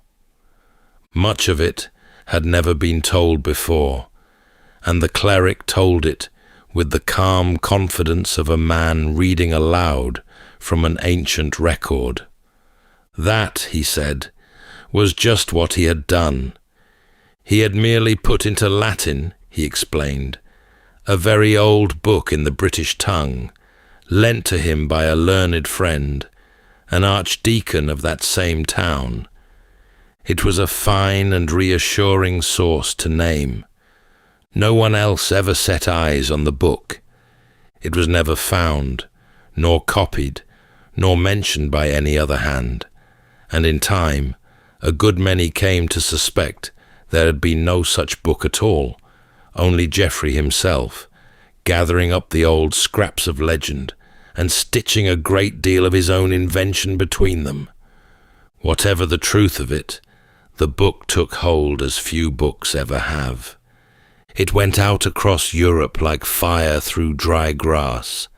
It was copied and carried from one monastery to the next, until more volumes of it survived than of almost anything else written in its day. Kings read it, and poets mined it, and a beaten people, pushed back to the western rim of their own island, were handed a golden past and a hero to call their own. Not everyone was charmed. A sharp-tongued churchman named William of Newburgh, writing some years later, would have none of it, and declared that the whole history had been made up. But the words did nothing at all to slow the tale, which had already spread far past the reach of any man who wished to call it back. It ran fastest of all in France. There the poets took up the British king and dressed him in the manners of their own courts, trading the mud and the iron of a dark age for silk and candlelight and the sweet sorrows of courtly love. The rough war band of the older stories softened into an order of gentle and honourable knights. New heroes were dreamed up and folded in among the old ones, and new quests invented for them to ride out upon. And it was one of these French poets, a man named Chrétien, who wrote for the court of Champagne, who let fall, almost idly, and only the once, the name of the place where the great king kept his court. He called it Camelot. He seemed to think the word of no importance at all, a single stone dropped into a pool and forgotten. Yet from that one small sound grew the most famous castle that was never built, its towers climbing higher in the mind with every passing century. Of all the figures who gathered about the king, the strangest came before him, and by the oldest accounts he had never been meant to serve the good at all. In one telling, that spread in the years after Geoffrey's book, a council of devils met together in anger. The powers of darkness felt cheated by the coming of Christ into the world, and they resolved to answer that great light with a darkness of their own making. They would raise a child of their own, born into the world of men, to carry their cunning unseen into the hearts of others. They chose a young woman, gentle and devout, and by a spirit of the night, a son was got upon her while she slept, without her ever having done any wrong. But the scheme slipped the grasp of its makers. She was a good and faithful soul, and the moment the child was born, she carried him to be baptized, and the holy water washed the darkness out of him before it could take root. What stayed behind was only the gift. From his shadowed father, the boy kept a knowledge of all things hidden and long past, and from the grace that had saved him, he was granted sight of things still to come.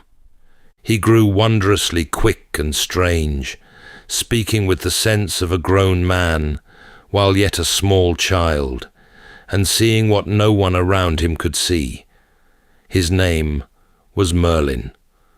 Word of such a child travelled fast, and in time it reached a troubled king.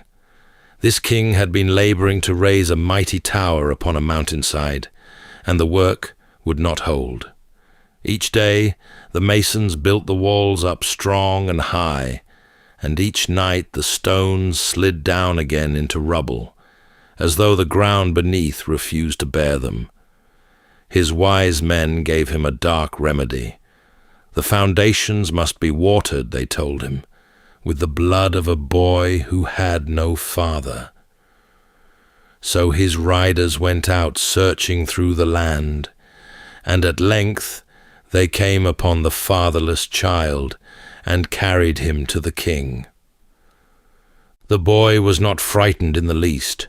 He told the king plainly that the wise men were fools, and that the real trouble lay far below their feet. If they dug, he said, they would find a pool hidden in the earth, and under the pool 2 great hollow stones, and sleeping within each stone a dragon. So the men dug, and it was just as he had told them. The 2 dragons stirred from their long sleep, one white and one red, and rose to grapple with each other in a terrible fury. The white beast drove the red back across the ground, and then the red gathered itself and drove the white back in its turn. And the boy, watching it all, spoke of what the battle meant. It was of an island long torn between 2 peoples, and of griefs and glories that lay still far ahead. Merlin's prophecies came true in their season, and out of those wars rose Arthur's father, Uther Pendragon, who held the land for a time. When Uther died, he left no son that the lords would agree upon, and the land fell to quarrelling. Every great man pressed his own claim, and not one of them was strong enough to master the rest, so the realm drifted leaderless through a hard and uneasy season. Then, on a cold morning in London, a strange thing was found in a churchyard where no hand had set it, a broad stone, and upon the stone an anvil of iron, and driven deep through the iron a fine bright sword. Around it, cut into the metal, ran a line of golden letters. Whoever could draw this sword from the stone, they said, was the rightful born king of all the realm. The mightiest men in the country came and closed their hands about the hilt and heaved with all their strength, and the blade did not stir by the breadth of a hair. A great tournament was called, and the lords tried again and failed again, and still the sword held fast in the iron, until a boy chanced by, a young squire of no name worth speaking, sent to fetch a sword for the knight he served, and finding none other near to hand, he crossed the empty churchyard, took hold of the hilt, and drew the blade out as easily as drawing a knife from soft butter, never once dreaming he had done any great thing. And so the realm learned the name of its king, though it took a long while yet, and no small amount of grumbling, before the proud lords would kneel to a boy. That first sword carried him through his early battles, and in one of them it broke.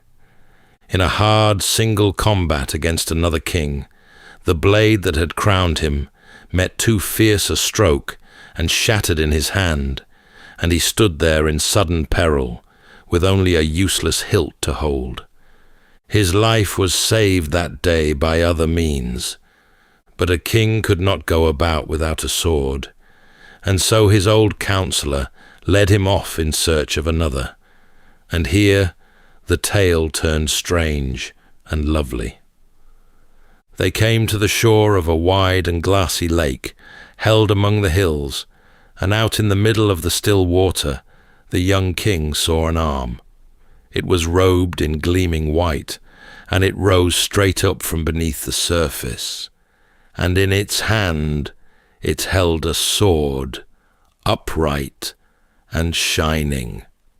A lady came walking toward them over the top of the water, the keeper of that hidden place, and she granted him the blade as a gift. He rowed out across the lake and took it by the hilt, and the arm drew back down below, without leaving so much as a ripple behind. This was the greater sword, the famous one, and its name was Excalibur. As they rowed homeward with the prize, the old man put a curious question to the king, asking which he loved the better, the sword itself or the sheath that held it. The king answered at once that he loved the sword, for a sword could cut and a scabbard could not. At that he was gently told that he had chosen unwisely. The scabbard, he said, was worth 10 of the blade, for so long as the king wore it at his side, he would lose not a single drop of blood, however deep his wounds might run. The bright sword was for his enemies, the plain sheath was for himself, and it held his very life within it. And though the years of retelling would slowly blur the two blades into one, so that many came to speak only of a single famous sword, there had in truth always been two. The knights had gathered, and the first trouble came at the table. In the great halls of that age, a man's worth was reckoned by his seat. The places beside the king were the places of honour, and the lower end of the board was left to lesser men, so that every feast became a fresh weighing of who stood above whom. Proud warriors, set down among sharp knives and strong wine, did not take a low place kindly. Words passed across the table, and the words grew hot, and more than once a quarrel over a chair ended with a hand closing around a hilt. One feast was remembered long afterward. At a high gathering held at Christmas time, a dispute broke out over who deserved the seat of greatest honour, and it ran down the benches faster than the wine could be poured. Men hurled bread and cups at one another. Then swords were drawn, and by the time the peace was won back, there were men lying dead among the rushes. A hall decked for merriment defiled with blood, over nothing greater than who should sit where. The king came upon that ruin in a cold anger, and he swore the shame of it would not fall upon his house again. Word of his trouble travelled, and it reached a craftsman, a worker in wood out of the country of Cornwall, who came before the throne and offered a cure. He would build a table like no other in the world. It would be one great ring of a board, with no head to it and no foot, where the mightiest lord and the humblest knight sat as equals, none set above and none below, and it would be broad enough to seat a whole company at once, and cunning enough in its making that it could be taken down and carried wherever the king had need of it. So the round table was built and raised in the hall, and the work it was made to do, it did. Around that circle there was no highest place left to be won, and so there was nothing left to fight over. The bickering that had spilled blood fell away. A man's honour came to rest no longer on his chair, but on his deeds, and the company that gathered at the board began to grow into something finer than a gathering of rivals. Among them were seasoned men who had served the king from the first, and eager young ones newly come to their spurs, and all of them held it the highest honour in the land to sit at that board. They were bound now to one another and to their king, sworn to ride to the aid of the wronged and the weak, and to keep faith with the fellowship as long as they lived. There was one seat, though, that stayed empty. It was called the perilous seat, and it was held for a single knight who had not yet come, the one man clean enough of heart to fill it. For any lesser soul who dared to sit there, the old tellers warned, the seat would be his undoing. Year upon year it stood vacant and waited. The court itself, in the tales that grew up after, was set within a city the poets called Camelot. There the towers rose bright above the river, and the halls were hung with banners, and the king held his high feasts at Easter and at Christmas, with all his knights about him. The greatest of all the knights came to the court as a young man out of a kingdom across the sea. He was the son of a king named Ban, whose realm had fallen to his enemies. When the child was still in his cradle, and his father's cause was lost, a strange lady had taken him up and carried him away beneath the waters of a lake, and there, in a country hidden under the water, she had raised him and taught him and made him ready. From that upbringing he took his name, for men called him Lancelot of the Lake.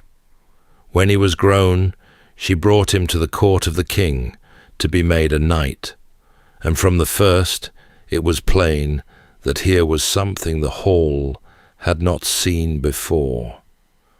There was no knight who could match him. In the tournament he unhorsed all comers. In the field he rode into odds that would have swallowed other men and came out the victor. He was faithful to the king, gentle to the fallen, and first into every danger, and in a little while he had become the foremost knight in all the land. But the greatest of the knights gave his deepest love where it could bring him no honour, and only grief in the end. For he loved Guinevere, the king's wife, and the lady of the court. She was gracious and lovely, and much beloved by all. Lancelot was her champion before the world, the knight who wore her favour and rode in her defence, and that much was open and fair. What grew between them underneath was not. For a time it lay concealed, and no harm showed. the feasts went on, and the quests went out, and the fellowship seemed as bright as ever it had been.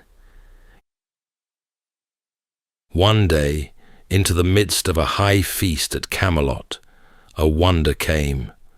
The doors had not opened, and no one had entered, and yet all at once a beam of light poured into the hall, brighter than any daylight, and the whole company was struck still in their places.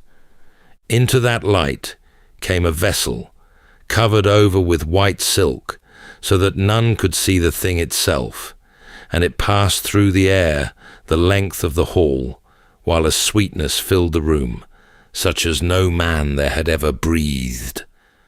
Every knight found his table laden with whatever food he loved best, and then the light was gone, and the covered vessel with it, and the hall was left in stunned silence. The knights rose from that feast, changed men. One after another, they stood and swore a great oath to ride out from the court and seek the holy thing, and not to rest until they had seen it plainly and unveiled. So the whole fellowship scattered from the hall, out across the land and over the water, each knight riding alone into the wild after a wonder he could barely name. What they had sworn to find was old, far older than that court, and it had not always been so holy a thing. In the earliest tellings, it was only a dish, a wide and precious serving vessel, borne glowing through the halls of a wounded king in a strange procession. And what it truly was, the old stories never plainly said. It was later tellers who lifted it into something greater and named it the cup of the Last Supper, the very vessel that had caught the blood of Christ upon the cross, brought long ago to Britain and hidden away. And so, the humble dish of the older stories became the holiest relic in all the world, and the finding of it the highest quest a knight could take.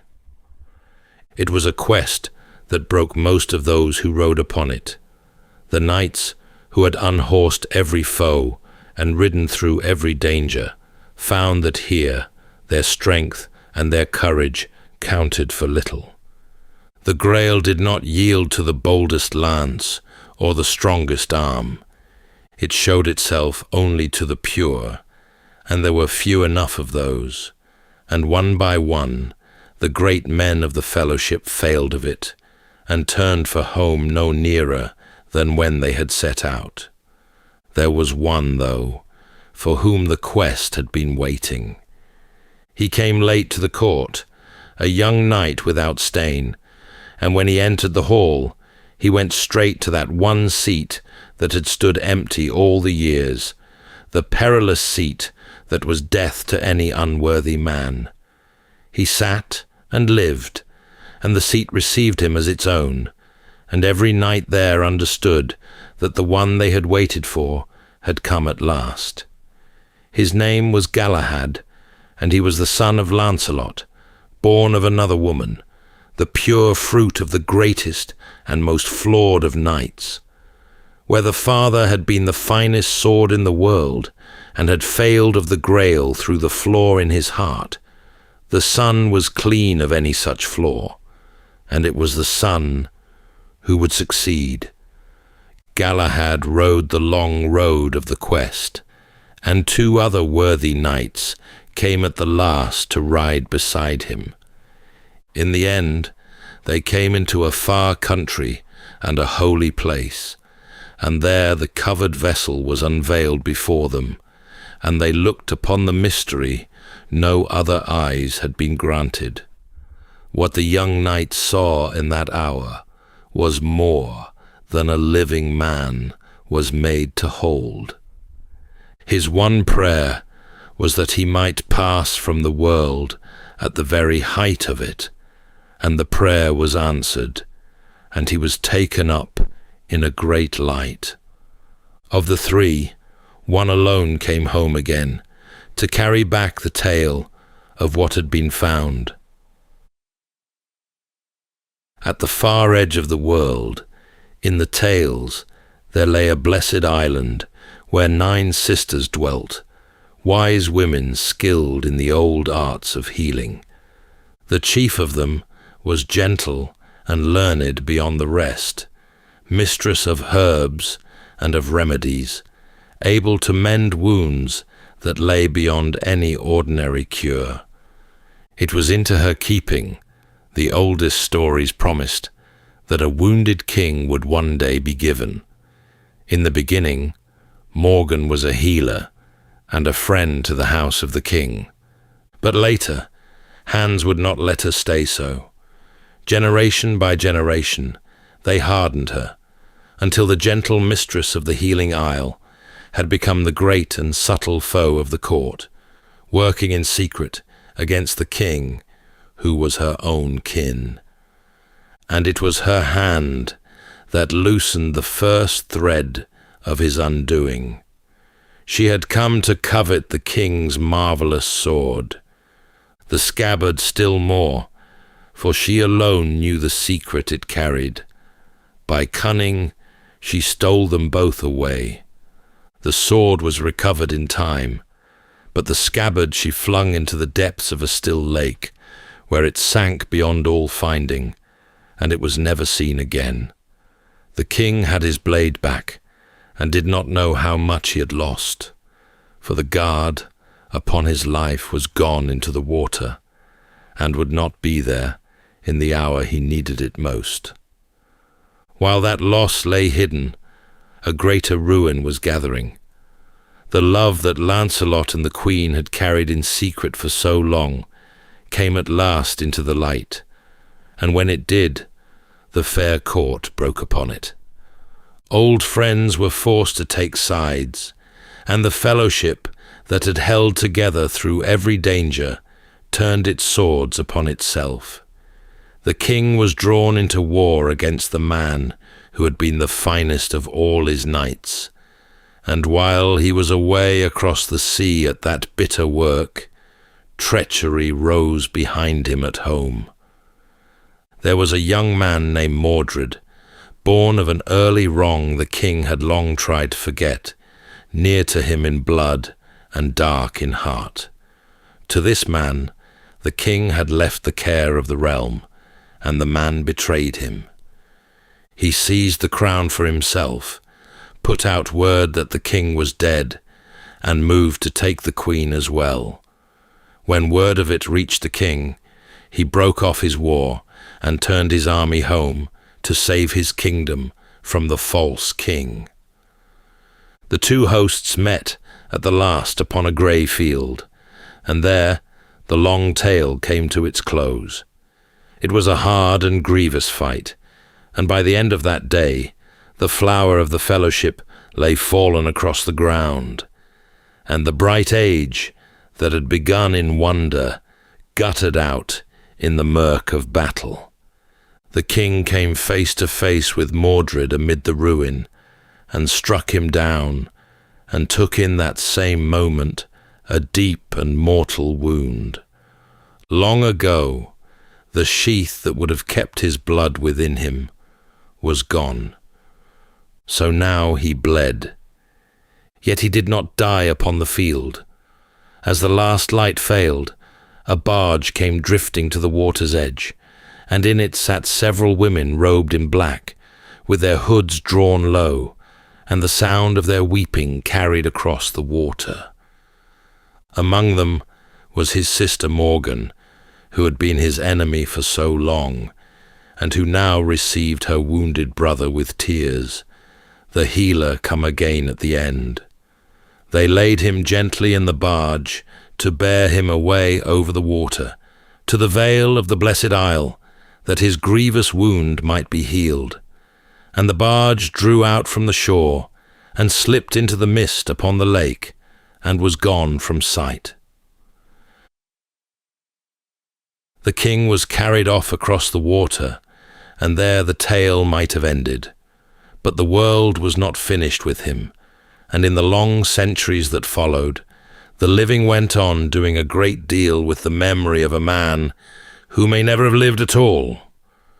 Some 700 years after his supposed age, at the Abbey of Glastonbury in the West Country, the monks made a startling discovery.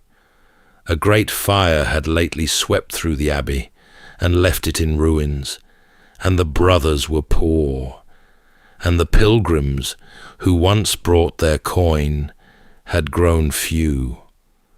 And then, digging deep in the old graveyard, the monks announced that they had found a grave. In it, they said, lay the bones of a tall man whose skull bore the marks of grievous wounds, and beside him the bones of a woman with a tress of golden hair that crumbled to dust at a touch. Above the grave, they said there had lain a cross of lead, and cut into the lead were words that named the sleeper. Here lies buried the renowned King Arthur in the Isle of Avalon, so the old inscription was said to run. It was a marvelous find, and the timing of it was marvelous too. The pilgrims came again, and their coin with them, and the ruined abbey found the means to rise once more. Long after the monks, another man gave the legend the shape it would keep. He was a knight named Sir Thomas Malory, and he gathered up the whole vast sprawling tale, the French romances, and the English verses, and the old scattered stories, and set them down together in one great book in his own tongue. He did all this from a prison cell, shut away under a long and startling list of charges, and it was there that he wrote the finest telling of the Fellowship of the Round Table the English language had yet seen. Not long after his death, the book was printed on one of the first presses in the land, and so the tale that had passed for centuries from mouth to mouth and from hand to hand was fixed at last in ink and carried to more readers than the old harpers could ever have dreamed. And still the relics multiplied. On the wall of the great hall at Winchester there hung a vast round tabletop, shown for age after age as the very table of the legend. It was a thing of the Middle Ages in truth, made long after any Arthur could have sat at it. And when a later king wished to wrap himself in that old glory, the great disc was painted fresh for him. Round its rim ran the names of the knights. A Tudor rose bloomed at its heart, and above them all sat Arthur enthroned, his face a curious likeness of the young king who had ordered the work. So men buried him, and printed him, and painted his face to look like their own. And yet beneath all of it, the oldest hope had never quite gone out. For the truest heart of the story had always held that the king was not dead at all, but had only slept through the long ages, to come again in the hour of his people's greatest need.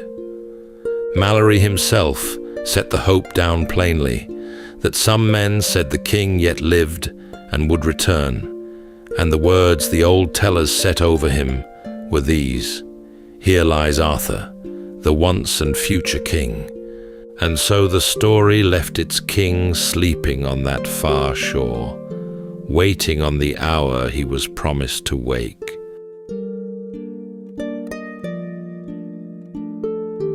That's all for tonight's journey through history. If this was your first time listening, let us know where it is you're tuning in from. And if you like what you hear, please consider subscribing or rating us on your preferred podcast app. And for those listening on Spotify Premium, did you know that in select regions, you can now skip ad breaks entirely by switching from audio to video? In fact, watching us on Spotify Premium Video is the best way to help us create more stories just for you. You can also get early access to our newest episodes by joining us on Patreon. And whether you're fast asleep or still drifting there, thank you so much for listening, and rest well.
Welcome to Sleepytime History. True stories from the pages of history, with 8 hours of uninterrupted storytelling for a full night's rest. Tonight, from the Sleepytime archives, the remarkable true story of Jacob Waltz, better known as the Dutchman, a solitary prospector whose secretive life gave rise to one of the greatest unsolved legends of the American West, and a hidden goldmine of untold wealth, its whereabouts unknown to this day. For more than a century, whispers have drifted through the arid winds of the Arizona desert, carrying tales of an elusive treasure concealed deep within the rugged folds of the Superstition Mountains.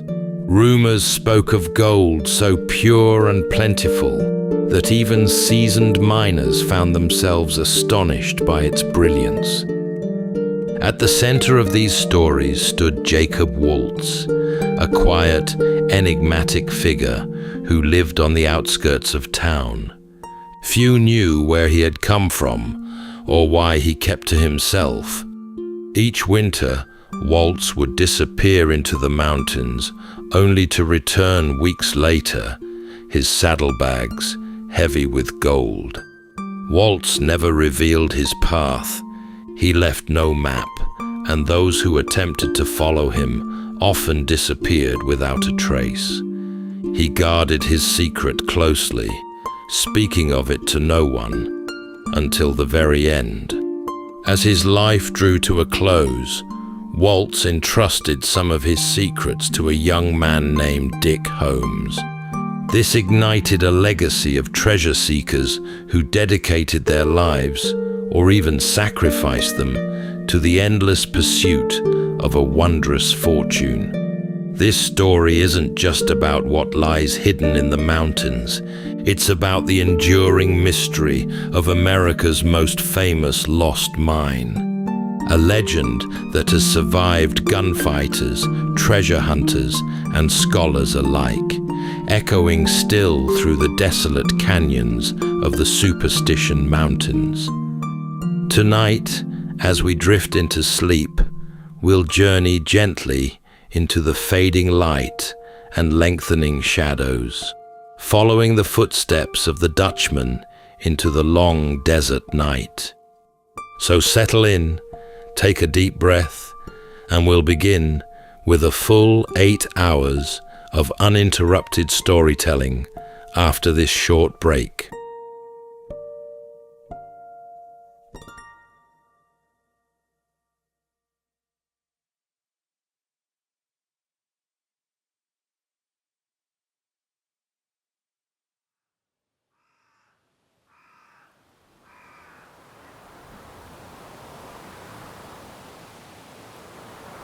Arriving in the Arizona Territory in the 1860s, Waltz was lean and quiet.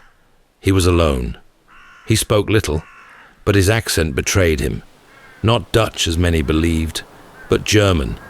His surname Waltz often softened in speech, until the locals called him the Dutchman. The name stuck. It suited him somehow. Foreign, distant, and hard to pin down. He settled on the outskirts of Phoenix, a dusty frontier town not yet tamed by time or law. He built a modest home, grew a small garden, and made just enough conversation to pass for another tired old prospector. But Jacob Waltz was different. Each winter, as the air cooled and the rains softened the land, he would vanish, alone, no fanfare, no announcement, just a pack mule, some provisions, and a slow ride east toward the Superstition Mountains, a place the local Apache had long held sacred, and others feared for different reasons. Stories clung to those peaks like mist. Men went in and didn't come out. Waltz always came back, and when he did, he brought gold. Not flakes or dust, but solid veins embedded in quartz, thick and heavy, so rich in purity it shimmered unnaturally in the sun.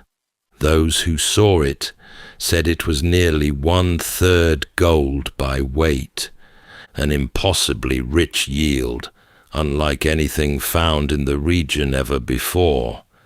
But no one could say where it came from. He never brought back maps. He never said a word about where he'd been. He lived frugally, never spent wildly, and never gave reason for suspicion. And yet, the gold kept coming. A few tried to follow him, but he always vanished into the hills, then reappeared weeks or months later, calm as ever, with just enough gold to keep himself comfortable for another season. To the townspeople, he was a curiosity, a local oddity. To the other prospectors, he was something more. Proof that somewhere in those mountains, somewhere among the buttes and ravines and ancient stone, was a mine so valuable it could change a man's life forever. Waltz never said a word to confirm it, but he never denied it either. He grew older, but he did not slow down. Year after year, he returned to the mountains, drawn like a moth to some unseen flame, and each time he returned a little more tired and a little more burdened. Those who saw him up close noticed it in his eyes, not fear exactly, but something colder, something he carried with him, like the weight of a story never told. Years passed, and Jacob Waltz became a fixture in Phoenix, a familiar figure with an unfamiliar life. He was often seen walking the edge of town, his gait stiff with age, his clothes plain and sun-bleached. To the casual eye, he looked like every other aging prospector who hadn't struck it rich. But Waltz had, and he had done it alone, mostly because no one could get close to him. But it wasn't for lack of trying. Shopkeepers, traders, and fellow miners would ask about his source. He'd smile faintly, offer nothing, and move on. He had become a man of riddles, not because he enjoyed mystery, but because he had no room for risk. His secret was too large to share. Still, one woman stood apart from the rest. Julia Thomas ran a small shop in town. She was a capable woman, independent and resilient, and she spoke German, Waltz's native tongue. In a town full of strangers, this gave her a foothold, and in time, A kind of connection formed between them. Waltz trusted her, at least a little, enough to speak freely now and then, enough to accept her care when his strength began to wane. Whether friendship or something more, their bond was one of the few human ties the old man allowed himself. In the spring of 1891, a massive rainstorm swept through Phoenix, turning the dry washes into surging rivers. Homes were destroyed, livestock drowned. Half the town was swept away, including the modest shack Waltz had called home. He was found afterward, cold and frail, his belongings scattered or lost. Julia took him in, setting up a cot in the back room of her shop, offering him warmth, food, and silence. But the flood had done more than take his house. It had taken his health. Waltz grew weaker by the day. His breathing thinned. The light behind his eyes began to dim. And still, he said nothing of the mine. Out in town, a quiet urgency began to spread. Those who had long suspected Waltz of hoarding a secret now wondered if he might die without ever revealing it. Some believed he had shared the location with Julia. Others believed he'd taken it to the grave already, locked behind weathered lips. But one man still watched from the edges, a man who had once tried to follow Waltz into the hills, a man who remembered a campfire story from years earlier about a mysterious old miner and a gold mine deep in the superstitions. That man was Dick Holmes. And as Waltz's strength ebbed in the back room of Julia's shop, Dick waited, not for gold, not for fame, but for a chance to hear the truth, before the mountain reclaimed it forever. It was October of 1891, and the Dutchman was fading. Jacob Waltz lay still in the quiet back room of Julia Thomas's shop, wrapped in a rough blanket, a single candle flickering against the wall. His breath came thin, ragged at times, as though each exhale might be his last. Outside, the town of Phoenix moved on. Wagons clattered down dirt streets, horses drank from muddy troughs, and the desert sun warmed the rooftops. But inside, time had slowed. Word had spread that Waltz was dying. Julia had done all she could, given him shelter, warmth, and a place to rest, but she couldn't be at his side forever. So one morning, when the old man took a sudden turn, she slipped outside to fetch a doctor. And that's when Dick Holmes appeared. Perhaps it was coincidence. Perhaps he had been waiting. Whatever the truth, Julia saw him and asked if he might sit with the old man until she returned. Dick stepped quietly into the room, and for the first time sat face to face with the man he had followed from afar. The man he believed held the key to the most elusive treasure in the American West. He expected instructions, directions, something clear, but instead he received a confession. For nearly an hour, Waltz spoke, slowly, in fragments, often pausing to catch his breath or drift briefly into silence. What emerged was not a map, but a history. He told of a time, years earlier, when he had been stranded in the mountains, hungry, alone, and then, by sheer chance, he'd found a camp, 3 Mexican miners, strangers, who welcomed him cautiously. They had discovered a mine beyond belief, and they showed it to him without fear. What happened after was never spoken plainly, but he returned from those mountains alone. He described the gold, veins nearly 2 feet wide, rich and unbroken, glowing with the weight of fortune. For years he had returned to that place, working it in silence, taking only what he could carry, keeping the secret sealed. But the secret hadn't stayed untouched. One season, 2 soldiers showed up in Phoenix with gold that matched his. Word was, they had found something in the mountains. Waltz went back, and soon the soldiers were never seen again. There were others. A lone prospector seen too close to the hidden trail. A nephew from Germany sent by his sister to help him in his final years, but the old man had grown suspicious. The mine had made him paranoid, isolated, and convinced that betrayal would find him if he let his guard down. So he acted. He described taking the young man's body to a place called Agua Escondido, far from where anyone might ever stumble across the grave.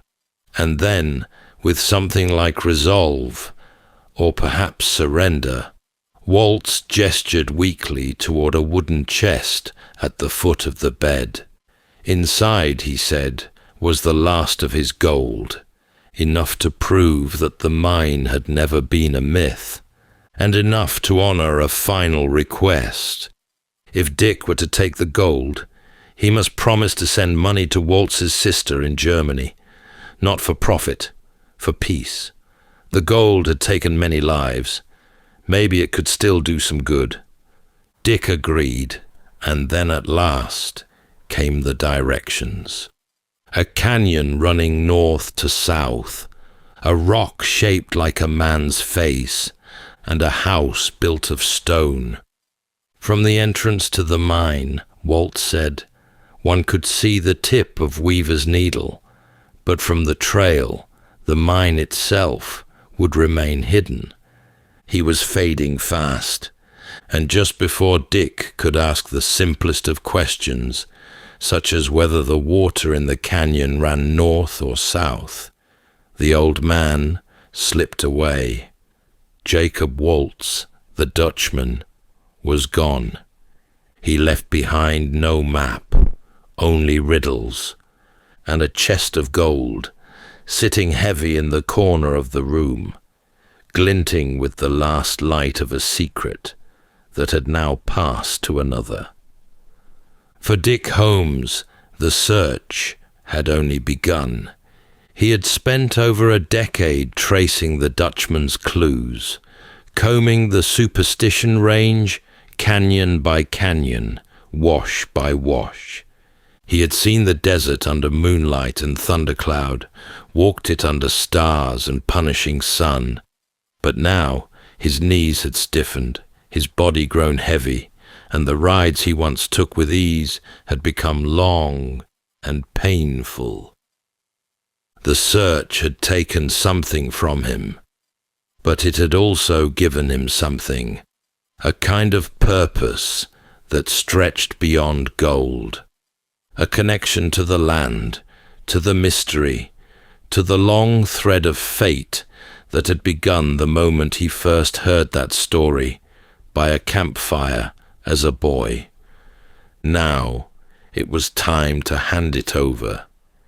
He turned to the one person he trusted with the truth, his son. George Brownie Holmes was 16, capable, observant, and already a product of the desert. He had grown up hearing pieces of the story, never the full version, but enough to feel the pull. Now Dick entrusted him with everything. The original directions spoken by Waltz on his deathbed, the places to begin the search, and most importantly, the knowledge that some who entered those mountains never returned. But Dick didn't just pass along the clues, he passed along his caution. The mine, he explained, was not only hidden, it was watched. Just as Dick had once tracked the Dutchman, and just as he himself had later been followed, Brownie too would be shadowed if he ever got close. The advice was simple but firm. If he ever found anything such as a landmark, a stone house, or even the mine itself, he must show no sign. He was to walk past it, leave it, and come back later when it was safe. The weight of this warning settled deep. It wasn't said with fear. It was said with experience. Together, they planned a trip into the mountains, father and son, side by side. But like so many things in this story, the plan frayed. From the moment they rode out, they sensed others on their trail, riders who moved like shadows, camps that appeared where none should be, eyes in the scrub brush, watching. Dick had seen it all before, and so they once again turned back. It was the last time Dick Holmes would ride into the superstitions. The mountains had taken their toll. His body could no longer bear the climbs, the heat, the constant sense of being followed. But in his son, the search would continue. Brownie now held the clues, and just as Dick had done before him, he began to walk the lonely path that stretched out into the desert. He took a job at the Quarter Circle U Ranch, nestled deep within the range. It gave him both access and cover. From there, he could ride freely through the canyons as part of his work, observing the land, watching the light, listening for signs. But he was not the only one. The legend of the Dutchman's gold had grown beyond Arizona. Now, every drifter and cowboy with a pickaxe and a dream had heard the tale, and many came to believe Brownie had something the rest of them didn't. Some offered trades, information, rumors, false maps, hoping Brownie might part with one of his own. He listened. Sometimes he nodded, but he gave away nothing of value. One cowboy told him he'd found a rock that looked like a man, just like the one described in Waltz's confession. He wanted to trade locations. Brownie declined. Not long after, the rock was gone. Some said it had been pried loose and thrown into a ravine. Whether out of spite or a desire to keep the secret buried, no one could say for certain. It was one more clue lost to time, but Brownie didn't stop. The mine was still out there, silent, sealed, and waiting. The trail was no longer just his father's. It was now his own. And like his father before him, Brownie would walk that trail for the rest of his life. For a time, the desert grew quiet again. Brownie Holmes kept to his rides through the Superstition Mountains, careful and watchful, always searching, but never speaking too much. He blended in among the cowhands at the Quarter Circle U Ranch, another weathered rider with calloused hands and far-off eyes. But the story never stayed quiet for long. In the summer of 1931, a man arrived in Arizona with something that hadn't been seen before, something dangerous and possibly priceless. His name was Adolph Ruth, and by all appearances, he was an elderly man past his prime, silver-haired, limping, and weary from long travel. But Ruth carried with him what he claimed was a document unlike any other. A map drawn in Mexico, handed down, he said, from a line of men who once knew the mine's location. To most, It sounded like another tale spun in search of fame. But one detail made people take him seriously. Waltz, according to the legend, had stolen the mine from Mexican miners. If the map was real, it could predate Waltz's silence. It could point directly to the treasure before it ever became a secret. Ruth made his way to the quarter circle U, asking the ranch hands for help reaching the mountains. The cowboys were used to dreamers and gold chasers, but something about Ruth gave them pause. He was open, too open, talking about the map, about the clues, about the mine. He shared his plans freely, unaware that secrecy was often the only thing that kept a man safe in those hills. Brownie Holmes met with Ruth, and the two men talked at length. No one knows exactly what was said, but Brownie later recalled that the conversation lingered on the Dutchman, on the mountains, and on the dangerous attention a man could attract when he claimed to have a map. Summer in the superstitions is no place for the unprepared. The heat alone can undo a man, and Brownie warned him. Others did too, but Ruth would not be turned away. When no one from the ranch would guide him, Ruth hired two lesser-known prospectors and entered the mountains with them. Days passed, then weeks, and finally, in December, 6 months later, a bloodhound led a search party to a spot near a well-traveled trail. There, resting upright in the dust, was a human skull. It was found not hidden, but placed, carefully, some said, as though meant to be seen.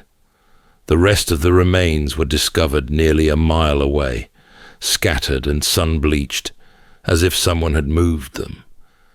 The cause of death was officially listed as exposure, with damage attributed to animals. But the skull had two distinct fractures, and the map, the one Ruth had spoken so confidently about, was never recovered. Suspicion turned quickly to the two prospectors who had led him in. They had returned without him, saying little, but with no hard evidence, no charges were brought. The desert had covered its tracks once again. Among Ruth's scattered belongings, a notebook was found. Inside was one final entry, written in Latin, Veni, Vidi, Vici. I came, I saw, I conquered. Beneath it, a cryptic line, 200 feet across from the cave. To some, it was proof that Ruth had found the mine, but someone had stopped him before he could return. To others, it was just a final flourish, a man determined to say he had won, even as the desert claimed him. For Brownie Holmes, it was another reminder, not of gold, but of danger. The mine, if it existed, was no ordinary place. It carried weight, and not every man who sought it would live to tell the tale. The legend had roared back to life. Adolph Ruth's disappearance, the eerie discovery of his skull, the cryptic notebook entries, all of it breathed new fire into a story that had never quite burned out. Newspapers from coast to coast picked it up. The Lost Dutchman's mine was no longer just Arizona folklore. It had become national obsession. In the aftermath of the Ruth incident, the Superstition Mountains were teeming again. Men flooded in with spades and theories, dynamite and half-truths, each one convinced they were the one to finally crack the code. And more than a few of them believed that Brownie Holmes knew something they didn't. They watched him, followed him. Some tried to befriend him, others tried to manipulate him. But Brownie had learned well. He spoke little, rode alone, and when asked about the mine, he smiled in a way that said nothing. Still, he searched. There were moments of hope. After his father passed in 1933, Brownie reviewed the old clues with fresh eyes, trying to correct what might have been misunderstood. One detail in particular haunted him. The reference to the old government trail.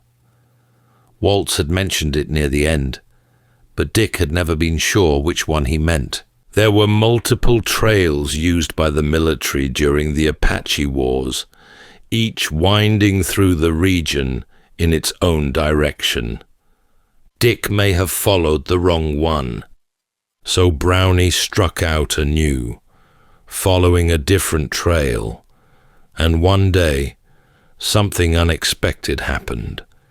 In a stretch of ground rarely disturbed, the desert winds had blown away a layer of sand. Beneath it, burnt fabric, charred scraps of old clothing, lying just as Waltz had once described. Brownie remembered his father's words, passed from Waltz himself, that one of the victim's belongings had been burned to hide the evidence. It was a grim confirmation. Not far from that spot, Brownie found weathered timbers, unnaturally placed and half buried. Waltz had claimed he'd hidden the mine by building a framework over the shaft, then covering it with rock and sand until it blended perfectly into the landscape. He had even said a mule train could pass over it and never know it was there. Then, even closer still, there was a crude structure that matched Waltz's reference to a stone house, one of the landmarks supposedly near the mine. Then, in the winter of 1945, everything changed. Brownie was deep in the canyons, riding a route he'd taken 100 times before, when something spooked his mount. His horse, startled and wild-eyed, reared and came down hard, crushing his foot beneath its weight. The injury was severe. He would never again ride the high canyons or scramble across the broken terrain. His time in the mountains had come to an end. Still, the story had one more chapter to offer him. Unable to search alone, Brownie turned to a younger man named Clayton Worst, who took up the trail and never truly left it. For decades he rode the range, chasing the same landmarks, turning the old clues over and over in his mind. In time, he came to believe he knew where the Dutchman's gold might lie. But he never said, not out of fear, and not to carry the secret to his grave, but because to speak it aloud would send 100 men digging into those hills. And so, like every keeper of the secret before him, he held it close, one more silence in a story built of them. But he would not be the last. In the long shadows of the Superstition Mountains, where the air turns still and the wind moves like memory through the stone, the Dutchman's secret remains. Jacob Waltz had kept it well, so well in fact, that more than a century later, no one has ever confirmed they've found the mine he once described. Not Dick Holmes, who heard the story firsthand. Not Brownie, who spent decades riding the canyons. Not even Clayton Worst, who may have come closer than anyone. Each found pieces, scorched rags, hidden graves, shaped rock, lost timber, bones beneath stone, and gold, always gold, glinting just enough to keep the dream alive, but never the mine itself. Some say it never existed, that Waltz spun a tale from half-truths and hard luck, and that the gold he carried came from somewhere else entirely, stolen, traded, gifted. But those who saw the ore, those who held it, often said otherwise. It was too pure, too unusual, and always the same. Others believe the mine still lies beneath the desert, carefully hidden, just as Waltz said, beneath a layer of sand and stone, timbers buried deep enough that even the rains could erase every trace. The region has been blasted by dynamite, surveyed by aircraft, scanned by ground-penetrating radar. Men have searched for lifetimes, lost fortunes, lost hope. Some have never come back. Still, the pull remains. One man, through silence and sheer will, created a mystery so enduring that it has outlived every generation it has touched. Waltz never drew a map, never left a ledger. What he left behind was something more difficult to trace, a story, passed from memory to memory, like a secret just out of reach. Brownie Holmes died in 1980, having spent 72 years of his life searching. Clayton continued after him, moving carefully, never confirming too much. Even now, in the quietest corners of Arizona, there are those who still wander the canyons, watching the light shift across Weaver's Needle, looking for the next sign. A stone out of place, a trail too worn, a whisper from the past. They still search, because the Dutchman's gold has become something more than treasure. It has become a question. What lies hidden beneath our feet? What might we find if we follow the clues left behind by those who lived and died, chasing something they believed in? The answer, like the mine itself, remains buried and waiting. That's all for tonight's journey through history. If this was your first time listening, let us know where it is you're tuning in from. And if you like what you hear, please consider subscribing or rating us on your preferred podcast app. And for those listening on Spotify Premium, did you know that in select regions, you can now skip ad breaks entirely by switching from audio to video? In fact, watching us on Spotify Premium Video is the best way to help us create more stories, just for you. You can also get early access to our newest episodes by joining us on Patreon. And whether you're fast asleep or still drifting there, thank you so much for listening, and rest well.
Welcome to Sleepytime History.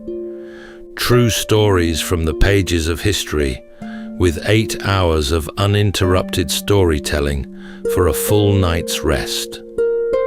Tonight, we're going to be exploring the remarkable true story of the man in the iron mask. Not just a Hollywood invention, but a real prisoner whose face was concealed for decades by order of the king, and whose identity, to this very day, has never been uncovered. You've likely heard a version of this story before. A secret royal twin hidden away, unspeakable torments in the dark, a mask forged from black iron and riveted shut for life. It's a spellbinding tale, isn't it? But almost all of it is pure embellishment. The real story begins on a frosty mountain road. Picture a covered carriage climbing through the Alps in winter, its lone passenger barely more than a shape in the gloom.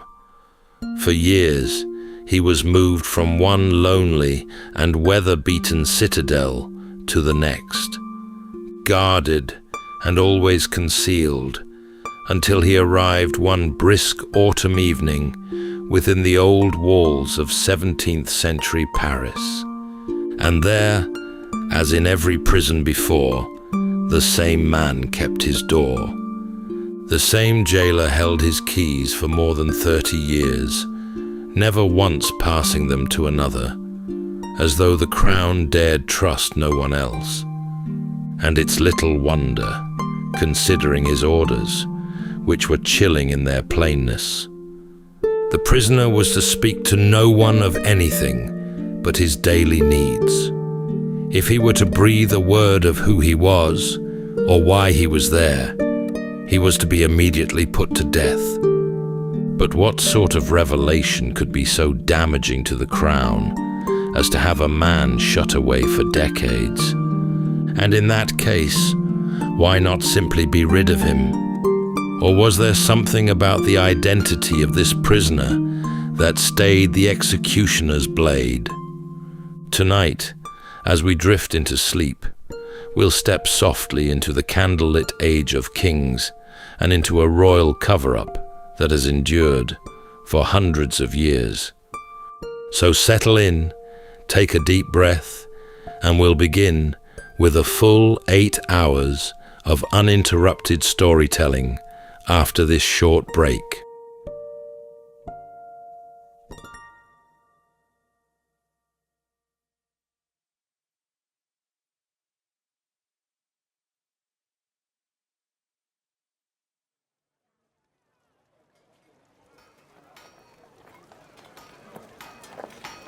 Autumn had settled over Paris, and with it came those long blue evenings when the daylight gave up early, slipping away well before the supper hour.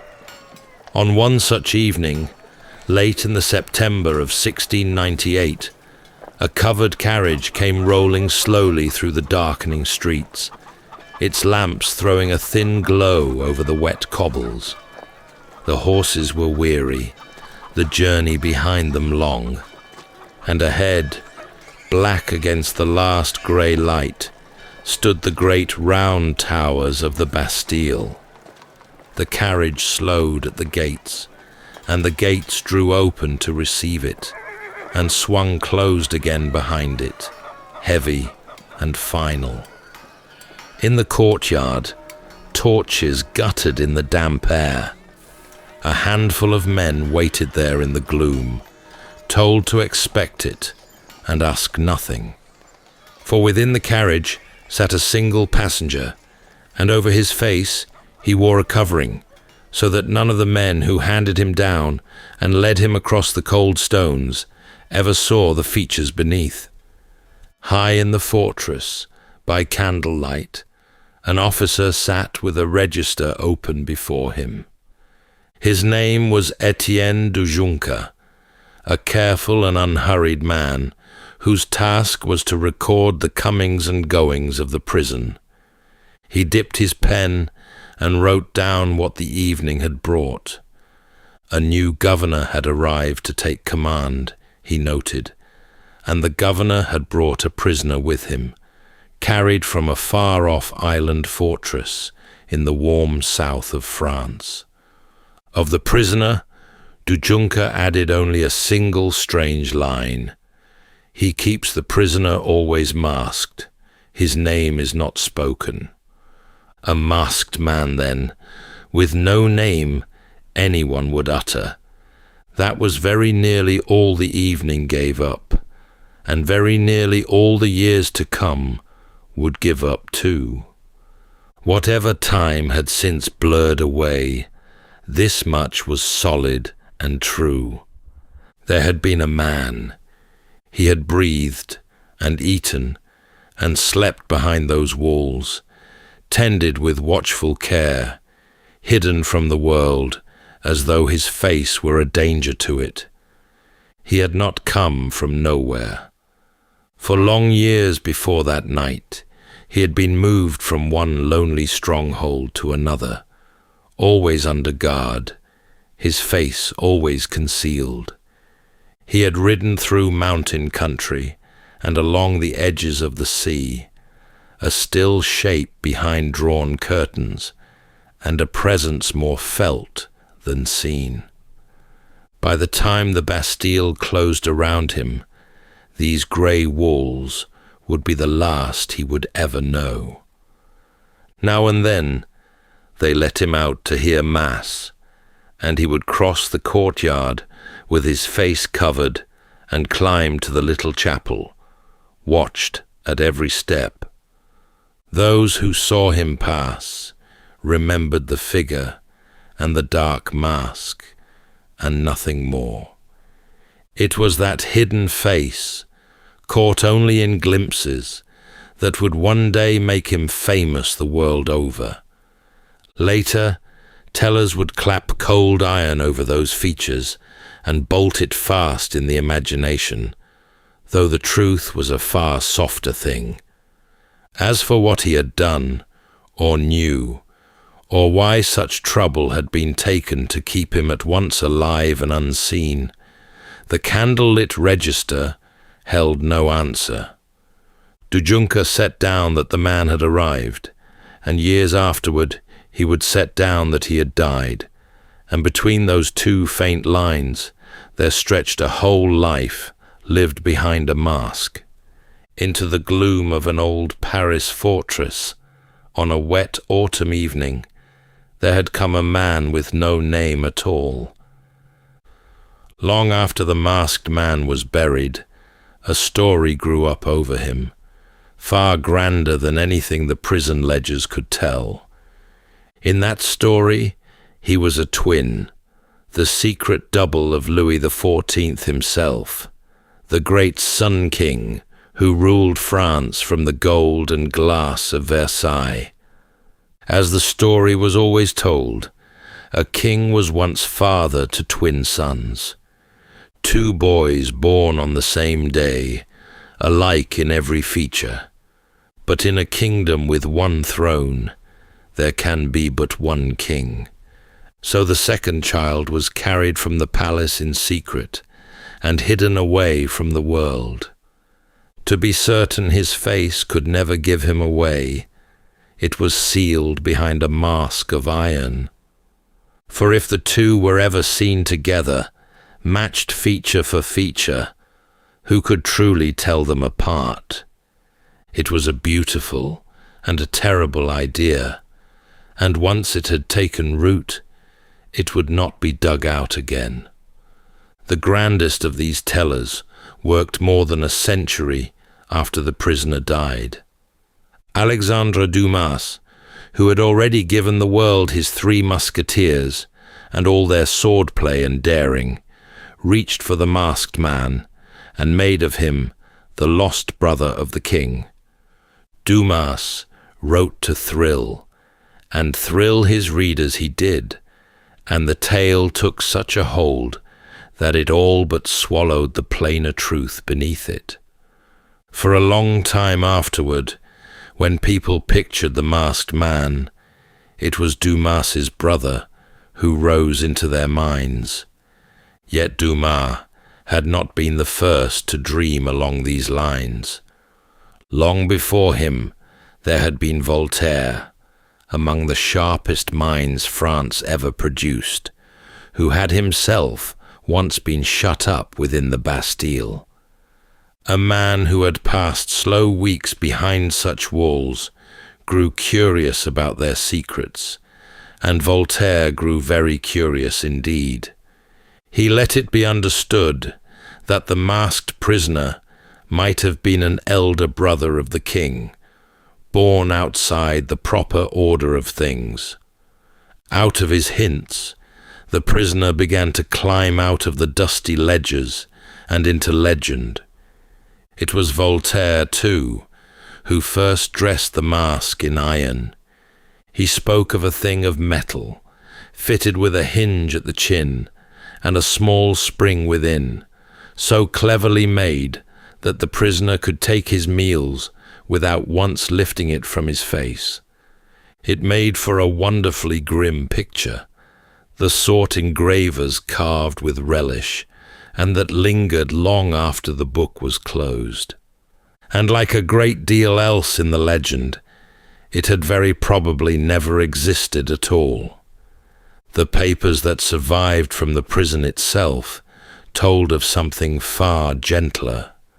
The covering the man truly wore had been cut from black velvet, dark and soft, with no hinge and no catch, and no clever spring of steel anywhere about it.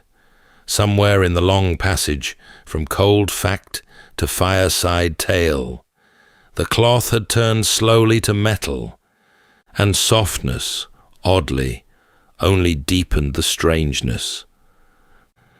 Nearly 30 years before that wet autumn night in Paris, a letter was written that would settle the whole course of one man's life. The year was 1669. France stood close to the summit of its power, a land of great armies and grander ambitions, ruled over by the king who had taken the sun itself for his emblem. And in some panelled chamber of state, by the careful hand of one of his ministers, a set of instructions was set down in ink for the keeping of a brand new prisoner. Few hands would ever touch that page, and yet it would shape a man's whole life as surely as any wall of stone. The orders were unlike those drawn up for any common wrongdoer bound for a cell. This man was to be shut away from the whole of living society, and kept so far from every other soul that he might as well have ceased to exist. No visitor was ever to reach him. No letter was ever to pass his way. No word was to be traded with him beyond the plain things his survival asked for. Warmth he might be given, and food, and a roof against the cold, a scrap of news, a moment of ordinary talk, and the simple sound of a friendly voice. Those he might never know again. And there was one instruction, harder than all the rest. The man was to be made to understand, beyond any chance of mistaking it, that a single careless word would cost him everything he had. If he spoke to a living soul of who he was, or where he had come from, or why he had been carried to that place, his life was to be ended on the spot. One sentence, one slip, and he would simply be gone. A man holding so dangerous a secret could have been done away with in a single night, and the kings of that age were rarely squeamish about such things. Yet this one the crown wished kept alive.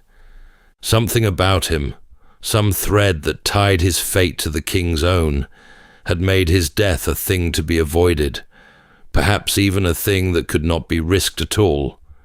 He was too dangerous to set free, and too dangerous to allow to speak, and yet somehow too precious or too perilous to put an end to. So the orders stood, and the man went down into a darkness that would close over the whole rest of his natural life. He would be fed and clothed and kept in fair enough health, tended like a candle that was never to be let go out, and yet never again allowed to shed its light. The minister folded the letter and pressed his seal into the wax, and the command passed from hand to hand. A prisoner, whose true name the records would never hold, slipped out of the ordinary world and into a keeping built to swallow him whole. Whatever he had seen, and whatever he had heard, and whatever he was, it had been judged a danger far too great ever to be let loose again. Through all of it, from the first locked door to the last, one man held the key. His name was Benigno de San Mar, a soldier risen into the trade of jailer, climbing through the king's service from one posting to the next, and at his side, through every step of that climb, went the masked prisoner. Other captives changed hands as governors came and went, passed along like keys from one warden to another. This one never left San Mar at all. For more than 30 years, the two of them stayed bound together, the keeper and the kept.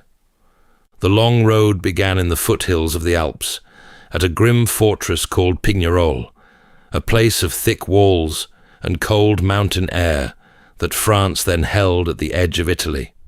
There, in stone rooms, far from any curious eye, the masked man passed the first long stretch of his captivity. He had little need of guards beyond the mountains themselves, vast and uncaring, walling him in behind ramparts of rock and weather that no friend could cross to reach him. After some years, the road climbed onto another bleak alpine post, lonelier even than the first, clinging to the mountainside, as though the world had forgotten it was there. San Mar had risen higher by then, and his strange charge went along with him, faithful as a man's own shadow. The prisoner was handed up into a closed carriage, its curtains drawn tight against the daylight, and carried over the winding passes to a fresh set of cold rooms, where the watching and the hiding carried on as before. Then, after the long years among the mountains, came the sea. Off the warm southern coast of France, just out from the harbour town of Cannes, lay a scatter of small islands. San Mar was made their governor, and to one of them, San Marguerite, the masked man was brought. A boat carried him out across the water to a fort that looked down upon the waves, where seabirds wheeled in the air overhead, and the mainland lay close enough to ache for, just across a narrow stretch of glittering blue. For a man who could tell no one who he was, it was a lovely and a cruel place at once, fenced about by bright water, a prison with no walls at all. And at the very end, the road turned its back on the south and ran north for Paris. When San Mar was raised to govern the Bastille, the most feared prison in all of France, his prisoner made the journey at his side one final time from the warm coast to the cold grey heart of the capital. Many years had gone by since that first carriage rolled out of the mountains. The man had grown old behind his mask along the way, carried from one mountain hold to the next, then down to the sea, and now, at the last to these final walls, he would never leave. And so, the whole of it made one long and strange procession down the years, a plain closed carriage on an endless road, a hidden figure seated within, with his face forever covered, and riding always close beside it, in fair weather and in foul, the one watchful jailer, the two of them carrying between them a secret that neither would ever be free to lay down. At that first mountain fortress, the masked man did not keep his long vigil alone. Pignerol held another prisoner in those same years, a man once known on every tongue in France. He was Nicolas Fouquet, and not long before he had stood among the greatest men in the land, the keeper of the king's own purse, with the wealth of a kingdom flowing through his hands. Fouquet had been brilliant and hungry and dazzled by lovely things, and he had gathered about him the finest poets and painters and craftsmen of the age. With their help, he raised a palace so glorious that all France came to marvel at it, a wonder of fountains and gardens and gilded rooms called Vaux-le-Vicomte. And there, in the warm late summer of 1661, he made the costliest mistake any man ever made. He threw a great feast at the palace in honor of the young king, an evening so lavish its equal had scarcely been seen, with fireworks above the gardens, fountains playing in the dusk, and a banquet richer than any royal table. It had all been meant to delight his sovereign. Instead, the young king sat among that splendor and grew cold within, gazing on a subject's house far finer than his own, and a fortune that seemed to rival the throne. And behind a smiling face, he resolved that the man had grown far too large. Within weeks, the blow came down. Fouquet was seized and charged with plundering the king's money and reaching after a power that strayed near to treason. By a curious turn, one of the officers who laid hands on him that day was a musketeer who would one day become the masked man's own jailer. The trial dragged on and gripped the country, and when the judges spared the fallen minister his life, the king reached down to make the punishment heavier still and shut him away for the rest of his days. The man who had soared so high, who had feasted a king beneath ceilings of gold, was carried off into the cold of the mountains to be forgotten. He had flown too near the sun, and the sun had burned him. And it was at Pignerol, in the shadow of that ruined glory, that the masked man may first have stepped into the tale. For there are serious historians who believe he spent those years in the humblest of stations, a valet who waited at table and kept the rooms of the disgraced Fouquet. By that telling, the great riddle of the Iron Mask was of all things a servant, a man of no rank or importance, but for one stroke of terrible luck, that somewhere along the way he had learned a thing he was never meant to learn. It made for an easy and a very human picture. A servant moved through the great houses of the powerful, all but unseen, carrying dishes, laying fires, tending candles, and catching now and then a word that was never meant for his ears. Perhaps that was the whole of it. Perhaps the masked man had stood in the wrong room at the wrong hour, had overheard a secret too dangerous to be let loose, and had paid for it with his face, his name, and every year of life he had left. And if so, then the greatest mystery in all of France had grown from nothing grander than a careless word, caught by a servant with a candle in his hand. For a man sentenced to vanish so completely from the world, the daily round of his life was, by all accounts, a surprisingly soft one. There was decent food set before him, far more than a common prisoner could ever have hoped for. There was fresh linen on his bed, and clean linen for his back. And in some of the old tellings, there was even an instrument, a guitar to fill the long hours, so that a man without a name and without a face might sit in a stone room and play softly to no one at all. The rest of those endless days came down to a few small things, repeated over and over. A princess of the French court, writing of him to a relative long years afterward, remarked that, mask apart, he wanted for almost nothing, and that he was very devout and read perpetually. So there he was, behind the thick walls, turning the pages of his books and saying his prayers, a faceless figure at his reading by candlelight, keeping company with the only things his keepers would allow him. And yet it was a prison still, in everything but its comforts. The mask never left him whenever another living soul might catch sight of his face. Soldiers stood always near, understanding orders to act at once, should he ever lift the cloth and show his features to the world. He might have his books and his music and his good white linen, but the one thing that cost nothing at all was kept from him, which was to be known. He could not say his name.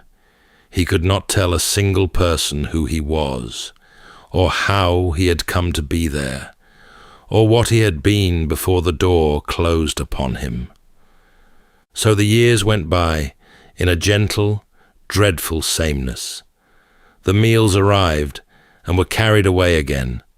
The linen was changed. The same few books were read and set down and taken up once more. Then back to the room and the door and the long hours, while the world beyond went on without him. And the strangest part of it was how ordinary it must have looked from the outside. No screams came from behind that door, no chains, no darkness, and no horror that a passing servant might have whispered about. Only a well-kept room, a tray of good food, a few books, and a courteous prisoner who happened to wear a mask and never spoke his name. A man might have walked past that door 1,000 times and thought nothing of it, never once guessing that behind it lived one of the great secrets of the age, eating his supper, reading his book, and waiting, with no end in sight, for an end that would be the only freedom left to him. 300 years of patient digging through letters and ledgers turned up no shortage of guesses about the man behind the cloth. The names lined up over the centuries, like figures in a dim and crowded gallery, each one stepping forward in turn to be looked at, and each one fading back again into the dark, unproven and unconvicted. The one the soberest historians came to favour was the plainest of them all. His name was Eustache Dauger, a man arrested in that same year of 1669, taken near the northern town of Calais, and bundled off in secret to the mountains. The surviving letters called him a person of no rank, a mere servant. He was the favourite, for a simple reason. The very dates fitted him, the movements fitted him, and the long secrecy around him fitted him better than it fitted anyone else. The next to step forward wore far finer clothes. He was an Italian, a smooth and clever diplomat named Ercole Antonio Mattioli, who had dealings with the court of the Sun King, and then played that court false over the sale of a fortress town. He was seized for his treachery and shut away in that same chain of fortresses, and his case had one curious thing in its favour. The name carved into the masked man's burial record was close enough to his own that it tempted believers ever after, as though the grave itself offered a clue. Grander figures pressed their claims too.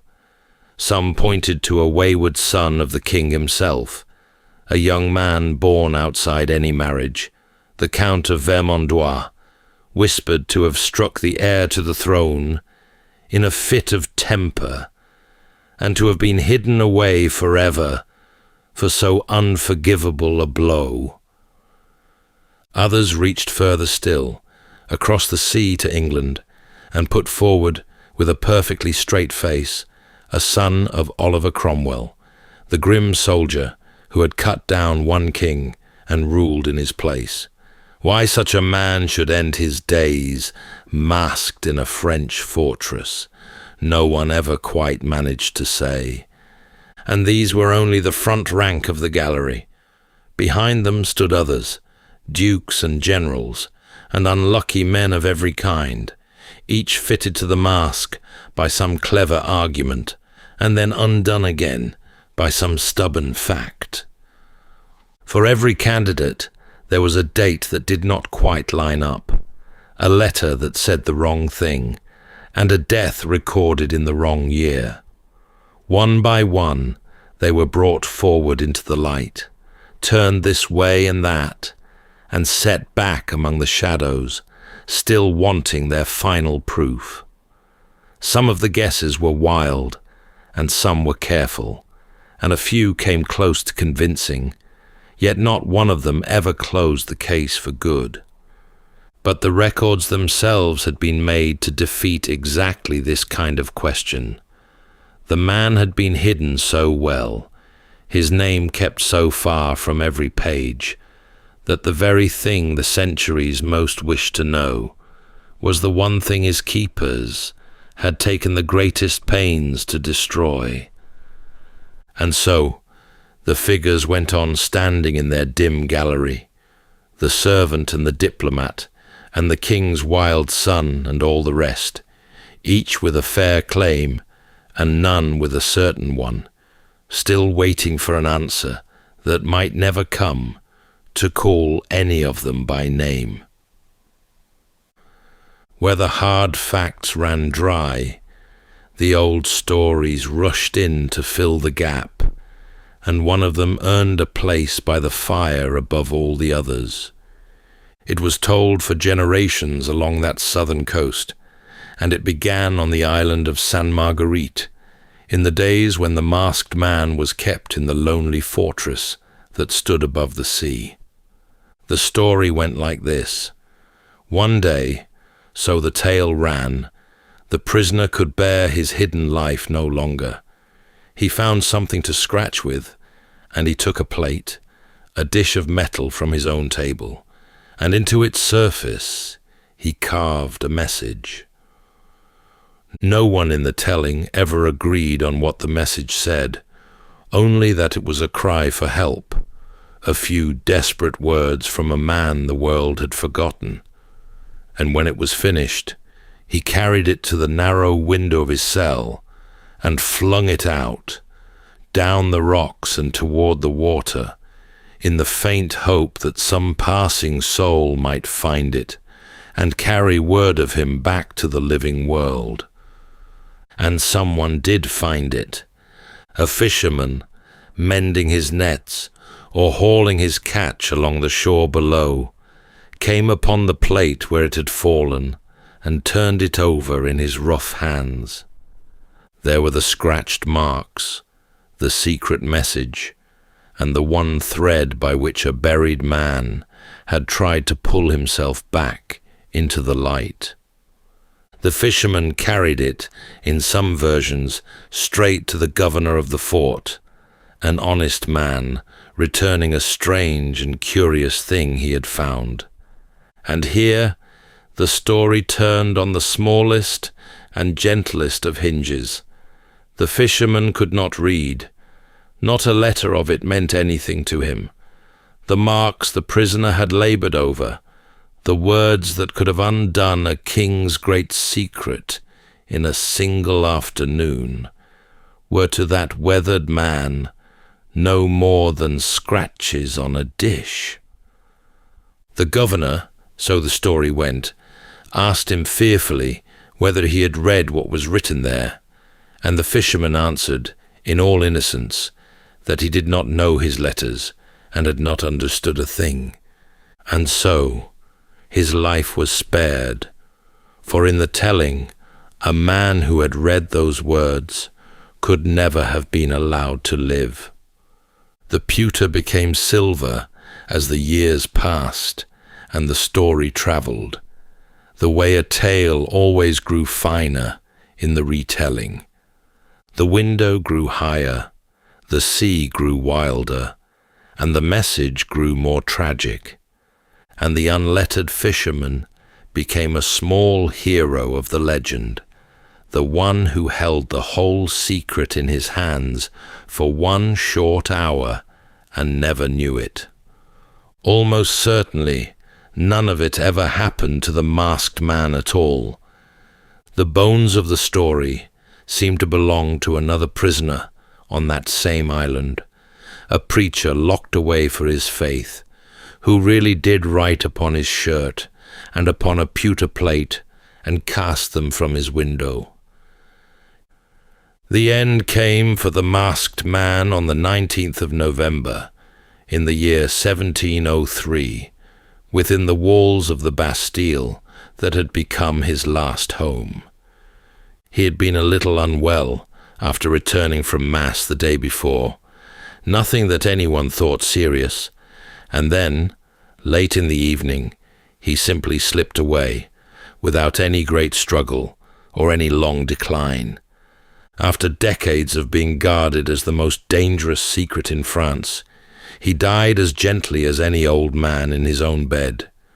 There were no last words anyone thought to write down, no deathbed confession, and no final lifting of the mask. He was carried out the next afternoon and laid in the ground of the parish cemetery, close by the fortress, and here the long habit of hiding him held firm even past his death. The lieutenant who kept the register set the burial down in his plain hand, noting that even he did not know the name they had written over the grave. In any case, the name was not his own. They had written something close to Marchioli, a borrowed, meaningless thing, chosen so that not even his grave might whisper the truth of who he had been. There was one last detail in that record, and it was the saddest of all. Beside the false name, they had written his age, but it was only a guess, about 45, for by the end, no one truly knew. They had hidden him so well that even the count of his years was lost. They wrote it only to fill the line on the page, for there was no one left alive who could have told them the true number. A man had lived and died among them for decades, and at the end they could not even say with certainty how old the man beneath the mask had truly been. Then a stranger thing was done. The few small things the prisoner had owned were gathered up and burned. His linen, his clothes, and every soft and ordinary object that had shared his room were put to the fire and reduced to ash. And then the men set about the room itself. The walls were scraped down, and fresh whitewash was laid over the bare stone, as though the very plaster might have soaked up some dangerous word, as though a secret could hide in the grain of a wall and had to be painted out of existence. Even his furniture, it was said, was broken apart and destroyed, so that nothing he had touched should remain to be turned over by curious hands. They left no thread, no scrap, and no mark behind. A man who had been kept alive for all those years was now to be unmade a second time more thoroughly than the first, every trace of his passing scrubbed from the world, as his name had been kept from every page. There was something chilling in it, those men with their fire and their brushes, working over an empty room, afraid of what a dead man might still be able to say from beyond the grave. Whatever he had known, they wanted it gone with him, and gone forever. The fear that had shadowed him through every fortress followed him even into the ground. And so the masked man left the world exactly as he had lived in it, behind a covering and under a false name. And so, after all the years and all the searching, the man behind the mask remained a stranger. 3 centuries of careful hands turned over every letter, every order, and every dusty page that might hold a clue, and not one of them ever forced from those pages his true name. A few things, and only a few, could be said with any confidence. There was a man. He was real as the carriage that brought him in, and the lieutenant who wrote down his coming and going. He lived for more than 30 years inside a mask, guarded year upon year by a single trusted hand. A king of enormous power went to extraordinary lengths to keep this one man hidden from the world, and whatever it was that made him so dangerous, he carried it down with him into a grave that bore another man's name. Everything beyond that was shadow and supposition. The servant, the diplomat, the uncounted brother, every face ever proposed for him remained a guess, and perhaps the true one was a face no searcher ever thought to name. The men who hid him had done their work too well. They wanted him forgotten, and in the deepest and most lasting sense, they got their wish. The face was gone. The name was gone. The reason was gone.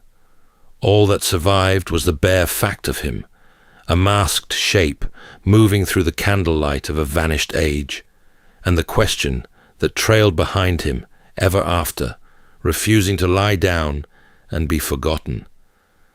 And there was, perhaps, a strange comfort in all of it. Some stories were never meant to be solved. They were meant to be wondered at and turned over slowly in the mind on the edge of sleep, their loose threads left hanging in the dark, asking nothing but a little wonder. The man in the mask was one of those.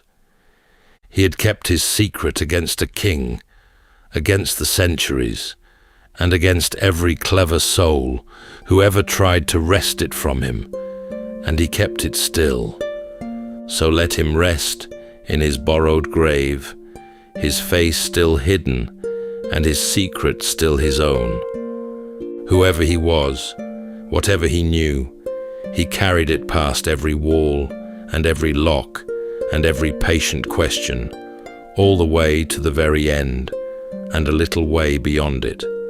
And that, in its own way, was a certain kind of victory no king or historical record could ever take from him.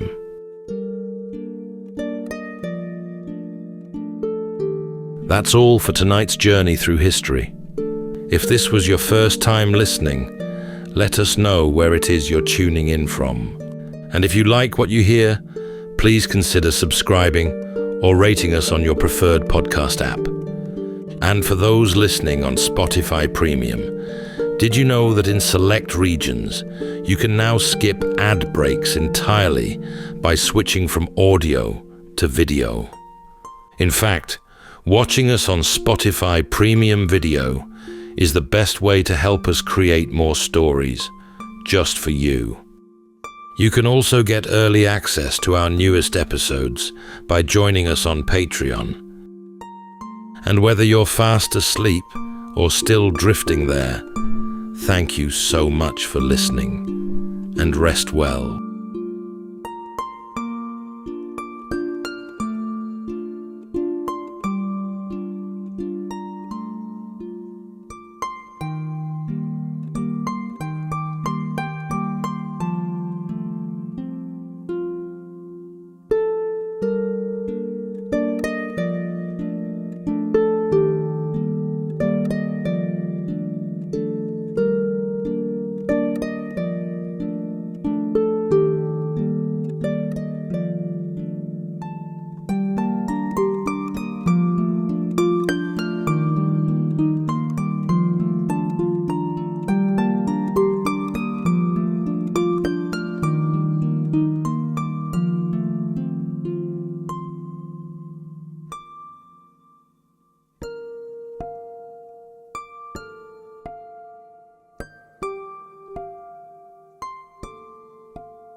Welcome to Sleepytime History.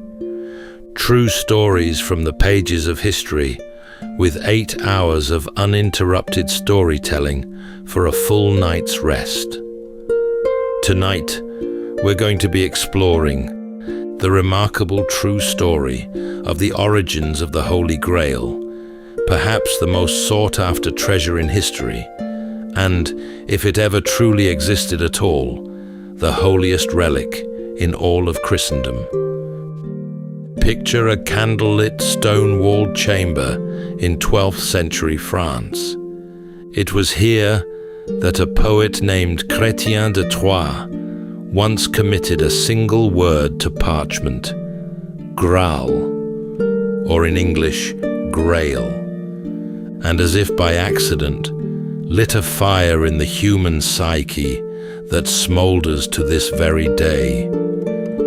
In his telling, the Grail was not the cup we picture today, but a wide golden serving dish set with jewels, bearing a single morsel of holy bread, and blazing so brightly it dimmed the candles around it.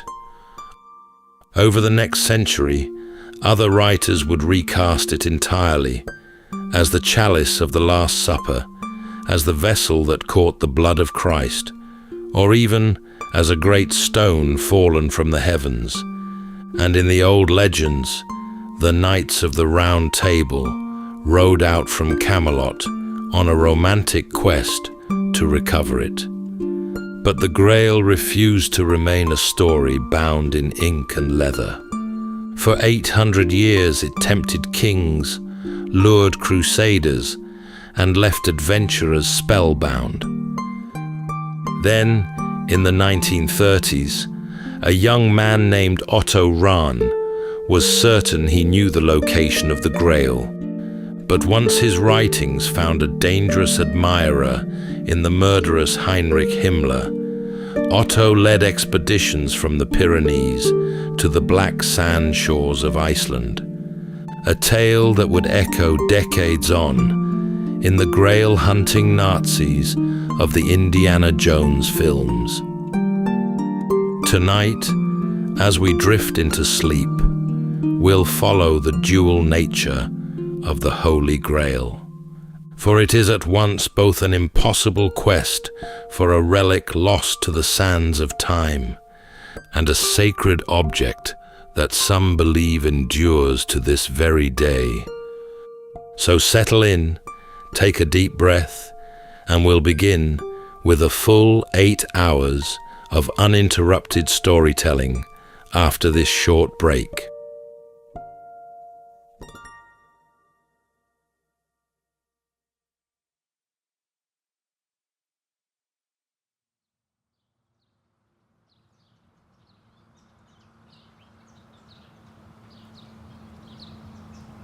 It was on a particular spring evening in Jerusalem that the sun sank low as the city's pale stone buildings turned golden. It was the season of the great feast, and the streets below were thick with travelers. The bleating of lambs, the smoke of cooking fires, and of the temple altar rising into the dusk. Above the clamor, in an upper room, as the Christian scriptures would have it, a small company gathered to share a meal. And there, a man called Jesus sat at the table among his closest friends, knowing the supper to be the last they would ever eat together. He took bread, broke it, and gave it into their hands. He took a cup of wine and passed it round the table from one man to the next. The cup was nothing to look at. It stood among the dishes and the crumbs, an ordinary vessel doing an ordinary thing. Those who later wrote down the events of that night remembered the bread and the wine and the cup that went round between them. Yet not one of them set the cup apart. None called it holy, or wondered where it had gone, or thought to follow it once the table was cleared. And for more than 1,000 years, nobody came looking for it. The faith spread to the ends of the earth. Great cathedrals climbed toward the sky. Empires rose and crumbled back into dust. And through all of it, the cup from that supper lay forgotten, unnamed and unmissed. Where it had gone, if it had gone anywhere, no one living could say. Perhaps it had been swept out with the leavings of the meal and broken on a stone floor within the week. Perhaps it had been kept and treasured and handed down through some household whose name the centuries had long since forgotten. That part of the world had seen war upon war and fire upon fire, and a great many ordinary objects had vanished into the wreck of them without a soul marking the loss. When the wanting came at last, it came from poets, and the thing they built was enormous. The tale that gathered around the missing cup grew into one of the longest stories ever told, and it was spun from 3 different kinds of thread. Some of those threads were plainly the work of imagination, woven for the pleasure of a winter's court, and never meant to be weighed too heavily. Some were lost in a fog so old and so deep that no one could mark the place where the dreaming ended and the remembering began. And one thread, thin and stubborn and very hard to break, ran all the way back toward that table in Jerusalem and would not lie still. So the long search for the cup did not begin in Jerusalem at all, nor in the years close to that supper, but far away and far later, in a colder country and a wholly different age. It began in the halls of medieval France, in lamplight and wood smoke, with ink, with parchment, and with a single curious word that had carried no great weight before. A poet was about to take up that word and set it down in a story, and once he had, the cup that the world had managed to forget for 1,000 years would never again be left in peace. The poet's name was Chrétien, and he lived in the city of Troyes, in the Champagne country of northeastern France, in the years around 1180. He was the most admired storyteller of his age. He had already given the courts their favourite entertainments, such as the tale of Lancelot and Guinevere, the queen he loved. His verses were copied out by hand and carried from one great hall to the next, and noble lords were glad to have him at their tables through the long, dark evenings of winter, when there was little to do but eat and drink and listen to a good story well told. It was one such lord, Philip, the Count of Flanders, who set the poet his last great task. By his own telling, the Count placed a book into his hands and asked him to make from it the finest tale ever told in any royal court.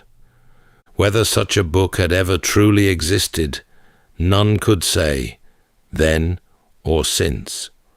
But the poet set to work upon it, and somewhere in the writing he set down a word that would outlast everything else he ever made.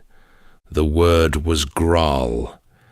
In the French of that day, it meant nothing grander than a wide and rather deep serving dish, the kind a servant might carry to the table, heaped with fish or with meat.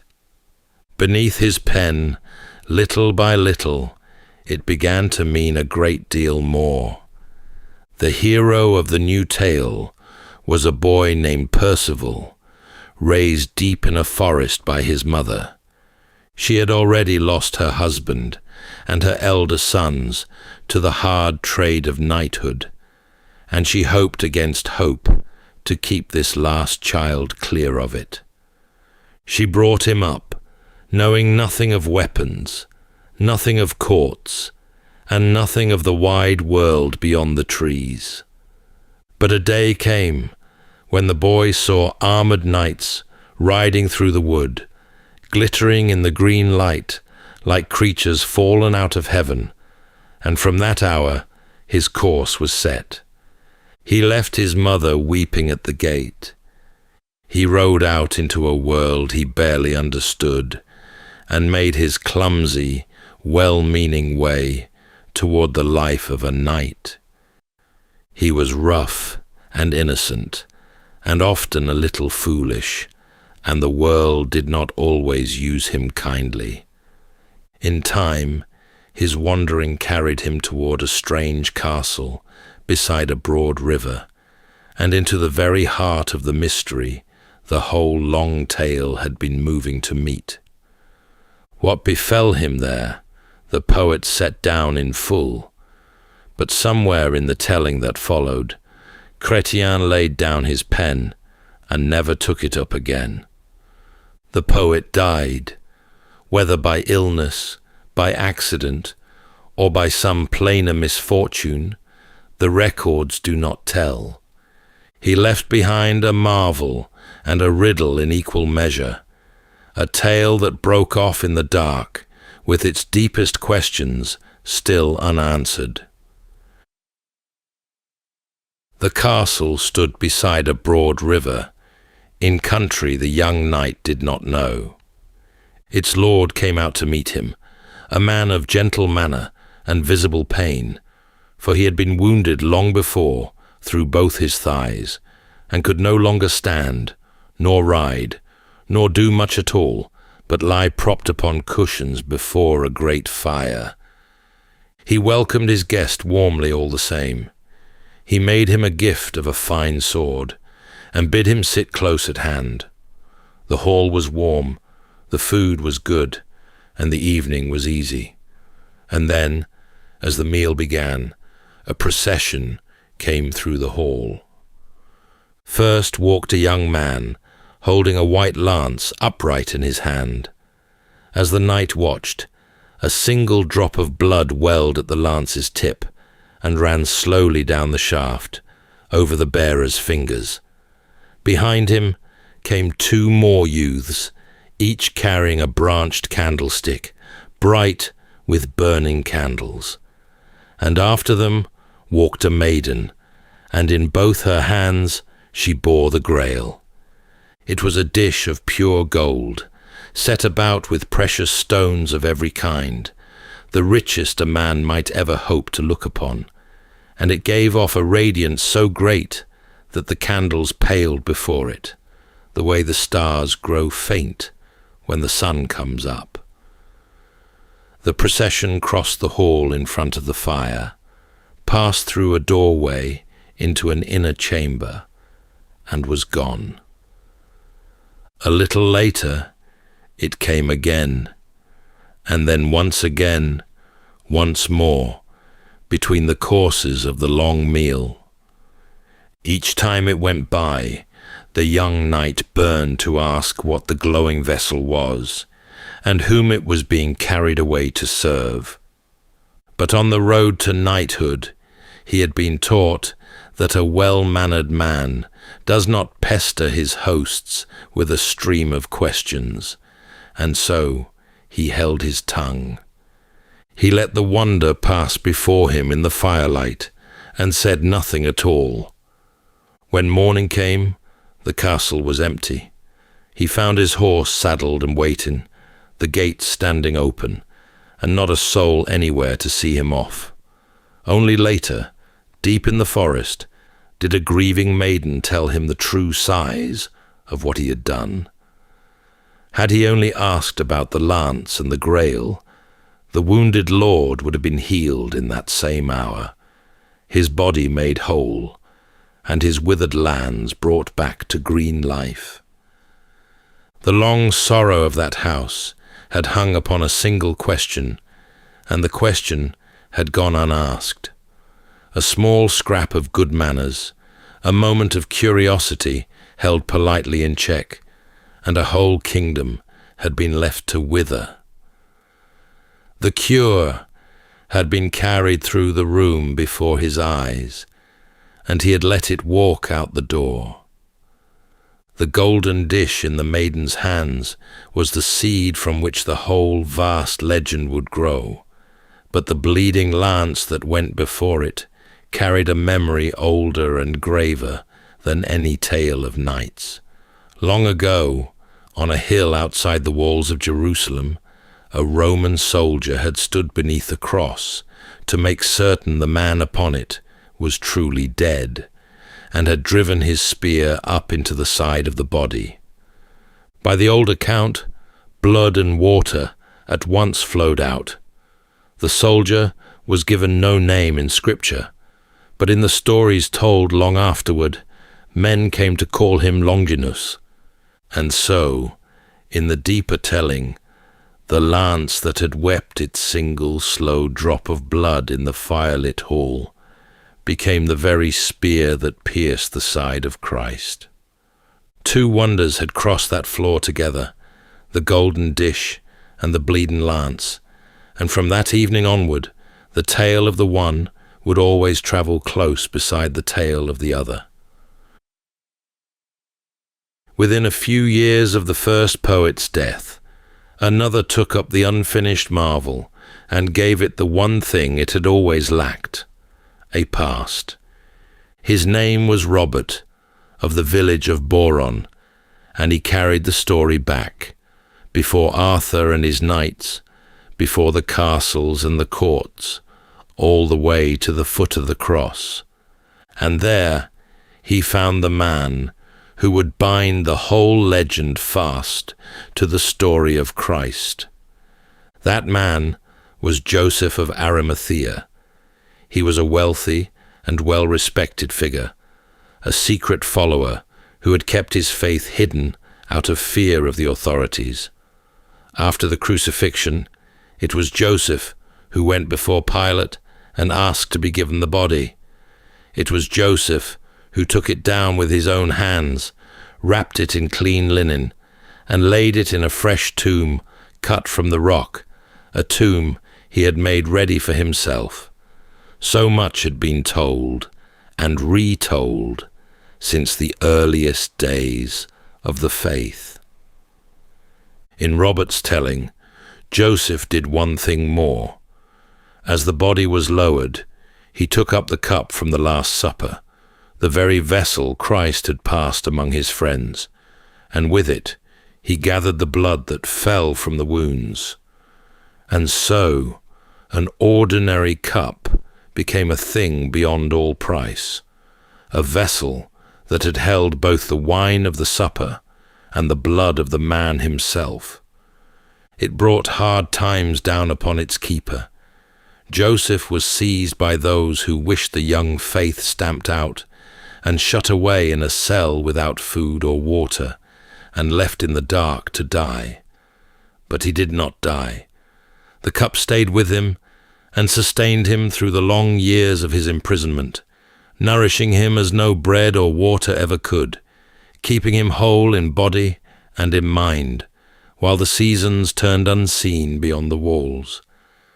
When at last he was set free, an old man by then, he gathered the vessel close and turned his face toward the west. The roads were rough and the years were many. The little company sworn to guard the cup grew larger as it travelled, each keeper charged to pass it safely on to the next. Generation by generation, it moved further from Jerusalem, carried in secret across sea and mountain, until in the oldest tellings it came to rest at the very edge of the known world, on a green and rain-soft island in the Western Ocean. And there, for a long age, the trail of it went cold. Robert left one gift more, an idea so neat that it shaped almost everything told afterward.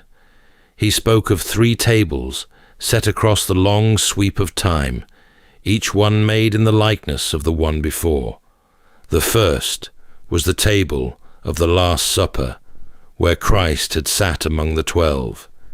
The second was a table that Joseph raised in the wilderness for the keeping of the cup, and at it a single seat was always left empty, in memory of the place where the betrayer had once sat, a seat that no false or sinful man could ever fill.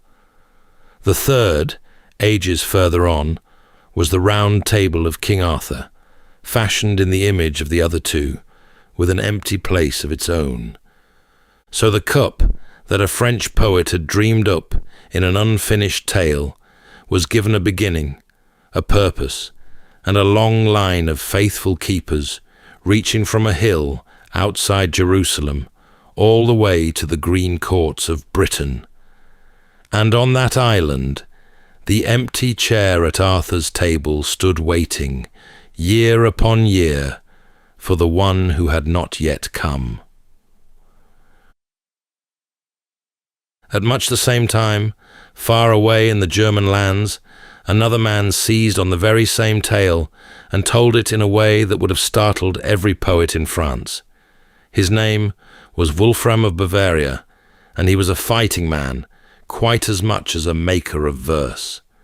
He was proud and a little boastful, that he lived by the horse and the sword rather than by the book and the pen, and he liked to claim he could scarcely read a word. He took the story of Percival, gave the hero a German name and a great tangled web of kinfolk, and carried the tale onward to the ending the first poet had never reached. But when he came to the Grail itself, he broke with every soul who had gone before him. For in his telling, the Grail was no dish, and it was no cup. It was a stone, a radiant and curious stone, which he called by a name found nowhere else on earth. It lay in a castle, in the keeping of an order of holy knights, and its powers were past anything a goldsmith's hand could ever fashion. Whoever looked upon the stone could not die within the 7 days that followed. No one could grow old in its presence, for it held age itself at bay. It gave food and drink without end, and whatever a man most longed to eat or to drink would appear before him, fresh and plentiful. And once in every year, upon the morning of Good Friday, a dove came drifting down out of heaven and laid a small white wafer upon the stone, and by that single wafer all its power was made new for another year. The knights who guarded it bore a name that fell only a breath short of the Templars, the warrior monks of Wolfram's own day. He was bold about where the true story had come from, and bolder still in setting his rivals straight. The Frenchman, he said, had simply got it wrong. The right of it had reached him by another road entirely, from a poet he named as Quixote of Provence, who had found the secret written in a manuscript in the city of Toledo, set down long ages before by a heathen astronomer who had read the Grail's very name written among the stars. It was a fine and learned pedigree for a story. Whether any of it was real was another matter, for those who hunted in later years for the smallest trace of this coyote never found him, and a good many came to think that Wolfram had conjured the man out of the air, the better to crown his own version above the Frenchman's. There was an older whisper, too, that wound itself about the stone.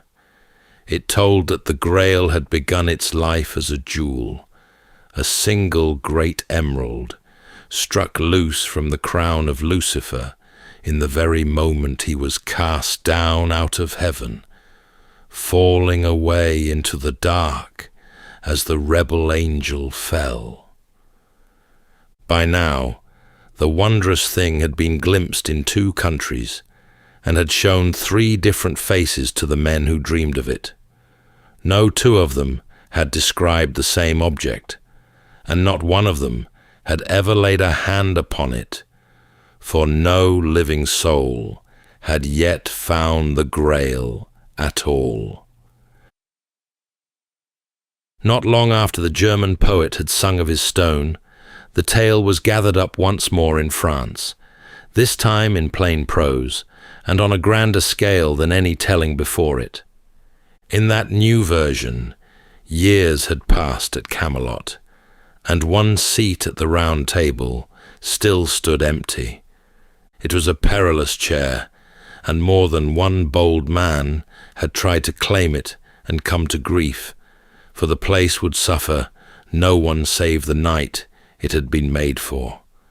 Letters had appeared upon it in gold, declaring that on an appointed day the seat would find its master at last. And on the morning of Pentecost, with the whole court gathered for the high feast, that day came round. A strange thing was found first, down at the river that ran below the castle walls. A great stone was floating upon the water, and fixed fast within it was a fine sword, and around the blade ran a line of writing. It said that none should draw the sword save the best knight in all the world, and that he alone would be worthy of it. The knights came down to look. The boldest among them set their hands to the hilt and pulled with all their strength, and the blade did not stir for any of them. So they left it where it was, and went into their meal, troubled and wondering. They had scarcely sat down when an old man in white robes came into the hall, leading a young knight by the hand. The youth was dressed in red, and he wore no sword at his side, and there was something in his face that stilled the room. The old man brought him to the empty seat, the perilous one that had waited so long, and there upon it the gold letters now spelled out a name. The name was Galahad. The young man sat down in the place that had destroyed lesser men, and it received him gently, as though it had known him all along. He was the son of Lancelot, finest of all the older fellowship, and he had been raised far away in a quiet abbey, knowing little of courts. Now he had come into his own.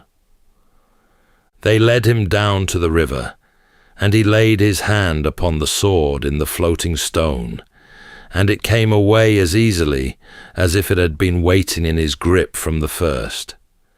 That evening, as the company sat at supper, a clap of thunder rolled overhead, so deep that the walls themselves seemed to tremble.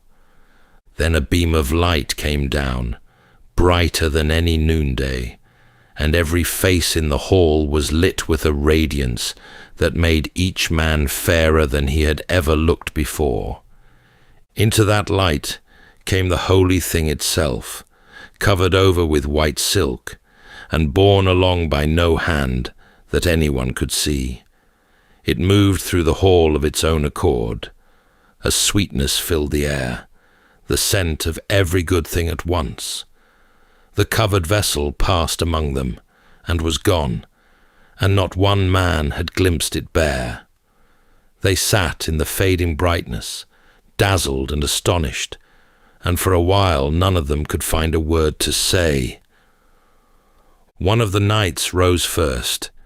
He swore aloud that he would set out the very next morning and seek the holy vessel, and follow that search a year and a day if need be, until he had looked upon the thing uncovered.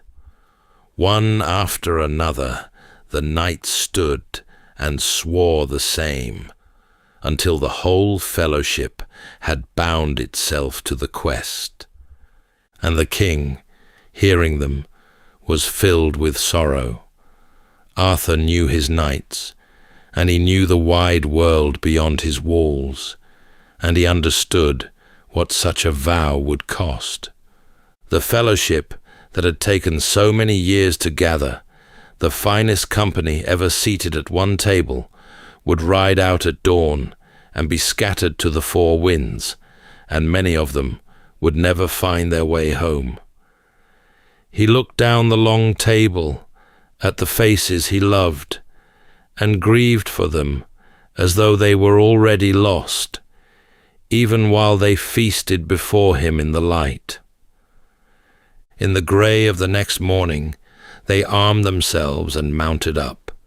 The people of the town lined the streets and wept to see them go. At the edge of the forest, the great company began to come apart, each knight choosing his own road into the trees, until the paths had swallowed them one by one, and Camelot was left behind, half empty, its bravest gone in search of a thing that had shown itself only veiled. Of all the knights who rode out from Camelot that morning, only 3 came at last to the end of the long road. Galahad was one, pure beyond any of his fellows. With him went Percival, gentle and true, and Bors, a steady and faithful man who had borne much sorrow in his time. Hidden ways drew the 3 together, across years of wandering, until their separate paths met and ran on as one, toward the place where the holy thing was kept. It waited for them in a castle in that land, in the hall of a king, long crippled by a wound that would not close, a hurt that had held him between living and dying for years. The 3 were brought into a chamber where the holy vessel stood revealed at last, and the air about it was sweeter than anything of earth, and things were shown to them there that no tongue afterward could rightly tell. Galahad took up a little of the blood that wept from the bleeding lance, and touched it to the old king's wounds, and the long hurt healed over at last. The king rose up whole, gave thanks, and his part in the tale was done. But the holy thing was not to remain in that land.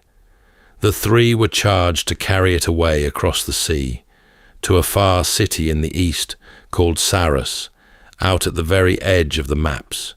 A ship lay ready at the shore, and the vessel was set aboard, and the knights went with it over the water, the wind bearing them on toward a place none of them had ever seen. A hard welcome met them in Sarras, for the city was ruled by a cruel man, and he took against the 3 strangers and threw them into prison. Yet the holy vessel was with them, and the months of their captivity passed lightly. In time, the cruel ruler fell sick and died, and the people, leaderless and seeking a worthy man, raised Galahad up and made him their king. He reigned over them for the better part of a year, and then, upon the anniversary of the day the three had first come to the city, the holy vessel appeared to them once again, uncovered in all its glory. Galahad knelt before it and gazed into its depths, and he beheld there the very thing his whole life had been bent toward, the secret at the heart of all of it, more than any man before him had been suffered to see. A great and trembling joy came over him. He had reached the summit of everything, and he wished for nothing further in the world. He turned to his companions and took his leave of them tenderly, and asked that he might be allowed to depart from life now, at the height of his gladness, while the wonder was still before his eyes. His wish was granted to him. A company of angels bore his soul upward, and as it rose, a hand reached down out of heaven and took up the holy vessel and the bleeding lance, and carried them away above. And from that day onward, no man would ever again dare to claim that he had looked upon the Holy Grail. Percival did not long outlive him. He laid down his arms and gave himself to a holy life in a hermitage near the city, and within a year or so, he too came peacefully to his end. Of the three, only Bors was left. He took ship alone and made the long crossing back, and came at last to the old country and the court he had set out from, the lone survivor of the greatest quest the fellowship had ever known. He told them all that had happened, the healing of the wounded king, the far city beyond the sea, and the passing of Galahad in his joy, and his words were written down so that the tale would not be lost. And so the matter of the Grail was brought to its close, in the world of the old stories at least, and the holy thing was gone from the earth, lifted up beyond the reach of any who might come after to seek it. The poets had carried the holy vessel up into heaven and closed their books upon it, but away from the pages of any romance, in the plain daylight of the waking world, there were those who had never once believed the cup was gone. They held that it had survived. They held that it had come down across the centuries from hand to hand, real and solid and able to be touched, and the cup they pointed to, above all the others, rested in the east of Spain, in the great cathedral of the city of Valencia. It was a modest thing to carry so vast a weight of meaning. A small bowl of dark red agate, polished smooth and warm in its colour, no larger than 2 cupped palms held together. In later ages, it had been given a stem of gold, and a foot set about with pearls and fine stones, and handles by which to lift it, so that it might be raised at the altar with all the reverence due to it. But those were the gifts of medieval craftsmen. The bowl itself, the cup at the heart of the whole thing, was older by far. When learned men of a later century came to study that agate bowl, turning it in the light and measuring it against the vessels of the ancient world, they judged it the work of an Eastern workshop, carved 100 years and more before the birth of Christ, somewhere in the lands along the eastern shore of the great sea. It was a costly piece even then, they said, a wealthy man's cup, the sort of vessel that might have graced the table of a prosperous household in a fine quarter of a city such as Jerusalem. And the upper room of that Last Supper, by the old accounts, had stood in just such a quarter, lent for the night by a man of some means. As to how the cup had come to Spain, its keepers told a long story of flight and concealment. In the earliest days, they said, the vessel had been carried from Jerusalem to Rome and kept there in secret by the leaders of the hunted faith. When a fierce persecution fell upon the city, and the holy things of the church stood in danger of being seized, a deacon named Lawrence, a Spaniard by birth, sent the cup away to his own homeland for safe keeping.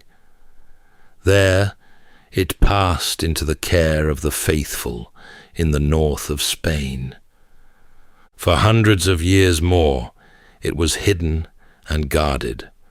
When armies swept up from the south and overran much of the land, the cup was taken high into the Pyrenees, and there, in a remote monastery built into the living rock of the mountainside, it lay sheltered through the long centuries of war, handed down by the monks from one generation to the next. Only much later did it come down out of the mountains, passing into the hands of the kings of Aragon, and from them, in the fullness of time, to the cathedral at Valencia, and there it stayed. 2 popes of recent memory came to that cathedral and raised the old agate cup at the altar and said the holy words over it, as so many priests had done before them down the years. Not all of the long tale could be proven. No record carried the cup from Jerusalem to Rome. There was only a thread of tradition, a deacon's name, a story of the relic going west, and behind it, silence where the first centuries should have been. The dating of the bowl was a matter of careful judgment and comparison, but it was not the same as certainty. And yet, for all the doubts that might be raised against it, there was one thing that had never once been managed in all the long centuries of looking. No one had ever shown the cup to be false. No one had ever proven that the small red bowl in the cathedral was not the very vessel from that table in Jerusalem. Even Valencia had not ended the matter, and the longing for the Grail never faded. Every age that followed took up the search again in its own fashion, and shaped the Grail anew to fit the hopes that it carried. In the years between the great wars of the last century, a young German named Otto Rahn fell wholly under its spell. He was a scholar of old things, and from his boyhood he had loved the medieval tales, the knights, and the quests, and the German poem of the stone that was fed each year by a dove. As a young man, he grew fascinated by the Cathars, a people of southern France who, centuries before, had held to their own form of the faith, and had been crushed for it in a long and bitter crusade. Their last stronghold had been a mountain fortress called Montségur, perched high upon its crag, and there, after a hard siege, the defenders had met a sorrowful end. Rahn came to believe that those people had been the secret keepers of the Grail, and that the cup, or the stone, or whatever the holy thing truly was, lay hidden even now in the caves beneath their mountain. He wrote a book setting out his belief, and the book found its readers. One of those readers was among the most dangerous men in all of Germany. Heinrich Himmler, who commanded the dreaded order of the SS and nursed a deep hunger for relics and hidden powers, took an interest in the young scholar and drew him into his service. Rahn was given the means to search and a black uniform he had never sought, and he went down into the caves and the tunnels beneath the old Cathar mountain, looking for the resting place of the cup. His searches for the order ranged far beyond that one mountain, even at its bidding to the black sand shores of Iceland. He found chambers and passages, and the cold, dripping dark, but he did not find the Grail. It was not there to be found, or if it was, it kept itself well hidden from him. In the end, the bargain he had struck lay too heavily upon him. He left the order, and he fell out of favor, and on a cold day, in the early spring of 1939, he walked up alone into the mountains that he loved, and did not come down again. He was found in the snow, his long searching over.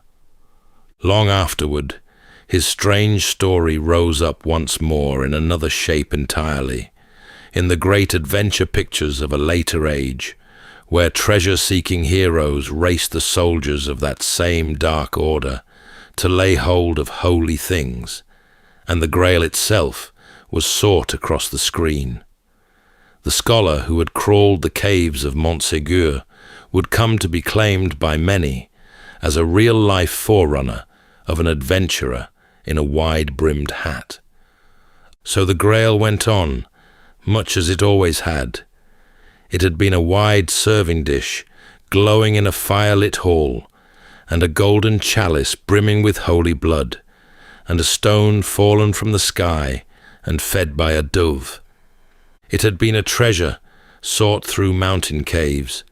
Each age that took it up had found in it the very thing that age most longed for, and had filled the old empty vessel with its own desire.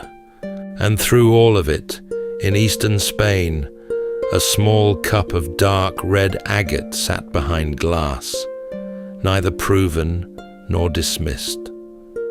Centuries passed. Pilgrims filed in to look at it, and the wondering went on, just as it had since the night a man broke bread with his friends in a borrowed room, sent a cup around the table, and asked them to remember him. That's all for tonight's journey through history. If this was your first time listening, let us know where it is you're tuning in from. And if you like what you hear, please consider subscribing or rating us on your preferred podcast app.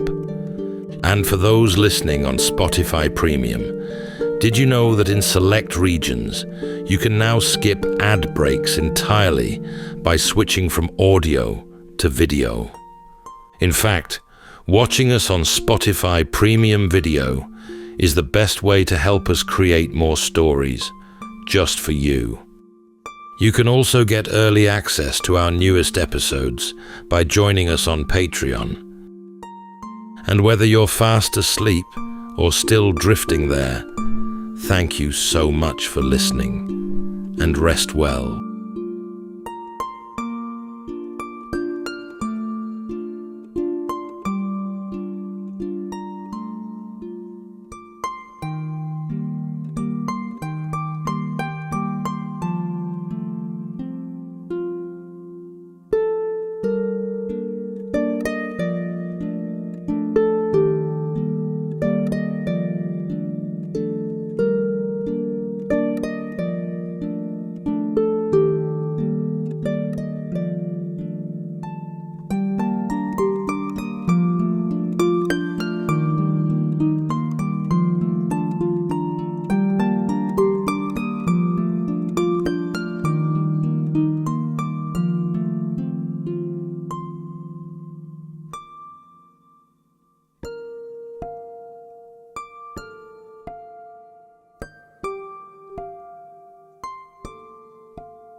Welcome to Sleepytime History.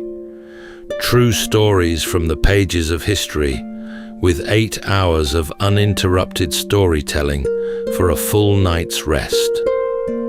Tonight, we're going to be exploring the remarkable true story of Jeanne Beret, a young woman who slipped aboard a naval expedition ship, disguised as a man, and managed to become the first woman in history to circumnavigate the globe. Jeanne was the daughter of a poor French farming family. For a girl of her station, life was settled before she could walk, bound to marriage, children, and the same familiar fields her family had known for generations. But Jeanne was not like her neighbors. She had spent her life in the pursuit of what we might refer to today as botany, and her keenness for the natural world eventually drew her into the service of a naturalist, Philibert Commerson, first as his housekeeper and trusted assistant, and then as the woman he loved. When the chance of a lifetime came to sail the world as a ship's botanist, Philibert found himself troubled by a bad leg, and he would need someone to lean on. There was, of course, one difficulty. The Navy forbade women aboard its ships by royal decree, and so a daring plan began to take shape. Jeanne would bind herself in linen, dress in a man's clothes, and take on the masculine form of her name, Jeanne. And to anyone who asked, she would simply claim to be a eunuch. She would join the expedition as Philibert's manservant, taking on a false identity among sailors who could never be allowed to suspect the truth, knowing discovery would come at a heavy price. Tonight, as we drift into sleep, we'll follow Jeanne Beret out onto that vast and rolling ocean, to the wind in the rigging, the salt on the air, and the steady courage of a woman who somehow kept this fragile deception alive. So settle in, take a deep breath, and we'll begin with a full 8 hours of uninterrupted storytelling after this short break.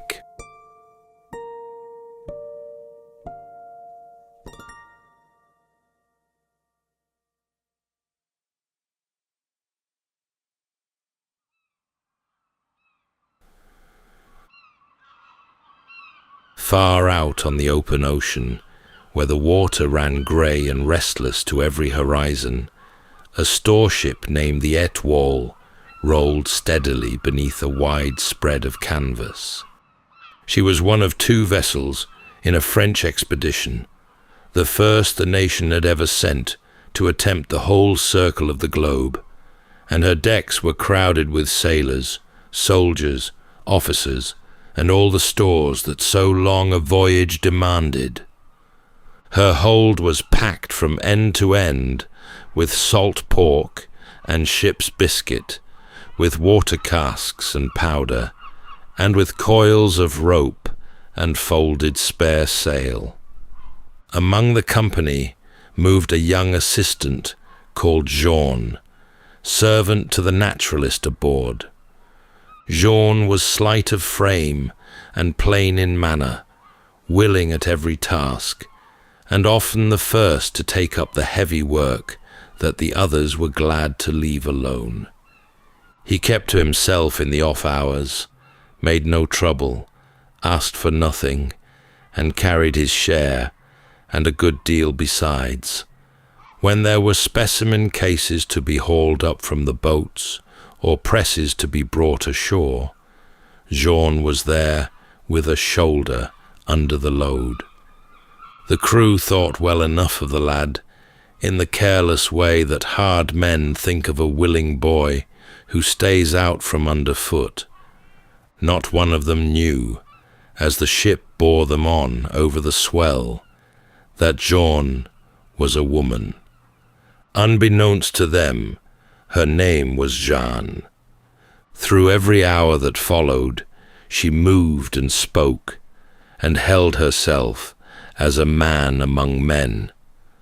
And the performance never wavered. It went on through every crowded watch and every shared meal, in a wooden world some 40 paces from stem to stern, where well over 100 people lived, pressed close together, with nowhere at all to be alone. She kept apart when the men washed or changed, and she slept in her clothes. A loose word or a glance held a heartbeat too long might have undone her, and what waited on the far side of discovery, so far from home, and so wholly among strangers, did not bear thinking on. Still, she rose each morning and became Jeanne again, and morning after morning the secret held. How a woman of no fortune and no name came to be standing on the deck of an exploring ship at the far edge of the earth had begun a long way from any sea. Jeanne had come into the world in the year 1740, in a small village set among the low green hills of Burgundy. Her people were of the poorest sort, day labourers who owned no land of their own, and worked the fields of others for a wage that barely carried a family from one season to the next. There were no books in such a house, no schooling, and no letters. A girl born to that life learned the world not from any page, but from the soil beneath her feet and the slow turning of the year, and Jeanne learned it well. From the time she was small, she came to know the growing things of the countryside as other children knew their prayers. She could tell one plant from another at a single glance, by the cut of a leaf, the colour of a flower, or the scent of a bruised stem. She knew which roots to dig in the autumn to bring down a fever, which leaves to steep to settle a sour stomach, and which bright berries were best left well alone. None of it came from study. It came from walking the hedgerows in every weather, from watching and from listening, and from the long inheritance of country wisdom handed down by those who had gathered the same plants in the same places for longer than anyone could say. What she gathered, she tied in small bunches and hung from the rafters to dry, until the air of the house grew thick with the green and dusty smell of it, then sorted root from stem and flower from seed against the months when nothing grew. Women like her had a name in the France of those days. They were called herb women, and they were the physicians of the poor. A labourer's family could no more send for a doctor than pay a king's ransom, and so, when a child sickened or a wound would not close, it was to the herb woman that they turned. She knew the remedies that grew for nothing in the ditches and the woods. She could brew a tea to ease a fever, lay a warm poultice on an aching joint, or sit through the long hours of a hard birth.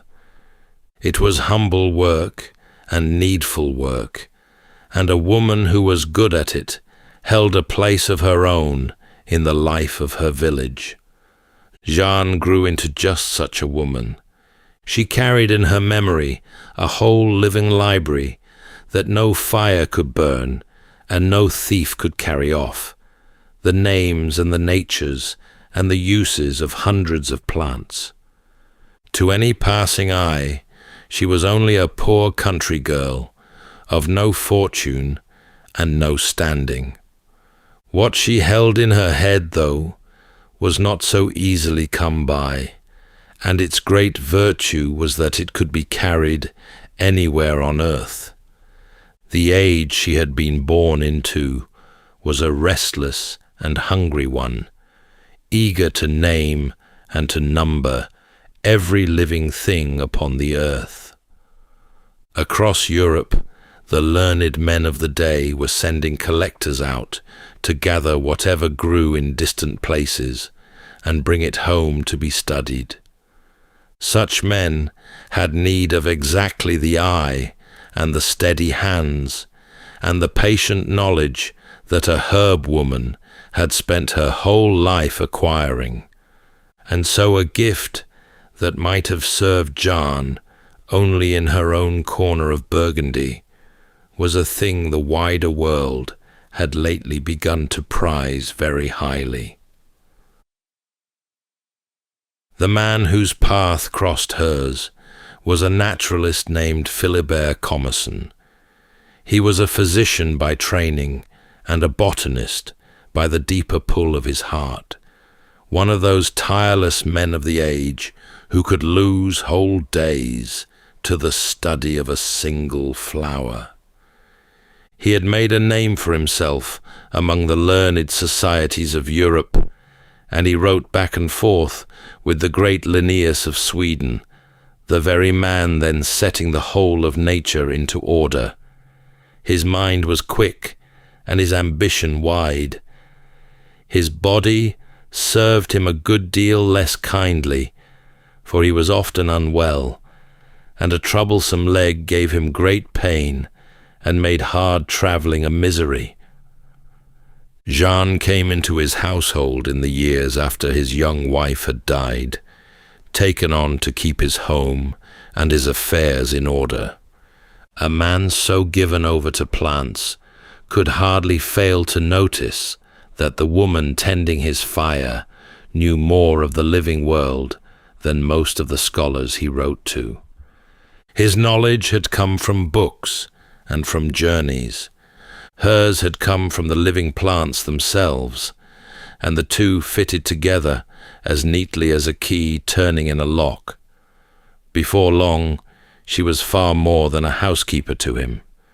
She was his assistant in earnest, sorting and pressing and ordering his specimens, and lending him the trained eye of the herb woman that no university could teach.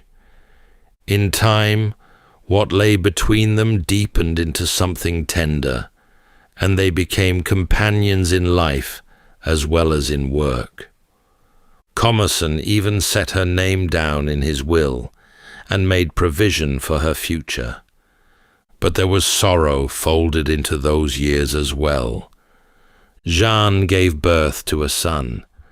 She had no husband to give the child a name, and no means to raise him as a child ought to be raised, and so she did what so many women were driven to do in that difficult age. She gave the boy into the care of a foundling hospital, one of the houses that took in the children of those too poor to keep them. Then she went back to the plants and the pressing papers, and the matter was not spoken of again. And this is how matters stood when fortune came knocking at the naturalist's door. The Crown was fitting out a grand expedition to sail clear around the globe in the name of France, bound for seas that scarcely any Frenchman had ever crossed. It wanted a naturalist to gather the plants and the creatures of far lands along the way, and the post was offered to Commerson. It was the chance of a lifetime, the very dream that every man who had ever pressed a leaf between two sheets of paper carried in his breast. There was only one trouble in it. He was a sick man with a failing leg, faced with years of hardship at sea and on wild and unmapped shores, and he knew well that he could not manage alone. He needed beside him the one person who knew his work and his ways and his ailments better than any other living soul. He needed the woman who had sorted 10,000 leaves at his side and never once mistaken one for another. He needed Jeanne, and Jeanne, by the plain law of the land, was forbidden to go. The law that stood in her way was old and admitted no exception. By the ordinances of the French crown, no woman might set foot aboard a ship of the Royal Navy, whatever her purpose and whatever her skill. There was no license to be sought, no special case to be argued, and no official who could be persuaded to look the other way. If Jeanne were to sail, she would have to be, in the eyes of every officer aboard, no woman at all. And so, a plan took shape between the naturalist and his assistant, as bold as either had ever entertained. She would go as a man. She set aside her skirts and her bodice, and took up the rough clothes of a serving man, a coarse shirt, breeches, a plain jacket, and a kerchief at the throat. She wound long strips of cloth about her chest, and bound herself flat beneath the shirt. She schooled herself to walk with a longer and heavier tread, to keep her voice low, and to hold her shoulders square. She put away the name Jeanne, and became, to all the world, simply Jeanne, a manservant to fetch and carry for the naturalist. It was a station so ordinary that scarcely anyone would look at it twice, which was the whole point. The boarding called for a small piece of theatre. Rather than arrive together, as the close companions they were, the two played out a meeting between strangers. Jeanne came to Commerson at the quayside, as though she had never laid eyes on him before, a likely young fellow, looking for honest work. He looked the newcomer over, and engaged him on the spot, in front of whatever eyes happened to be watching. Should the truth ever come spilling out, no man could say the naturalist had smuggled a woman aboard, since the whole quay had seen him hire this lad off the dock. Then there was the crew, who would be living cheek by jowl with this slight and beardless youth for years on end. The smooth face, the higher voice, and the careful distance the lad kept from the other's rough horseplay, all wanted some accounting for. And so a tale began to go round. Jean, it was put about, was a eunuch, one of those unfortunates altered in his boyhood, and so he had no beard and no taste for the company of women. It was a story few aboard could easily put to the test, and fewer still thought worth the trouble. One piece of good fortune made the whole scheme possible. As the king's appointed naturalist, Commerson was a man of some standing, and he had been granted unusually generous quarters aboard the storeship, a cabin of his own for his books, his instruments, and his growing hoard of specimens. His servant Jean shared that cabin, as a servant naturally would, and in that small private room, shut away from the crowded berths of the common sailors, Jeanne had the one thing that no woman in such a disguise could do without. She had a place where, for a few stolen minutes of the day, she could close a door at her back and simply be herself. So it was that when the Étoile slipped her moorings and stood out for the open Atlantic, she carried among her crew a young woman whom not a soul aboard had marked for what she was. The plan was no longer murmured on dry land. It had put to sea, and there could be no turning back. A collecting expedition began with the ship anchoring off some far green shore, thick with plants that no European had ever set down on paper. Commerson would burn to be among them, yet his body kept failing him. The bad leg that had plagued him in France grew no gentler at sea, and there were long stretches when he could scarcely cross the deck without a hand to steady him, let alone clamber over rocks after a half-glimpsed flower. And so, more and more, it was his servant who went ashore in his stead, and his servant who did the lifting and the carrying and the digging. There was nothing gentle about the work. Going ashore meant setting out laden like a pack mule, with the specimen cases, the heavy presses that dried plants flat, reams of paper, spades and trowels, and food and water for a long day away from the ship. All of it had to be hauled up beaches, across marshland, over hills, and home again at evening, with the day's gathering added to the weight. Jean carried the greater part, a small figure bent low beneath a porter's load, picking a careful path over broken ground, and growing lean and weathered and hard with the effort of it. On the warm coasts of Brazil, the heat lay heavy and wet.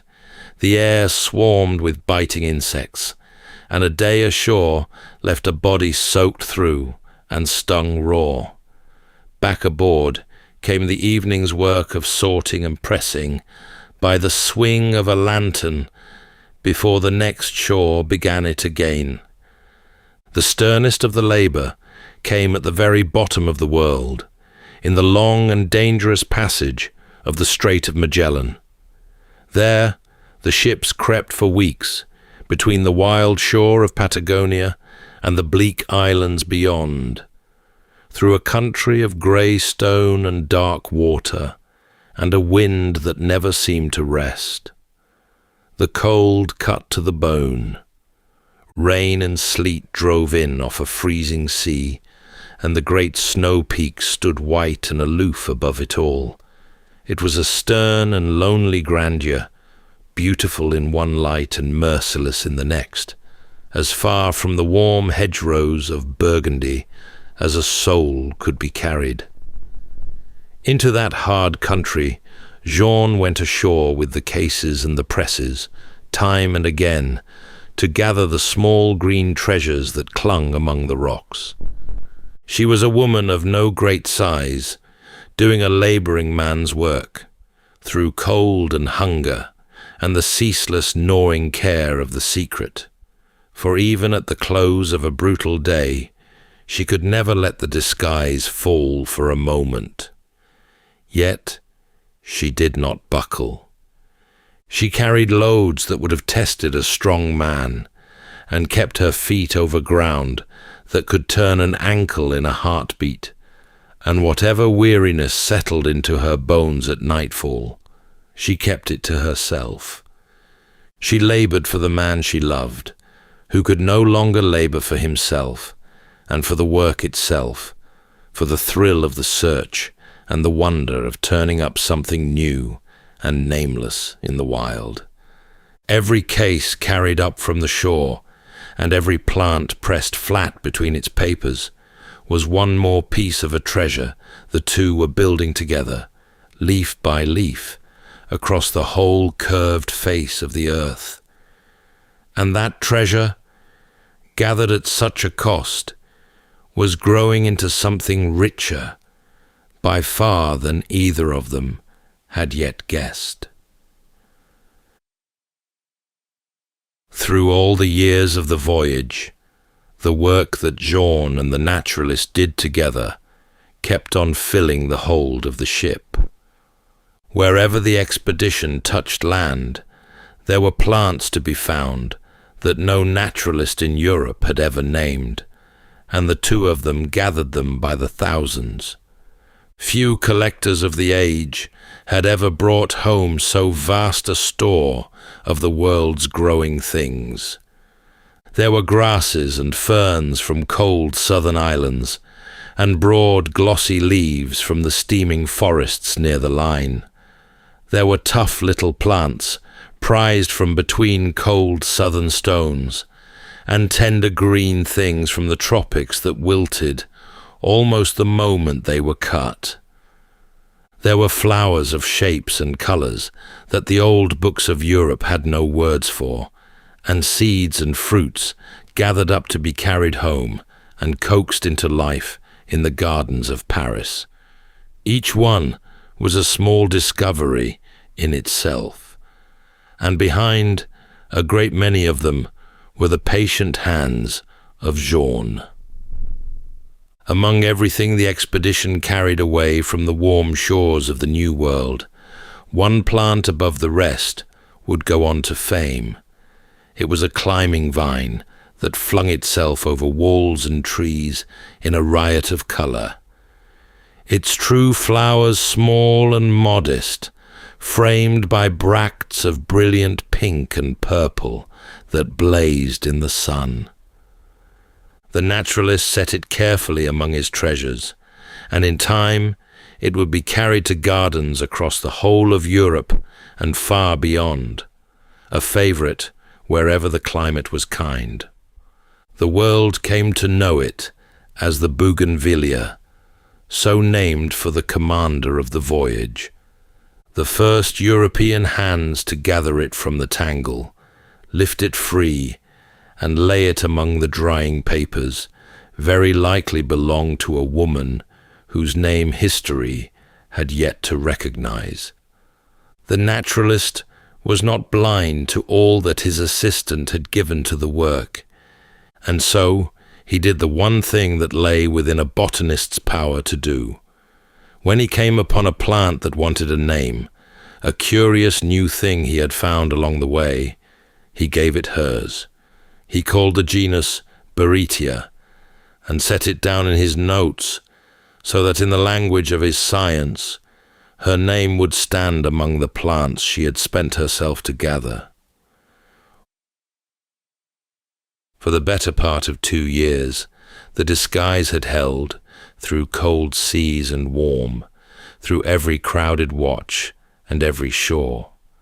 But a ship was a small world, and a watchful one, and over so long a time, the young servant began to draw a wondering sort of attention.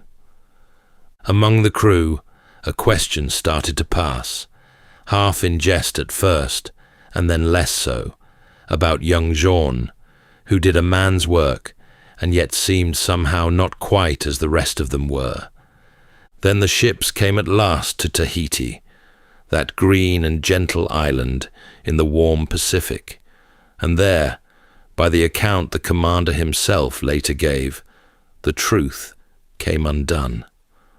As the boats put into the shore, the islanders who gathered to meet the strangers looked upon the servant John, and saw at once what none of the crew had let themselves be sure of in all those months at sea. Here, they understood plainly, was a woman, and they made it known. Other accounts placed the moment elsewhere, and the full story did not survive the years. What lay beyond all doubt was that somewhere in the wide Pacific, the secret she had carried since France was a secret no more.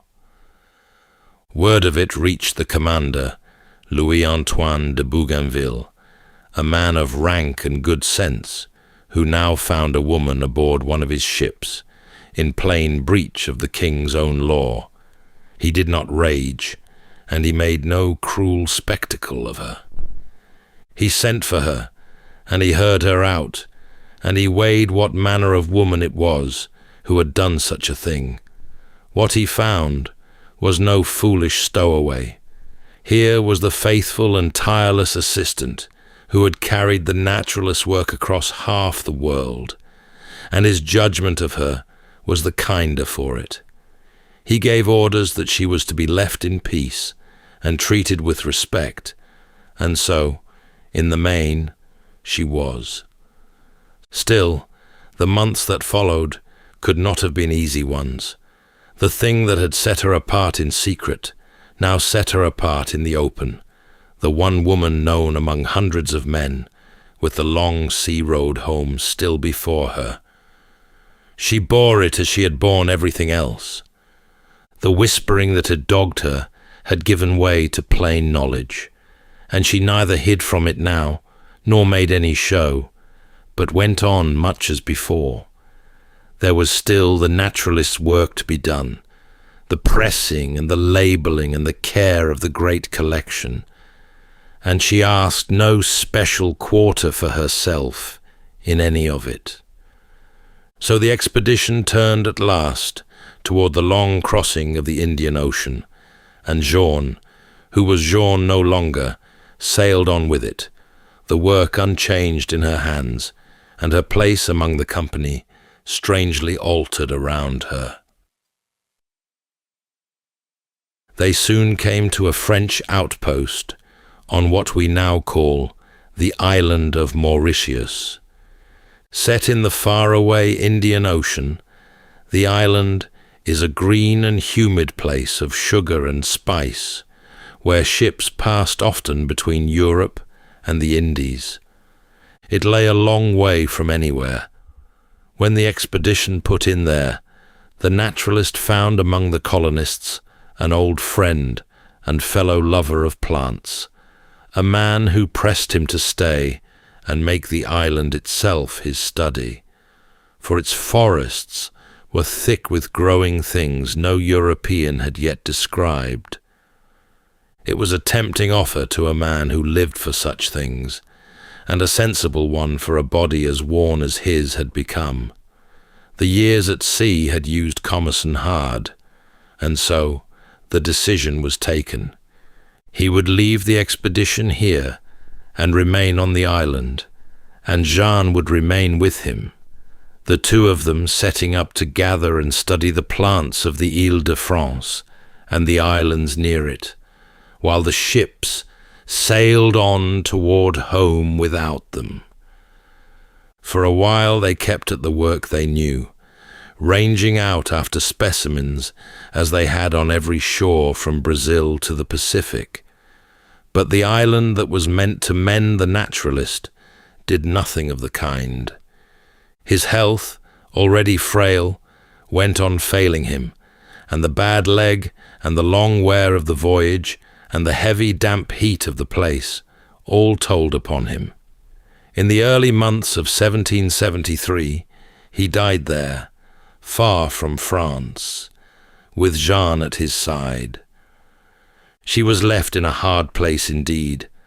The man she had followed across the whole of the world was gone, and with him the work and the purpose that had bound her life together for so many years. She was a woman alone on a small island, thousands of miles from the country of her birth, with little money and no certain way to get home.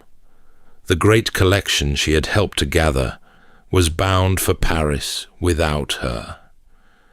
Few people in all the world could ever have stood so far from everything they knew. What she did then was plain and practical and entirely her own. She did not waste away, and she did not sit waiting to be rescued. In the port town, she set herself up in a trade as humble and as old as any there was. She kept a tavern, a place where sailors and soldiers and passing travellers could buy a drink and a meal and an hour out of the heat.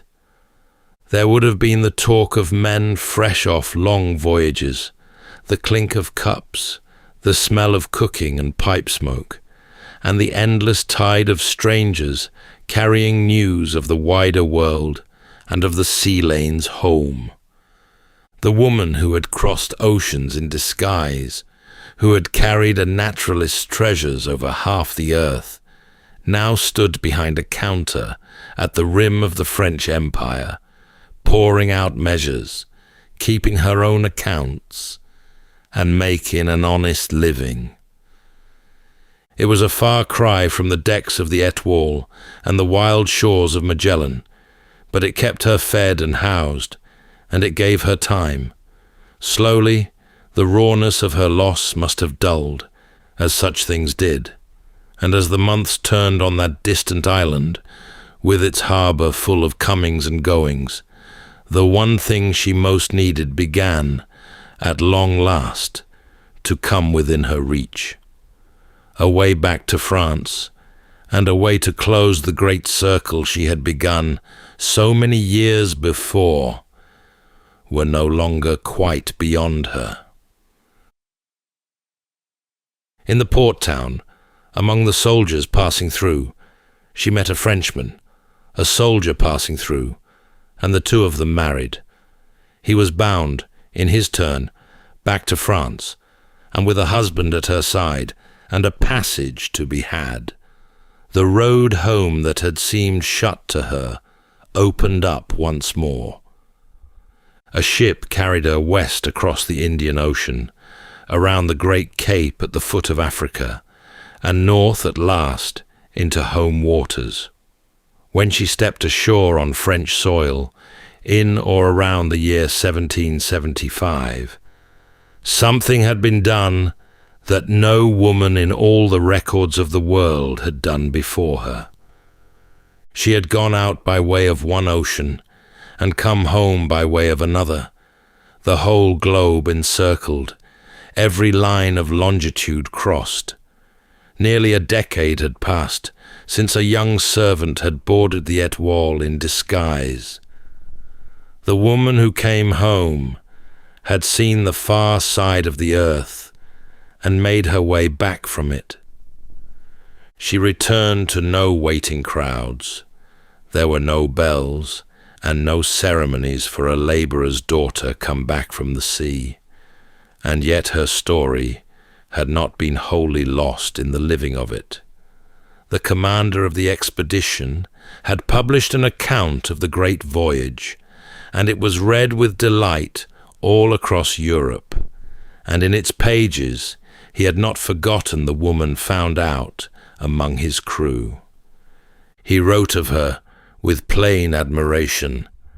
In his account of the voyage, Bougainville set down that she had always behaved on board with the most scrupulous modesty, and he allowed that she would stand as the first woman ever to have circled the world. There was a harder and smaller battle to be fought first, over the will the naturalist had made for her so long before. His family contested what he had left her. She went to law to claim it, and in time she did manage to secure a portion of it. Then, some years on, came an honour from a quarter she could never have looked for. The same naval ministry, whose iron rule had once driven her into a man's clothes, now moved to reward her. At Bougainville's urging, the Ministry of Marine granted her a pension, a sum to be paid out year upon year for the rest of her days, drawn from the fund kept for old and broken servicemen. In the papers that granted it, the state of France set down that she was an extraordinary woman, and praised the courage with which she had shared the labours and the dangers of the naturalist's work. The country that had shut its ships against every woman by law had, in the end, singled out one woman for its thanks and its coin. The poor girl from the Burgundy hedgerows had become the first woman known to be granted such a pension for the advancement of knowledge. She had broken the rule and outlived the breaking of it, and the crown itself had come round to her side. With the pension settled and the circle closed, the great storms of her life were behind her now. She had her husband and a modest security, and her name set down in the records of the realm. The last stretch of her life was the gentlest. She settled with her husband in the countryside of the southwest, in a small place far from the harbours and the open water, and there she lived out her days in peace. The pension came as promised. The years passed without alarm. There were seasons to watch turn again over fields she knew, and the same kinds of plants she had gathered as a girl, growing in the hedgerows of home, asking nothing of her now but to be looked at. She had crossed the whole world and survived every danger it had set in her path, and she was granted, at the very end, the rare gift of growing old. She died at the venerable age of 67. By then, she had outlived nearly everyone who had sailed with her on that long-ago voyage, the commander, and even the naturalist she had loved. She was laid to rest in the churchyard of the village that had become her home, and for a long while afterward, the world let her be, and her name slipped from common memory, as the names of the poor so often did. The little monument the naturalist had made for her went the same way.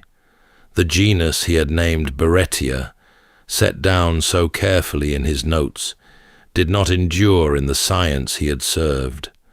As the years went by, and the great work of naming the world rolled on, his Beretia was studied and reconsidered, and at length folded away into other names, until it was gone from the books altogether. The plant he had meant to carry her memory had let it slip, and for the better part of 2 centuries there was nothing at all in the whole catalogue of nature that bore the name of the woman who had gathered so much of it. And there the matter rested, year upon year, while the world forgot. Then, long after every soul who had ever known her was gone, the wheel came round once more. More than 200 years after she had walked the decks of the Étoile, a botanist studying a flowering plant from the mountains of South America, a member of the nightshade family with delicate violet petals, judged it to be a species new to science and in want of a name. It grew wild and unregarded on a far mountainside, much as her own gifts had once grown unregarded in a poor corner of France, and in choosing a name for it, he reached back across all those years to the herb woman from Burgundy, who had carried the world's plants halfway round the globe. He called it Solanum Beretiae, and so her name was written once more into the living record of the earth, this time to stay. It was a fitting end to so strange a story.